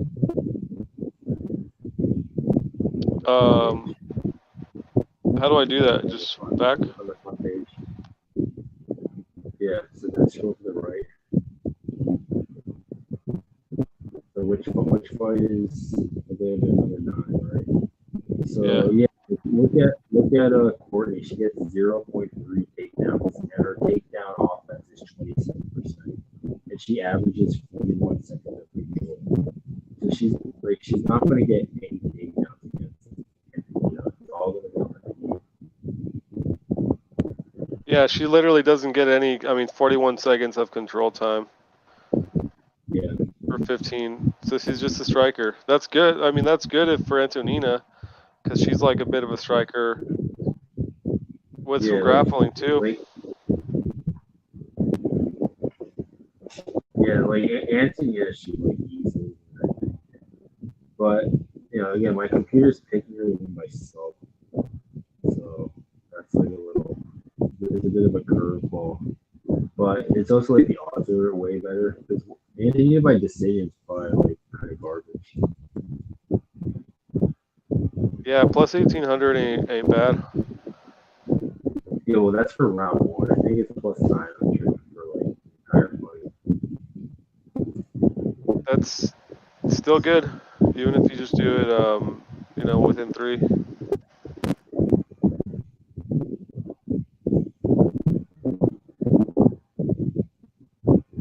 What else, dude?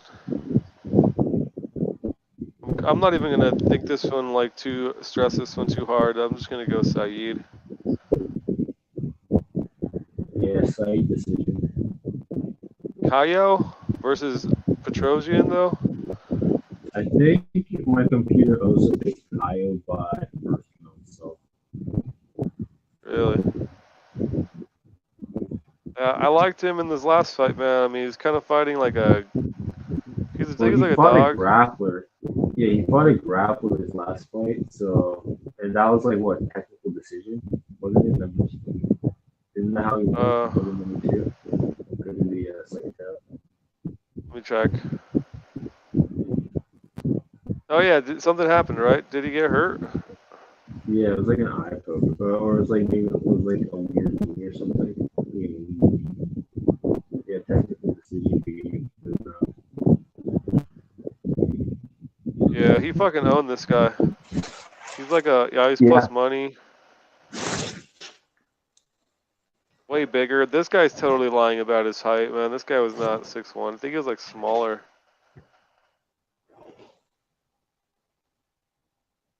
He was like a little hunched. He's like a little hunched fucking Russian. Yeah, I'd probably go this guy. I mean, Method. Fucked if I know. Petrosian is a striker, a pretty good striker.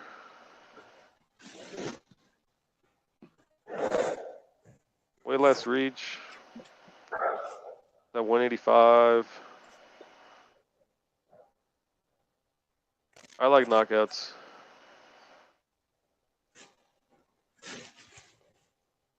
What's this guy's like sub amount? 1 win by sub, 2, 3.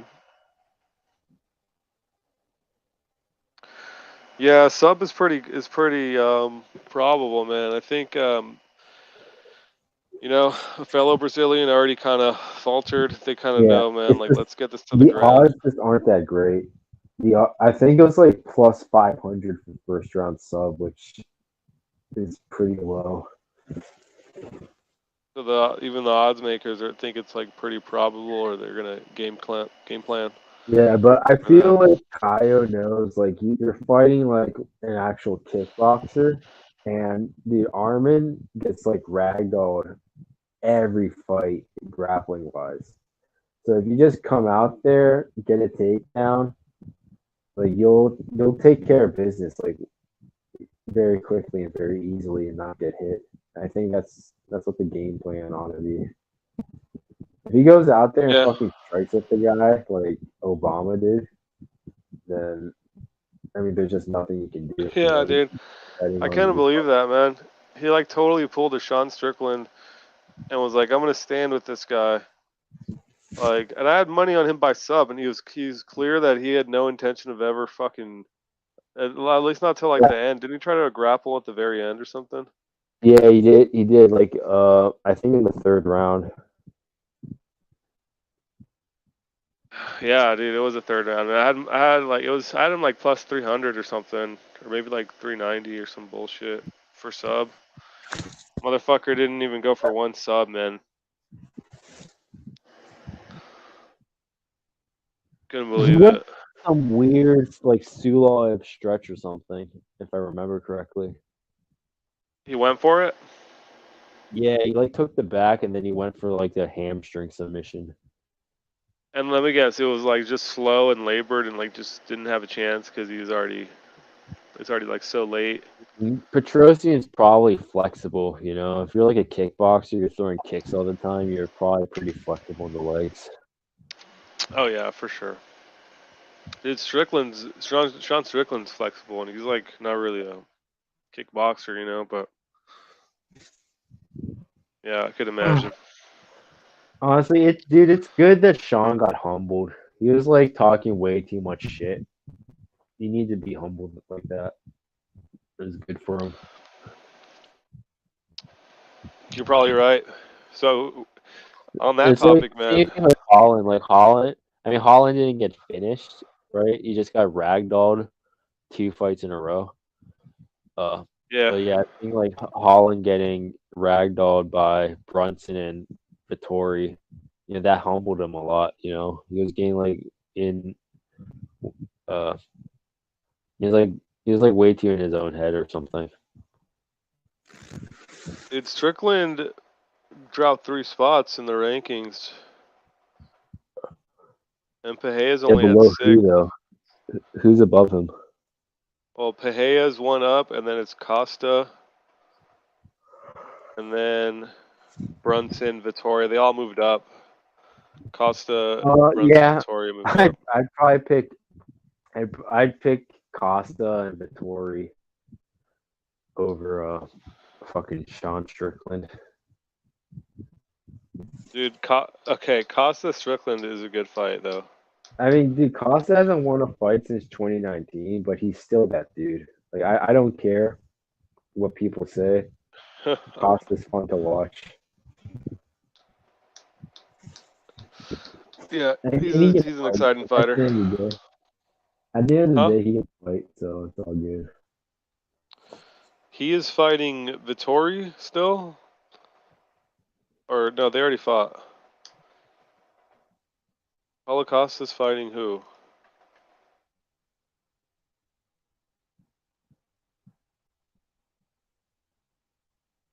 Rockhold. Holocaust. Ooh, you're right. He is fighting Luke Rockhold in Salt Lake City. I got a buddy. He said he's gonna go to this event. Actually, he's gonna drive up there. He lives down here in California, and he said he wants to go because his birthday is in August. That's actually a good card to go to, man. I mean, Jose Aldo, Costa. I mean, Usman versus Edwards. Usman, um, who lets his hands go.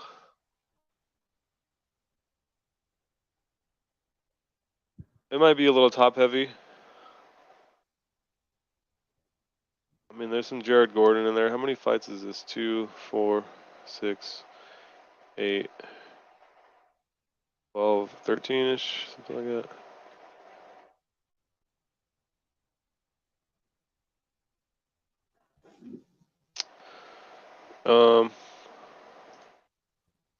Yeah, I'll watch it.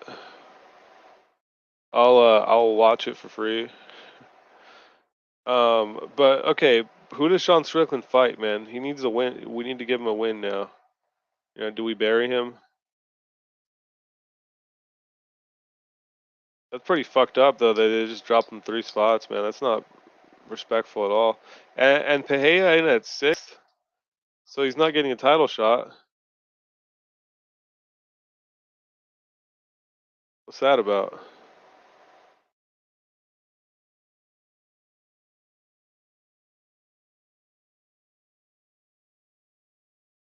Jimmy says Costa will never make 85 ever again. 185 ever again. I mean, that's not nice, is it? Not a very nice thing to say. He's made it a ton of times. How much does he weigh? Isn't he one of these guys that weighs like 230 pounds, like out of camp? And he's cutting fucking like, well, that would be 45 pounds. What he's doing should be illegal, dude. Is he the one that they caught? There's that video of him on YouTube where like they're catching him doing the IV. Like someone just goes into his fucking into like his room with a camera on. That's still like on the internet.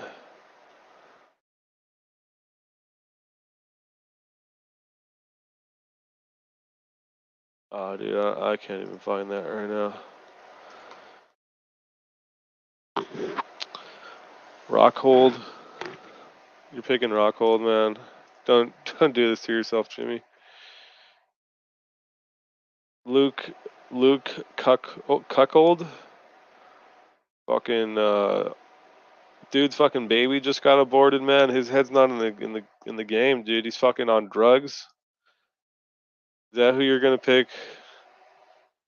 A fucking drug addict? A junkie? Come on, man. I mean, dude, he's been out of the game so long. What, he came back, got fat, and fought fucking Jan, got KO'd by Jan Blachowicz. Like, didn't he get KO'd twice in that fight? Got fucking owned. Yeah, he did get KO'd twice, right? It was like the end of the first. He got dropped hard.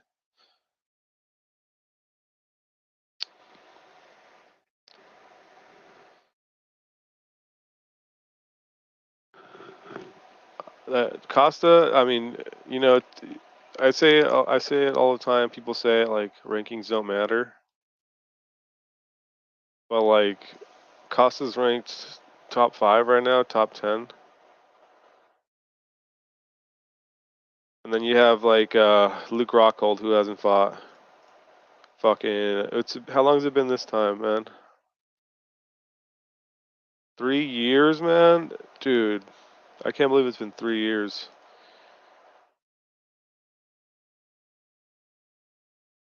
That's wild. On the day, actually. It's 3 years on the day. It was 7/6/2019. Luke Rockhold was fucking murdered. I mean, he's probably gonna get KO'd, man. Statistically, like, when is that fight? It's not for a while.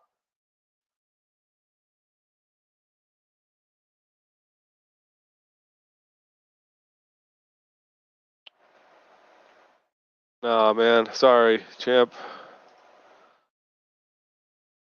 What else you got, Jimmy? Picking Rockhold? Oh. You asked me I asked who's fighting, right? And you just told me it was Rockhold. Okay. No, okay, I thought for some reason you were picking him because you sent me the article where he's just talking about eating mushrooms. Damn, he's fucked. Yeah, I mean, I don't know if the mushrooms are good or not. Is he gonna be on mushrooms when he's fighting? Like, he probably will be, actually. I don't know if that's good or not. Yeah, he's gonna get knocked the hell out, and like, I mean, Costa KO is probably gonna be like minus fucking 150 or some shit, or worse. Totally gonna knock him out. Costa, Vittori, Anya.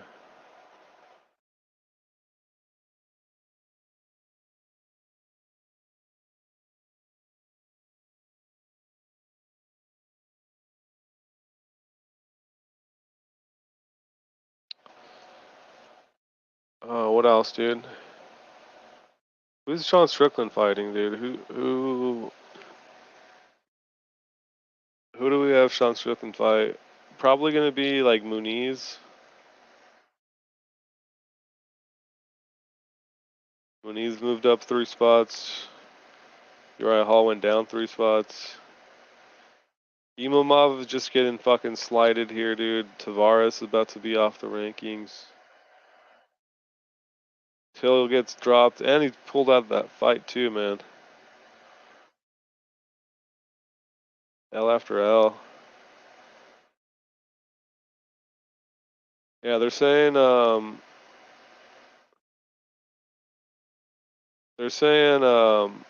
Chris Curtis is gonna take that Till spot. That's cool. That's an opportunity, man. So Lou Rockhold said he was drinking heavily for a while after that last loss.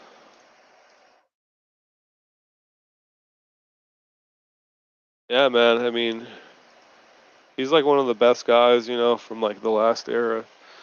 And I mean, that fight was like he was just trying to get a quick entry into like a title shot, right? He was like talking about fighting John Jones and shit. And who does he think he is? Dude, he's about to start fucking drinking a lot more. He's gonna be eating a lot of mushrooms after this one.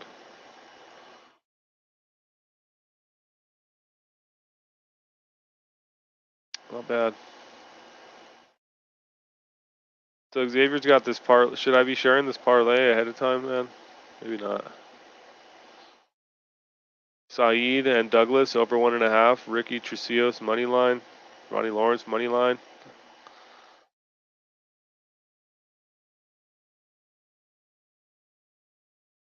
I like that actually. Silva's a tough guy. He's got the jiu-jitsu to keep him safe. Maybe he doesn't just get smashed right away. I mean, 1.5 rounds. It's not 7.5 minutes. That's not too much time. And then Tricios is probably just gonna win. I don't know, dude. I'm not even looking into that one. Tricios is Trujillo's is just kind of the man right now. And I think the guy he's fighting is like debuting. Right? Let's see. That's kind of a little bit of like a gimme. Oh no, it's not. It's not a debuting guy. It's actually like 4 fights, 2-2 though in the UFC.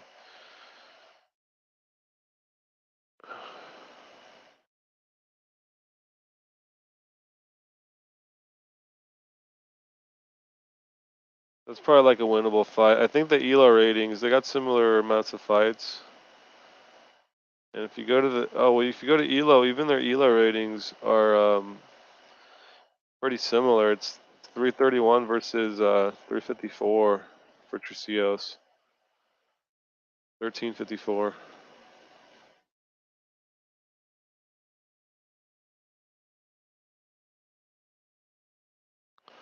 It's a hobby. Isn't this the guy that you say looks like Helwani? Jimmy, is this the guy you were talking about? Sort of. Till versus Strickland would be good. Yeah, why not? At this point, why not? That's a pretty high profile fight. Fucking Darren Till, man. Pulling out. Man.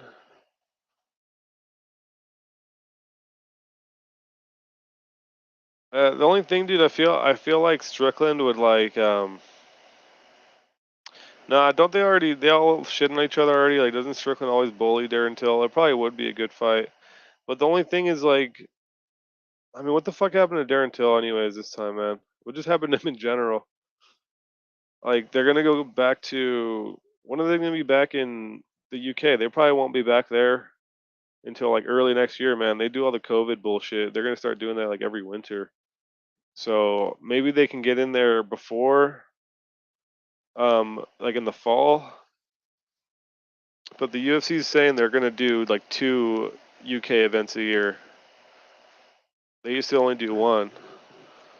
So I don't know if that'll work. I mean, unless they're just gonna be like, all right, we'll do 3 a year. If they're just selling out every event, I mean, they got to weigh their options. It's like, should we have 3? They'll do 3 if they can sell out 3.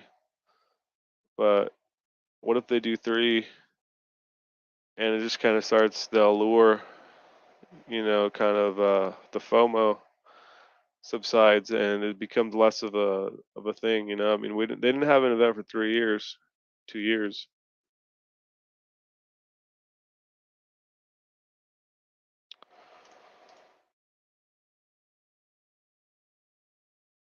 Silicon fight outside the UK. Yeah, that's true. I mean, he's done it before, hasn't he?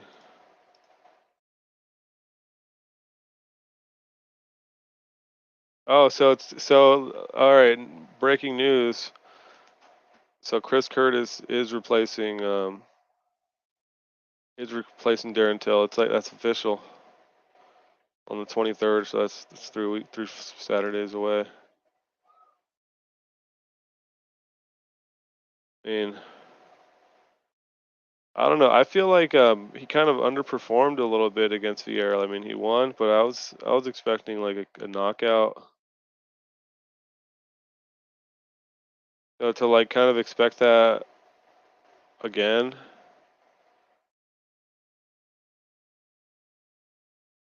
On short notice.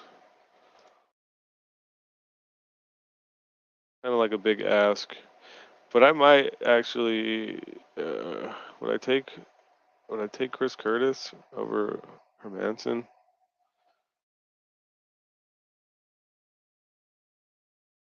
I mean, Vittori couldn't knock him out. He was putting him down. Sean Strickland couldn't knock him out, and that was like it was basically like, hey, go knock this guy out.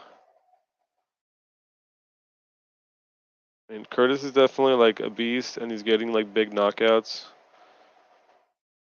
But I think Hermanson might be on a different level than like Brendan Allen and even Phil Hawes. Jared Cannonier was able to do it.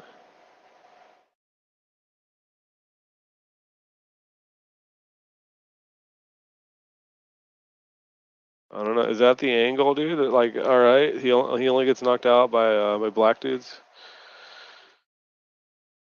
It's not racist, right? Who else has knocked him out? Cannonier. Santos is kind of black, dude. He's probably part African a little bit.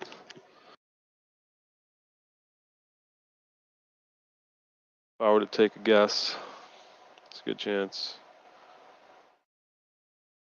Who else? He hasn't really been knocked out that much.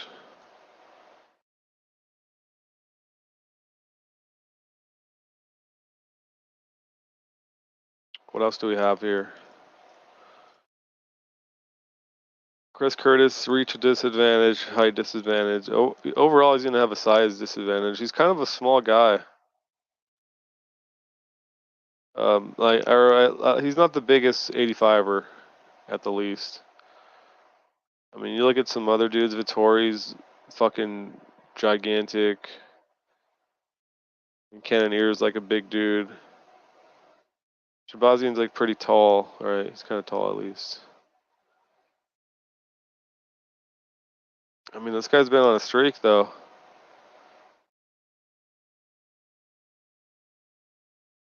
Big wins.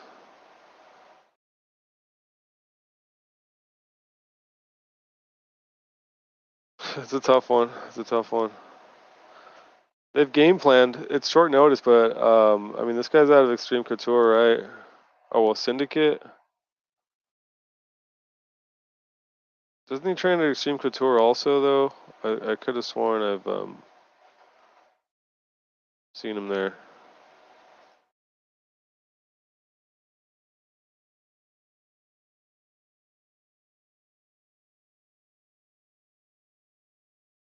I mean, either way, it's like I don't know who's game planning for Sean Strickland.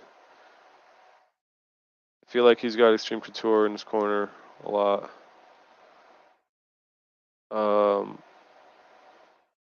Where is this? Yeah, he trains at Extreme Couture also, so they've already game planned for Hermanson. So that's part of why I think they feel comfortable giving him the fight. And you know, the UFC always does win-win stuff, you know, win-win situations for themselves generally. So it's like if Hermanson wins, that's good, you know, that's in the European market. It's going to get a lot more visibility even for a UK card. And then if Chris Curtis wins, I mean, this is a guy who's got the highlights, who's got the look, he's got the story. He was going to retire, unretired on the same night, and now he's like in the UFC, even though he was going to retire. So it's like a lot of good stuff, man. Opportunity for him. Yeah, see, he's like kind of a small guy, dude. I mean, he's a giant head, though. I think he's only 5'10" because he's got a gigantic head. But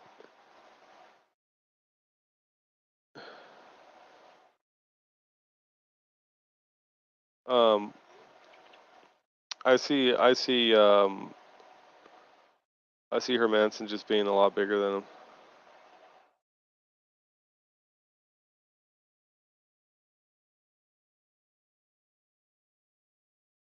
Where am I? Mach 1 versus JSP. Is that on?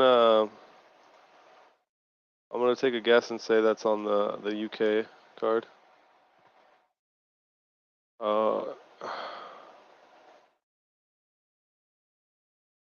Second, I got a text here.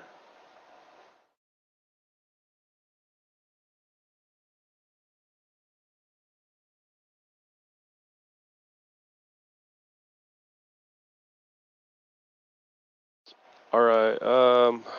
So is that on this card, Jimmy? What's let me see if I can find it. Oh. Who did Makwan beat? He beat Mike Grundy. Yeah, Mike Grundy's like pretty like just I feel like he's taking a lot of damage. JSP.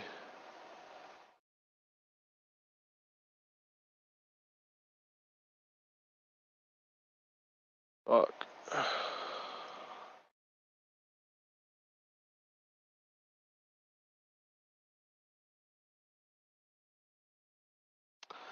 I don't know. I don't know. I mean, I don't see any crazy discrepancies. According to Tapology, half-inch reach difference, 2-inch height difference. JSP's the shorter guy.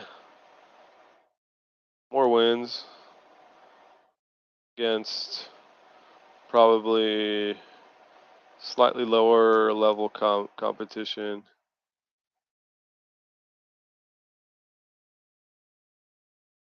Beat a couple. Omar Morales and Christian Rodriguez. I mean, those are good wins. Kai Kamaka. A lot of people give Kai Kamaka shit, but he's decent. He's pretty skilled. I'd probably just take JSP just because he's taller. Taller fighter usually wins. And I mean the reach is pretty negligible, but it's still longer. And then he's just younger, dude. So it's like the younger guy usually wins. So I mean, if I were to guess, Pierce is probably going to be favored anyway.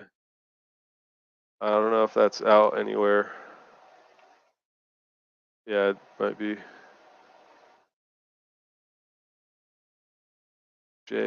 Oh well, yeah, he's favored. You know, minus 200, minus 230, 225. Pretty heavily favored. Those kinds of favorites usually, they usually come through anyway. You know, I mean, the higher you are of a favored fighter on the lines, you're literally more likely to win.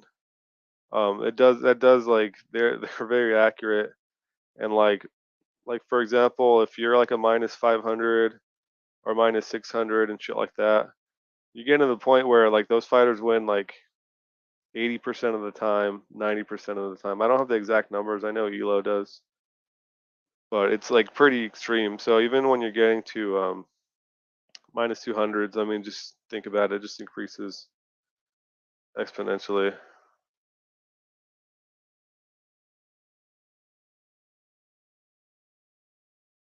You thought the line? It's a month away. Yeah, it's on the UK. I mean, I figured it was because it's like Amir Khani always fights like in Europe.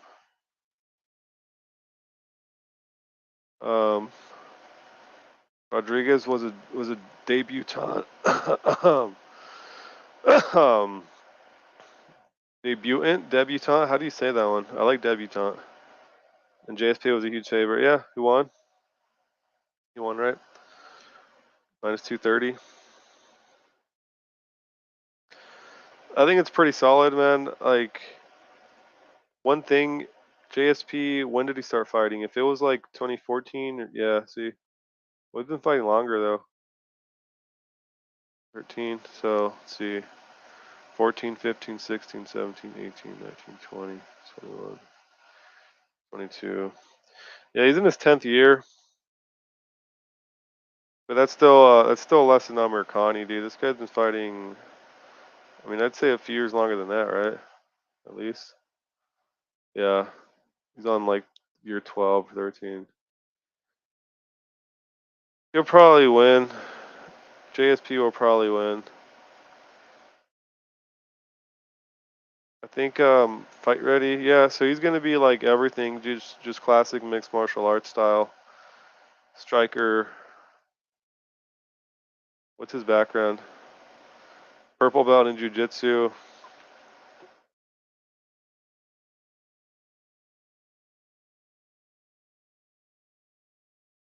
Damn. I never knew this though, dude. It says that in 2014 that he was fucking like attacked in a gym. And it says he went unconscious and his head his head bashed by a heavy follow-up kick. The attack caused Pierce to suffer a broken neck, 19 broken teeth, a severed tongue, and had to undergo reconstructive jaw surgery. What the? Damn, red herring. He still has 2 plates and says he still has 2 plates and 8 screws in his face. I mean, fuck. He's been KO'd once. Damn, dude. I didn't know all that. Who did he get knocked out by? He got knocked out by Joe Lozon? Oh my god. I mean, see, this is something that I might not touch, man. This is why I'm glad I don't bet on fights. Like, I don't know, like Amirkhani's not like this fucking. He's not like 145 Ngannou or anything, but he does have like some. He's like a professional, you know. He's got some decent striking. He's got good grappling. He's like pretty well rounded, I would say. Yeah, mostly subs though. Yeah, most of his wins are subs.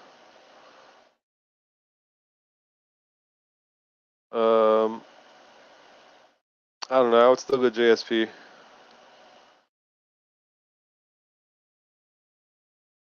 Should win. I mean, he's pretty tough, right? He fucking got his fucking face broken. Okay, so he was a huge favorite against. So what are you thinking? Yeah. You're a JSP fan? Bet him versus Kamaka at plus 220. Nice, so you catch that. But I feel Makwan would probably beat Christian Rodriguez, so I feel the plus 190 is too wide. Some people thought Rodriguez beat JSP.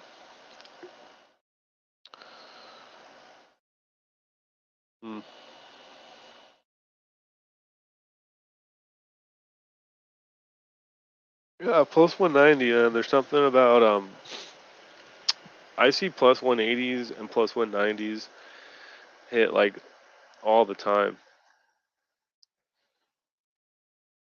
I think even Rogue Strummer said one time that he found some stats or some numbers saying that like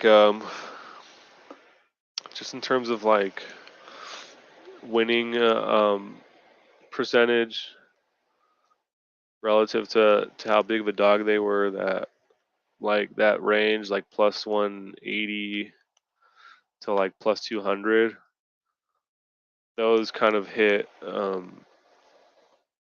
they hit often, and I don't know, they're good value somehow, some type of mathematical deal.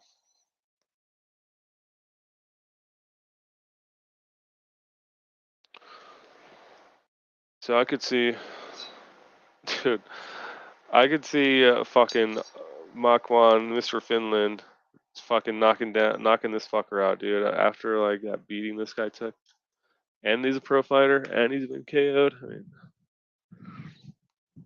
anything could happen, right? I don't know. What's the? Well, let me check. Can I check ELA ratings?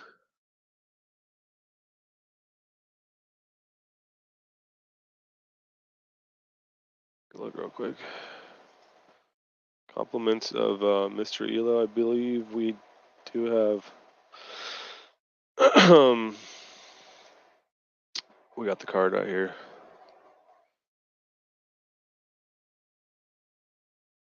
So if we go to JSP, ooh, Amirkhani's is 7 points higher, Jimmy. Makwan, Amirkhani, 1514. 1,514 ELO rating. You go to Pierce, it's 1507. So a 7 point difference there. Intriguing.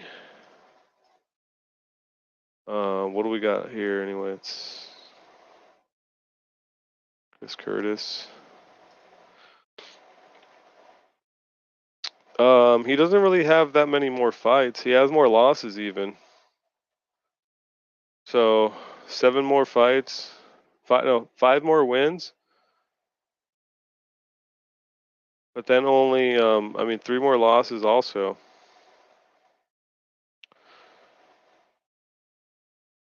So how much is that going to influence? Let's take a look.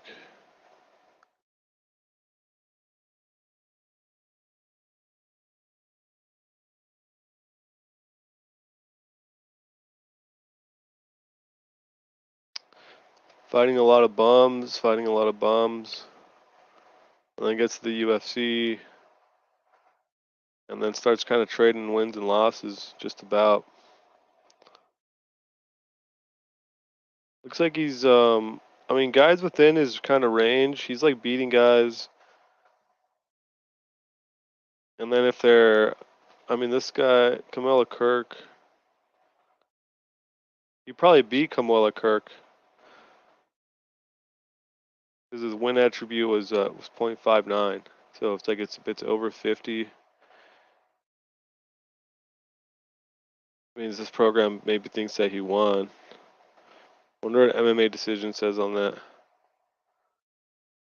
Ron Murphy lost that one, obviously.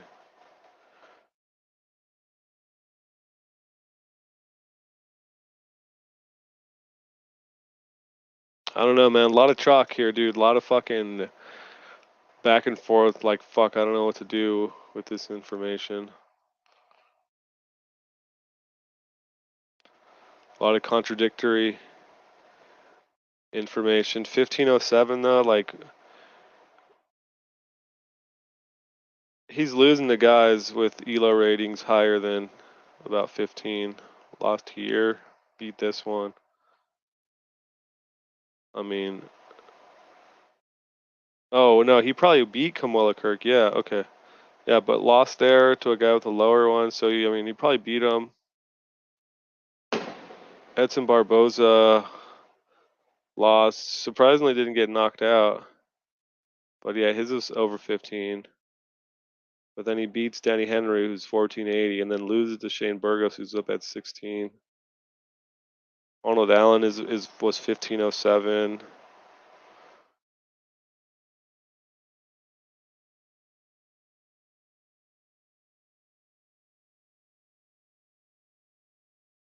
I think Pierce is just the smarter play. I'm probably gonna. I'm not betting, but I'll probably pick Pierce on like Topology. But Amir Khani is probably not not like a horrible play.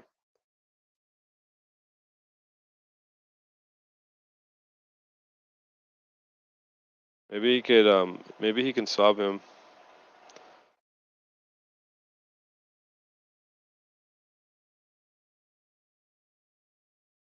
Go Lozon. And you said Rodriguez. I don't know. According to this, the win attribution, I guess that's like how much of the fight did you win? It's kind of what that is. So it's like if you get a KO, you get the full 100, or the full win, or if you get a sub. But then you see other spots where, like right here, his win attribution was 0.85. And I think sometimes you can. I don't think you can win a decision and not get a 1. I think you have to get a stoppage to get a 1, because that's like the most complete win you could possibly have. And then a decision seems to give you 0.85 no matter what. So he probably did win. I guess in this one, Amir Khani had a 0.59. So this model thinks that Amir Khani won that fight, even though it was a loss.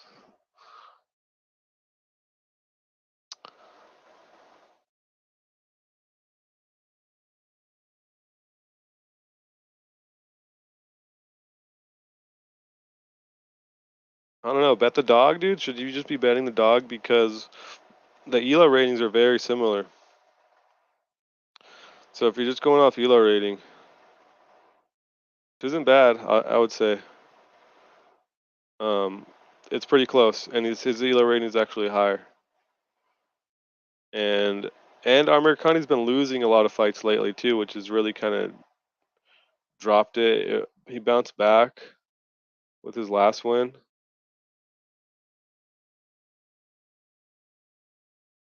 So he could totally win. And at plus 180, not the worst. Not the worst odds either for like a close fight.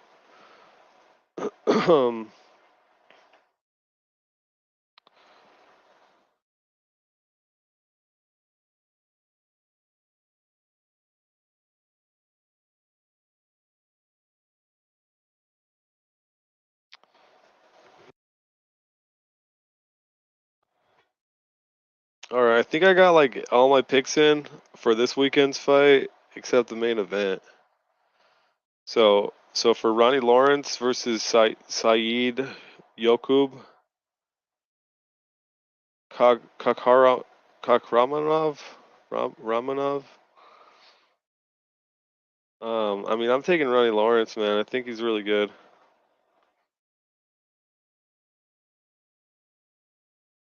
And their ELO ratings are actually really similar. This guy actually has a slightly higher ELO rating. He's plus 105. I don't know. Maybe I'll probably watch tape later on in the week on that. Carl Roberson and Kennedy, man. I mean, this one's a weird one too, man. I just don't know which way to go with it. So I'm just going Kennedy because he has such a long reach. I'm not wrong on that one. Robertson kind of like loses a lot of fights though. Well, he's getting subbed. Onama. I'm kind of taking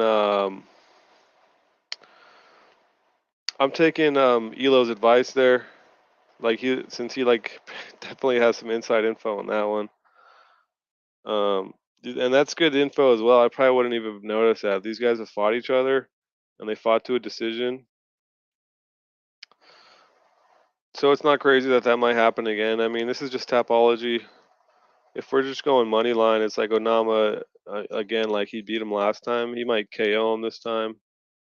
He's got a lot of power. He's just coming off a KO win. This guy's debuting. He's definitely not going to win. And he's fighting like up a weight class too. So it could totally be a KO just off of that. Yeah, definitely going Onama though. Cody Bumdidge, Trayshawn Gore. Definitely going Gore. Hopefully a knockout.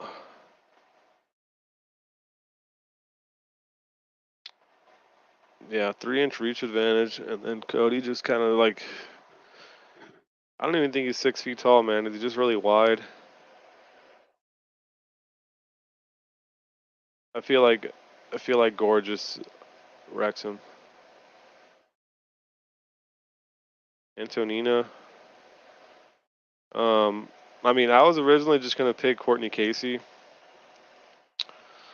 because I feel like Antonina is not very good, and she's the dog. And then also Antonina. I mean, Courtney Casey has a higher ELO rating. If we're looking at ELOs, it's about 100-point difference.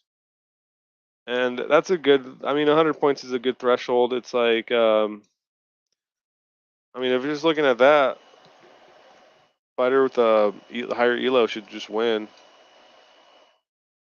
And Courtney Casey's also plus money anyway with the higher ELO. And they're both old. I mean, they're the same height. Reach is like almost identical. I mean, if you're playing this, if you're playing Antonina, it's probably got to be like plus that plus 900 sub. Pretty good odds. You know, you're kind of, that's a bit of a gamble, really. Plus 900, and I think it's plus 1800, Elo said, for round 1 sub. So a little more of a gamble there, but big return. Plus 18.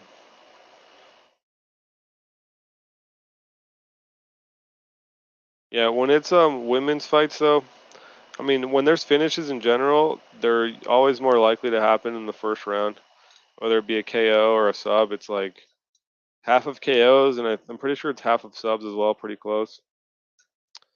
They finish in the first round. So if there's going to be a sub, there's going to be a knockout, it's probably going to be first round.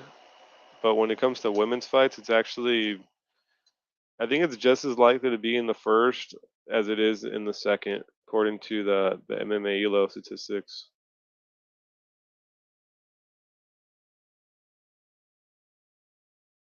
So do what you will with that info. I went ahead and switched my pick over to Shevchenko because she does have some skills, man. I mean, if you just watch her like hitting the bags and stuff.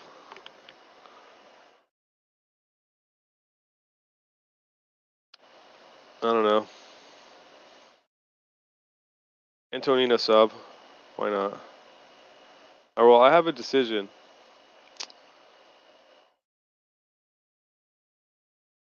I don't know. It doesn't matter that much in terms of what I put. Just because I'm not really betting anything and it's just Tapology. I guess you do get more points.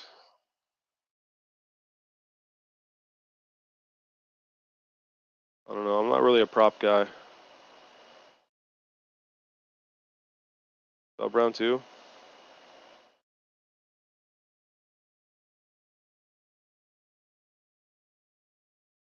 Why not?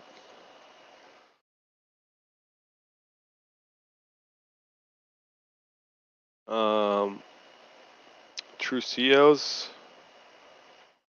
Pretty Ricky versus Zahabi. Iman. I don't know, dude. I'm not looking into this one too much. He hasn't fought in over a year. He's got a 4-inch reach disadvantage, and he's 5 years older. I mean, all that shit's just, even if it's small edges, like that's just edge to Trucios.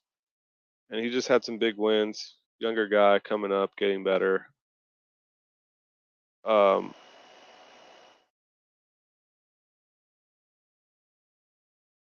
I just got to go with Trucios decision. I think that's a pretty smart play. I mean, everyone on Tapology's picking him too. I don't know the stats on Tapology necessarily on how often these people are right, but I'd imagine like the more people are on a fighter, just the more likely they are to just win, regardless. I mean, sometimes they're wrong. Everyone's on Onama. No one's on Roberson. Yeah, I'll go Trucios, man. I think that just seems like the smart play, simple play, nothing too complicated. Calvillo, yeah, we're going Calvillo over Nina Nunez. This chick's like raising a baby. She hasn't fought in over a year. Again, another fighter like not having fought in over a year, not good. She's just not very good as a fighter.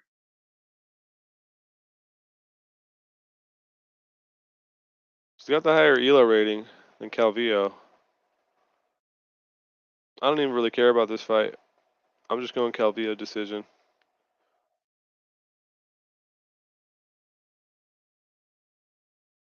Michael Johnson, Jamie Malarkey. I don't know. Elo was going Malarkey and he's a minus 240 favorite. What do you think on this one, Jimmy?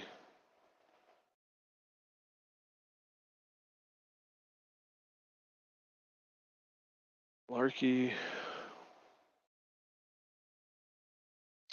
Their ELO ratings are identical.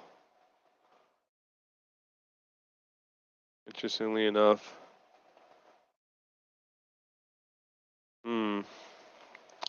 Michael Johnson has like a lot more fights, a lot of losses. And he's a lot older too.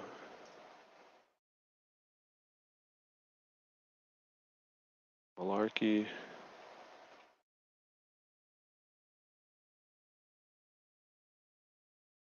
$13, $14, $15, $16, $17, $18. 2021 would have been eight years. But he's in his 9th year. Yeah, you know what? On second thought, I'm just going Malarkey.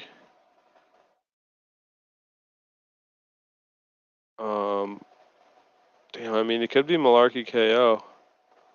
But who else is KOing? I mean, Clay Guida's old. Moises subbed him. Pretty cool. Stevie Ray is kind of low level. And then Josh Emmett killed him a while back.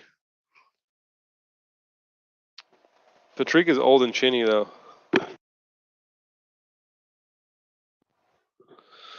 Yeah, Patrick is like old and pretty chinny, man. I mean, where is this? I'm pretty sure I had, oh, I didn't change my pick, but I was telling people like Michael Johnson KO. Seems like, I mean, I kind of envisioned it, dude, you know? I saw it. I saw the possibility. Patrick gets fucking blasted in a lot of his fights. Where was I? So yeah, I mean, Malarkey, he's like fucking KOing people, but he's KOing like very chinny guys. And aside from that, who else is he KOing? Didn't he lose to? Oh no, that was him. Well, he lost to Brad Riddell. Lost to ZM.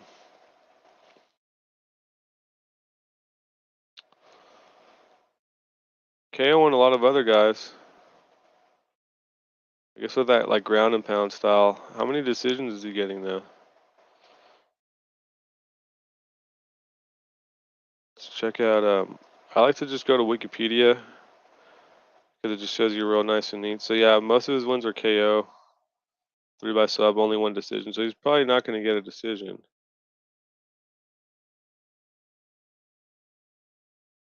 He'll probably lose by decision. Damn. Sorry to do this to you, Mr. Johnson, but you're getting knocked out this weekend. Round 1. Bandera Sherman, dude. I mean, Sherman sucks. This is kind of like a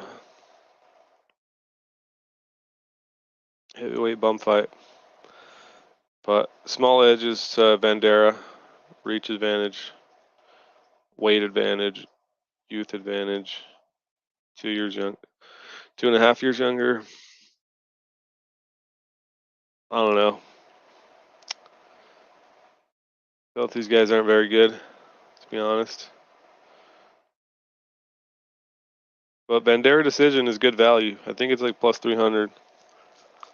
And I mean, they don't all get knocked out. There's like tons of heavyweight decisions that happen all the time. And both these guys are getting subbed. They're not really getting knocked out, right? Oh, well, Romanov, ground and pound. But like Sherman isn't really like a wrestler like that. And then, yeah, Spivak, that's the thing. I mean, these are all ground and pound. Sherman doesn't even fucking wrestle. Fucking doing bare knuckle and shit. So, I mean, fight goes decision is plus 160. Bandera decision is plus 300. Those are pretty nice. Saeed Nurmagomedov. I mean, nothing complicated, man. This guy's 15-2. I mean, minus 250 favorite, younger, 7 years younger, dude. I mean, he should probably be like a bigger favorite or something. What's the ELO difference? Got the higher ELO. Nothing too crazy, about 80-point difference. 90. Yeah, and this is from ELO, but traditionally,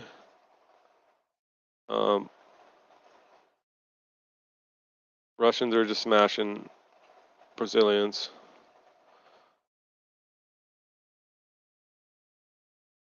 I don't know.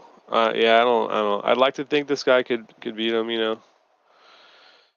But it's probably gonna be Saeed. Man, there's a lot of fights. Caio. I don't even know how you say this. Caio Bahalo, Armin Petrosian. I got to go with the fucking Brazilian in this one. Striker versus grappler, but I feel like the grappler, the Brazilian, is like a pretty good striker too. At least in his last fight. Doesn't this guy train with Paulo Costa? He's probably on some gear, dude, on some good stuff. Cause he just has like this crazy just power and just like springiness in his step.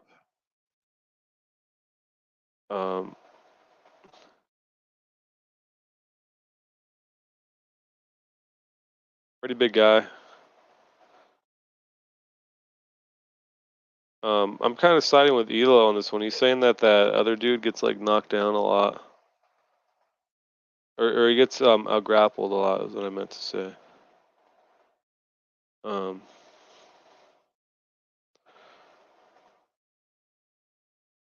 I haven't seen too many of his fights, but I know Elo's probably done some tape study.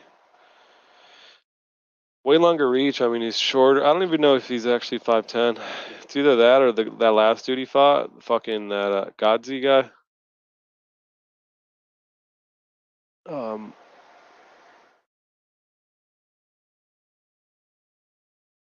I think that guy just like totally lied about his height because he was listed at 6'1", but there was no way that he was. There's no way he was a taller guy.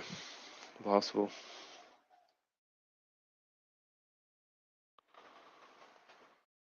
I mean, he just outsized that guy so crazy. That dude is listed at 6'1". It's like, and then Brawlo is 5'10". I feel like this guy's underlisted and he's actually 6'1". And okay. The other guy is like the actual 5'10" dude. Because there's like no way that there's no way that dude is 3 inches taller. From what I remember, maybe I'm fucking completely misremembering.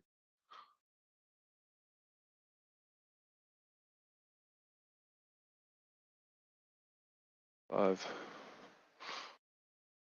All right, I'm fucking doing something real quick, but yeah, I don't know, dude. I'm kind of just tailing Elo on this one. Tail Elo. I don't know if that's smart or not. Maybe this week it is.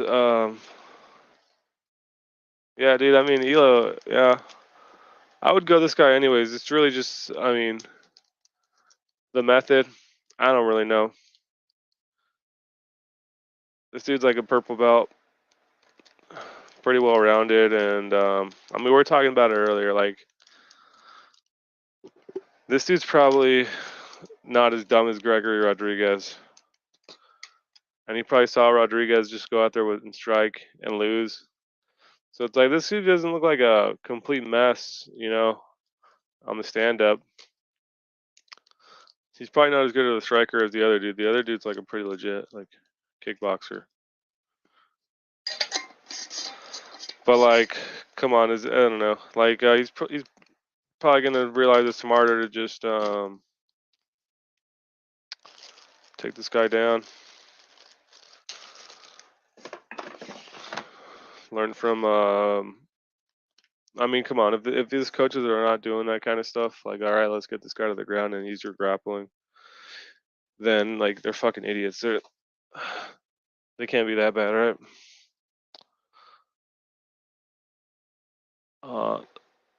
So that's the co-main. I'm going Kaio. And I will say real quick, I gotta go outside in a minute though. But like, yeah, dude, I know a little bit about what I'm talking about when it comes to at least, like I always say, at least when we're talking just money line, or we're talking just fighter per fighter. I mean, find me someone who's doing better than 65.8%. You could totally say it's still a pretty small sample size, and I would agree with that. Pretty small. It's not as big as like I mean, Brandon K's got hundreds of picks, but he's 63%. Brandon K knows what he's talking about. He has his good weeks. I keep up, and same thing with Touch, 64%. A lot of these guys are pretty up there. Jack is 64 as well, so almost 65. Prediction Guru, I think, is what, 66. Oh, there we go, dude. Prediction Guru. He's fucking been coming up lately because I don't think his used to be that high. That's good to see, man. I got some competition finally.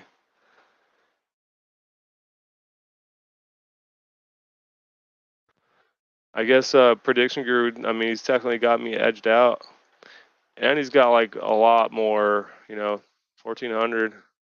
That's good, man. See, so like Prediction Guru, like he does know what he's talking about, man. I mean, people will give him shit. I mean, a lot of people respect his opinion too.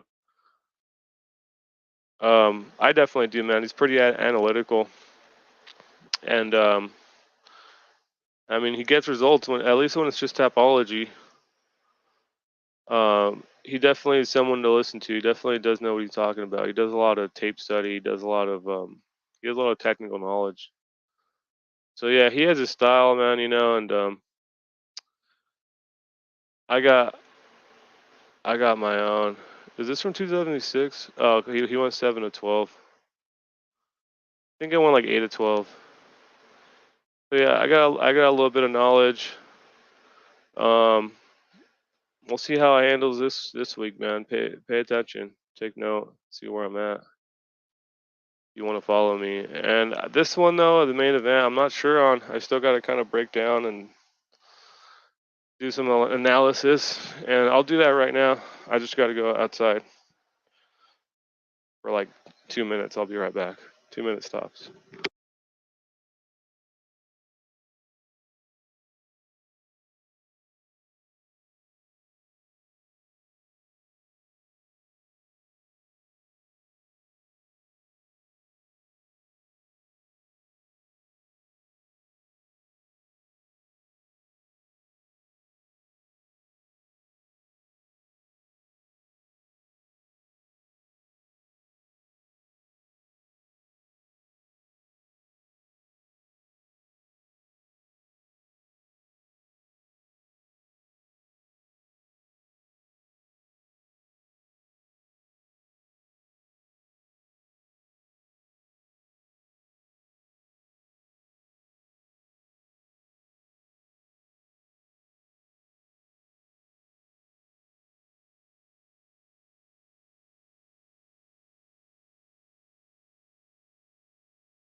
Fuck. All right. Sorry about that. I had to fucking handle some business and then just completely waste my time answering the phone. This guy doesn't even want anything. So. Oh shit. All right, dude. Let's do this last one. I'm gonna wrap this up. I'm gonna go. I think I gotta go do some stuff, man. But main event this weekend. UFC Fight Night, Dos Anjos Fiziev. It's gonna be Dos Anjos and Fiziev. What do you know? I don't know. This is a weird one. RDA's got a higher elo by 201 points, which your eyes light up when you see that, really. But it's kind of surprising too, man. Like you wouldn't really think that that Dos Anjos would have that much of a higher elo compared to Fiziev. They're both pretty high level, right? It's not too crazy to say.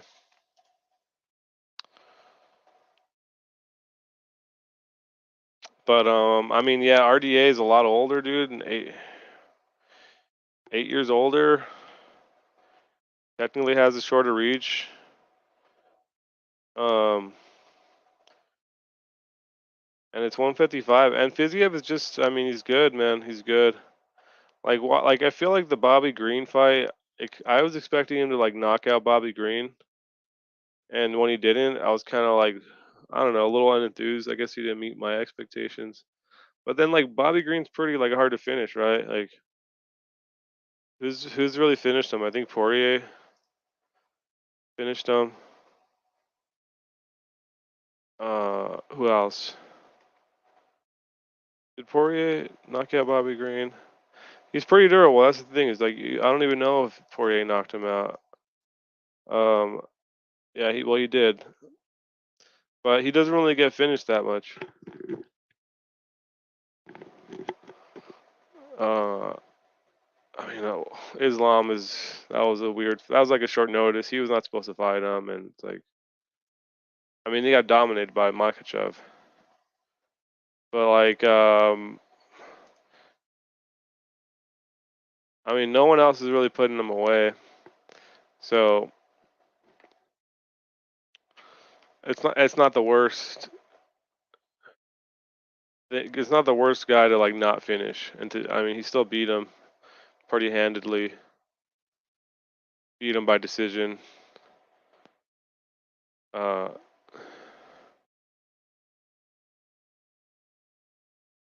And then he goes and like knocks out Brad Riddell. So and Brad Riddell's all right, but I don't know. A lot of this just kind of has me leaning Fiziev, despite like the elo discrepancies.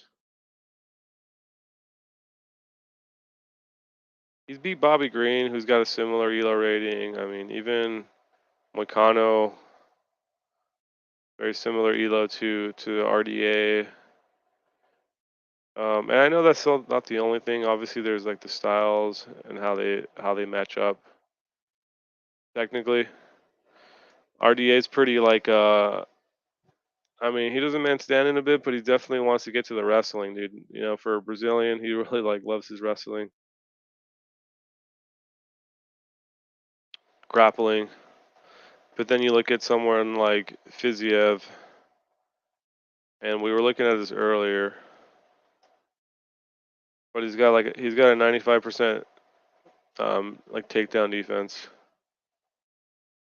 And he's been taken down. And how many UFC fights has he had? Like once or twice.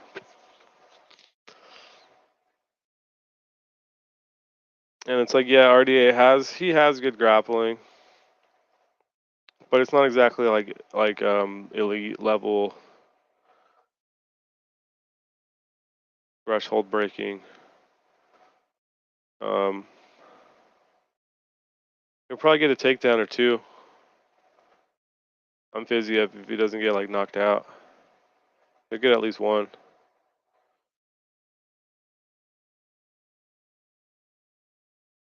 But I mean, what will that do for him? I don't think Fiziev is really going to get subbed. I mean, maybe he could do 1,200. I don't know if you really think Fiziev, or if you really think RDA is gonna win. It's like RDA sub. Probably the play. The juice that lineup. What are we getting on Anjos sub? Anjos wins by sub is plus 800. If you can get that at plus 800, I mean, I don't know. Then you're just not able to really bet Fiziev unless you're doing like Fiziev decision.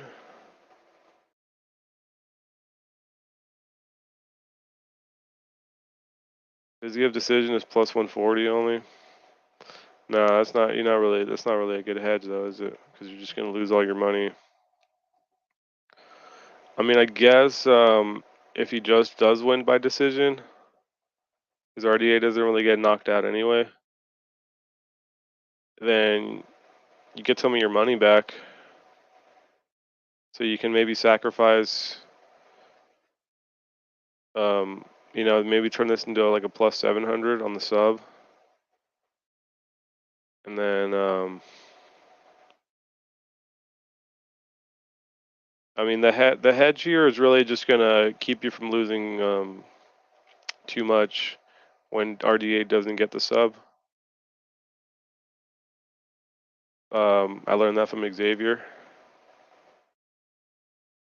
Like if you just bet Fiziev decision, all right, you're kind of taking a knock. You're kind of losing some profit if Anjos wins by sub, but you're not losing everything.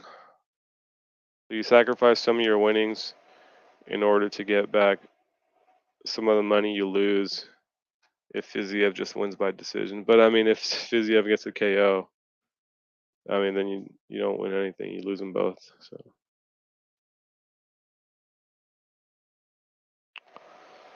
Yeah, dude, I'm just going I'm going like Fiziev decision, dude. All these 5-round fights just end up being decisions. I don't know how good is Fiziev. Oh, this is 155. Like Leon Edwards is one. These are 170. Yeah, dude, Fiziev decision.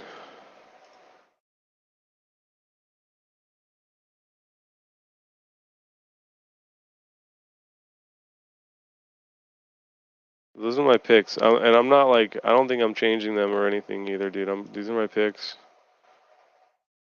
and we're sticking with them.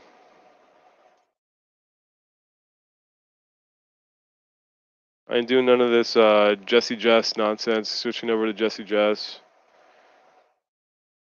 I think I don't know if I switched any of my other picks last week. No, I don't think I did. I'm just gonna commit, dude. I mean, it's like I think I'm making some good reads. Fucking did 5.5 hours to get all these in. Longer than that. I was doing research probably for like an hour and a half or more. Before I even went live, I was like halfway through. I'm like, why not just go live and get some people something to listen to and be able to bounce ideas.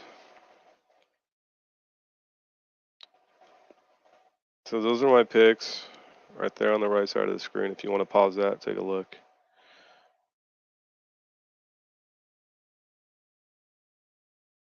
See how it goes. I'm not trying to feel too confident. Usually do pretty well. I'm trying to go 12 for 12. That's for sure. The only thing I might look into more is Roberson and what's his face? Kennedy, right? I don't know how to say his fucking last name. That's like the only one where it's like, damn, I mean, Roberson could kind of win. Like Kennedy sort of like gets wrecked. That's a cool fight though, dude. This is a cool fight. I mean, reach is completely different, but it's a good matchup for both guys because Roberson's like a kickboxer. And then Kennedy is like the same thing. He's just a striker, really. Really long guy, trying to throw strikes. Getting subbed by Paul Craig. So good fight. Good fight. Definitely got some potential. The only thing, man, I picked this guy to win his last 2 fights, and then he loses. Like, Da Un Jung, that was a dumb pick in hindsight. Nick.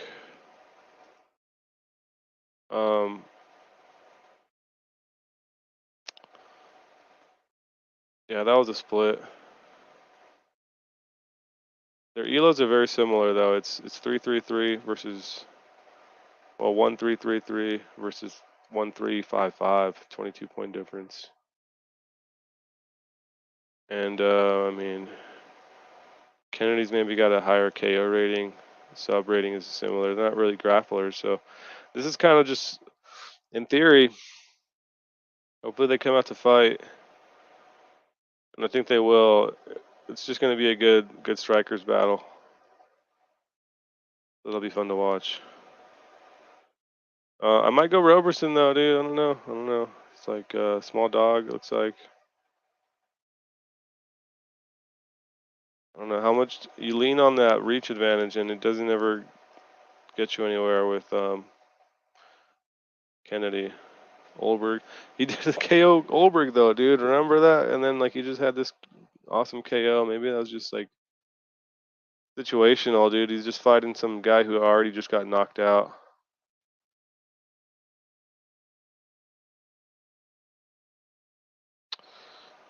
I don't know. Good fight. Good fight on that one. Some sneaky good fights on this week's card.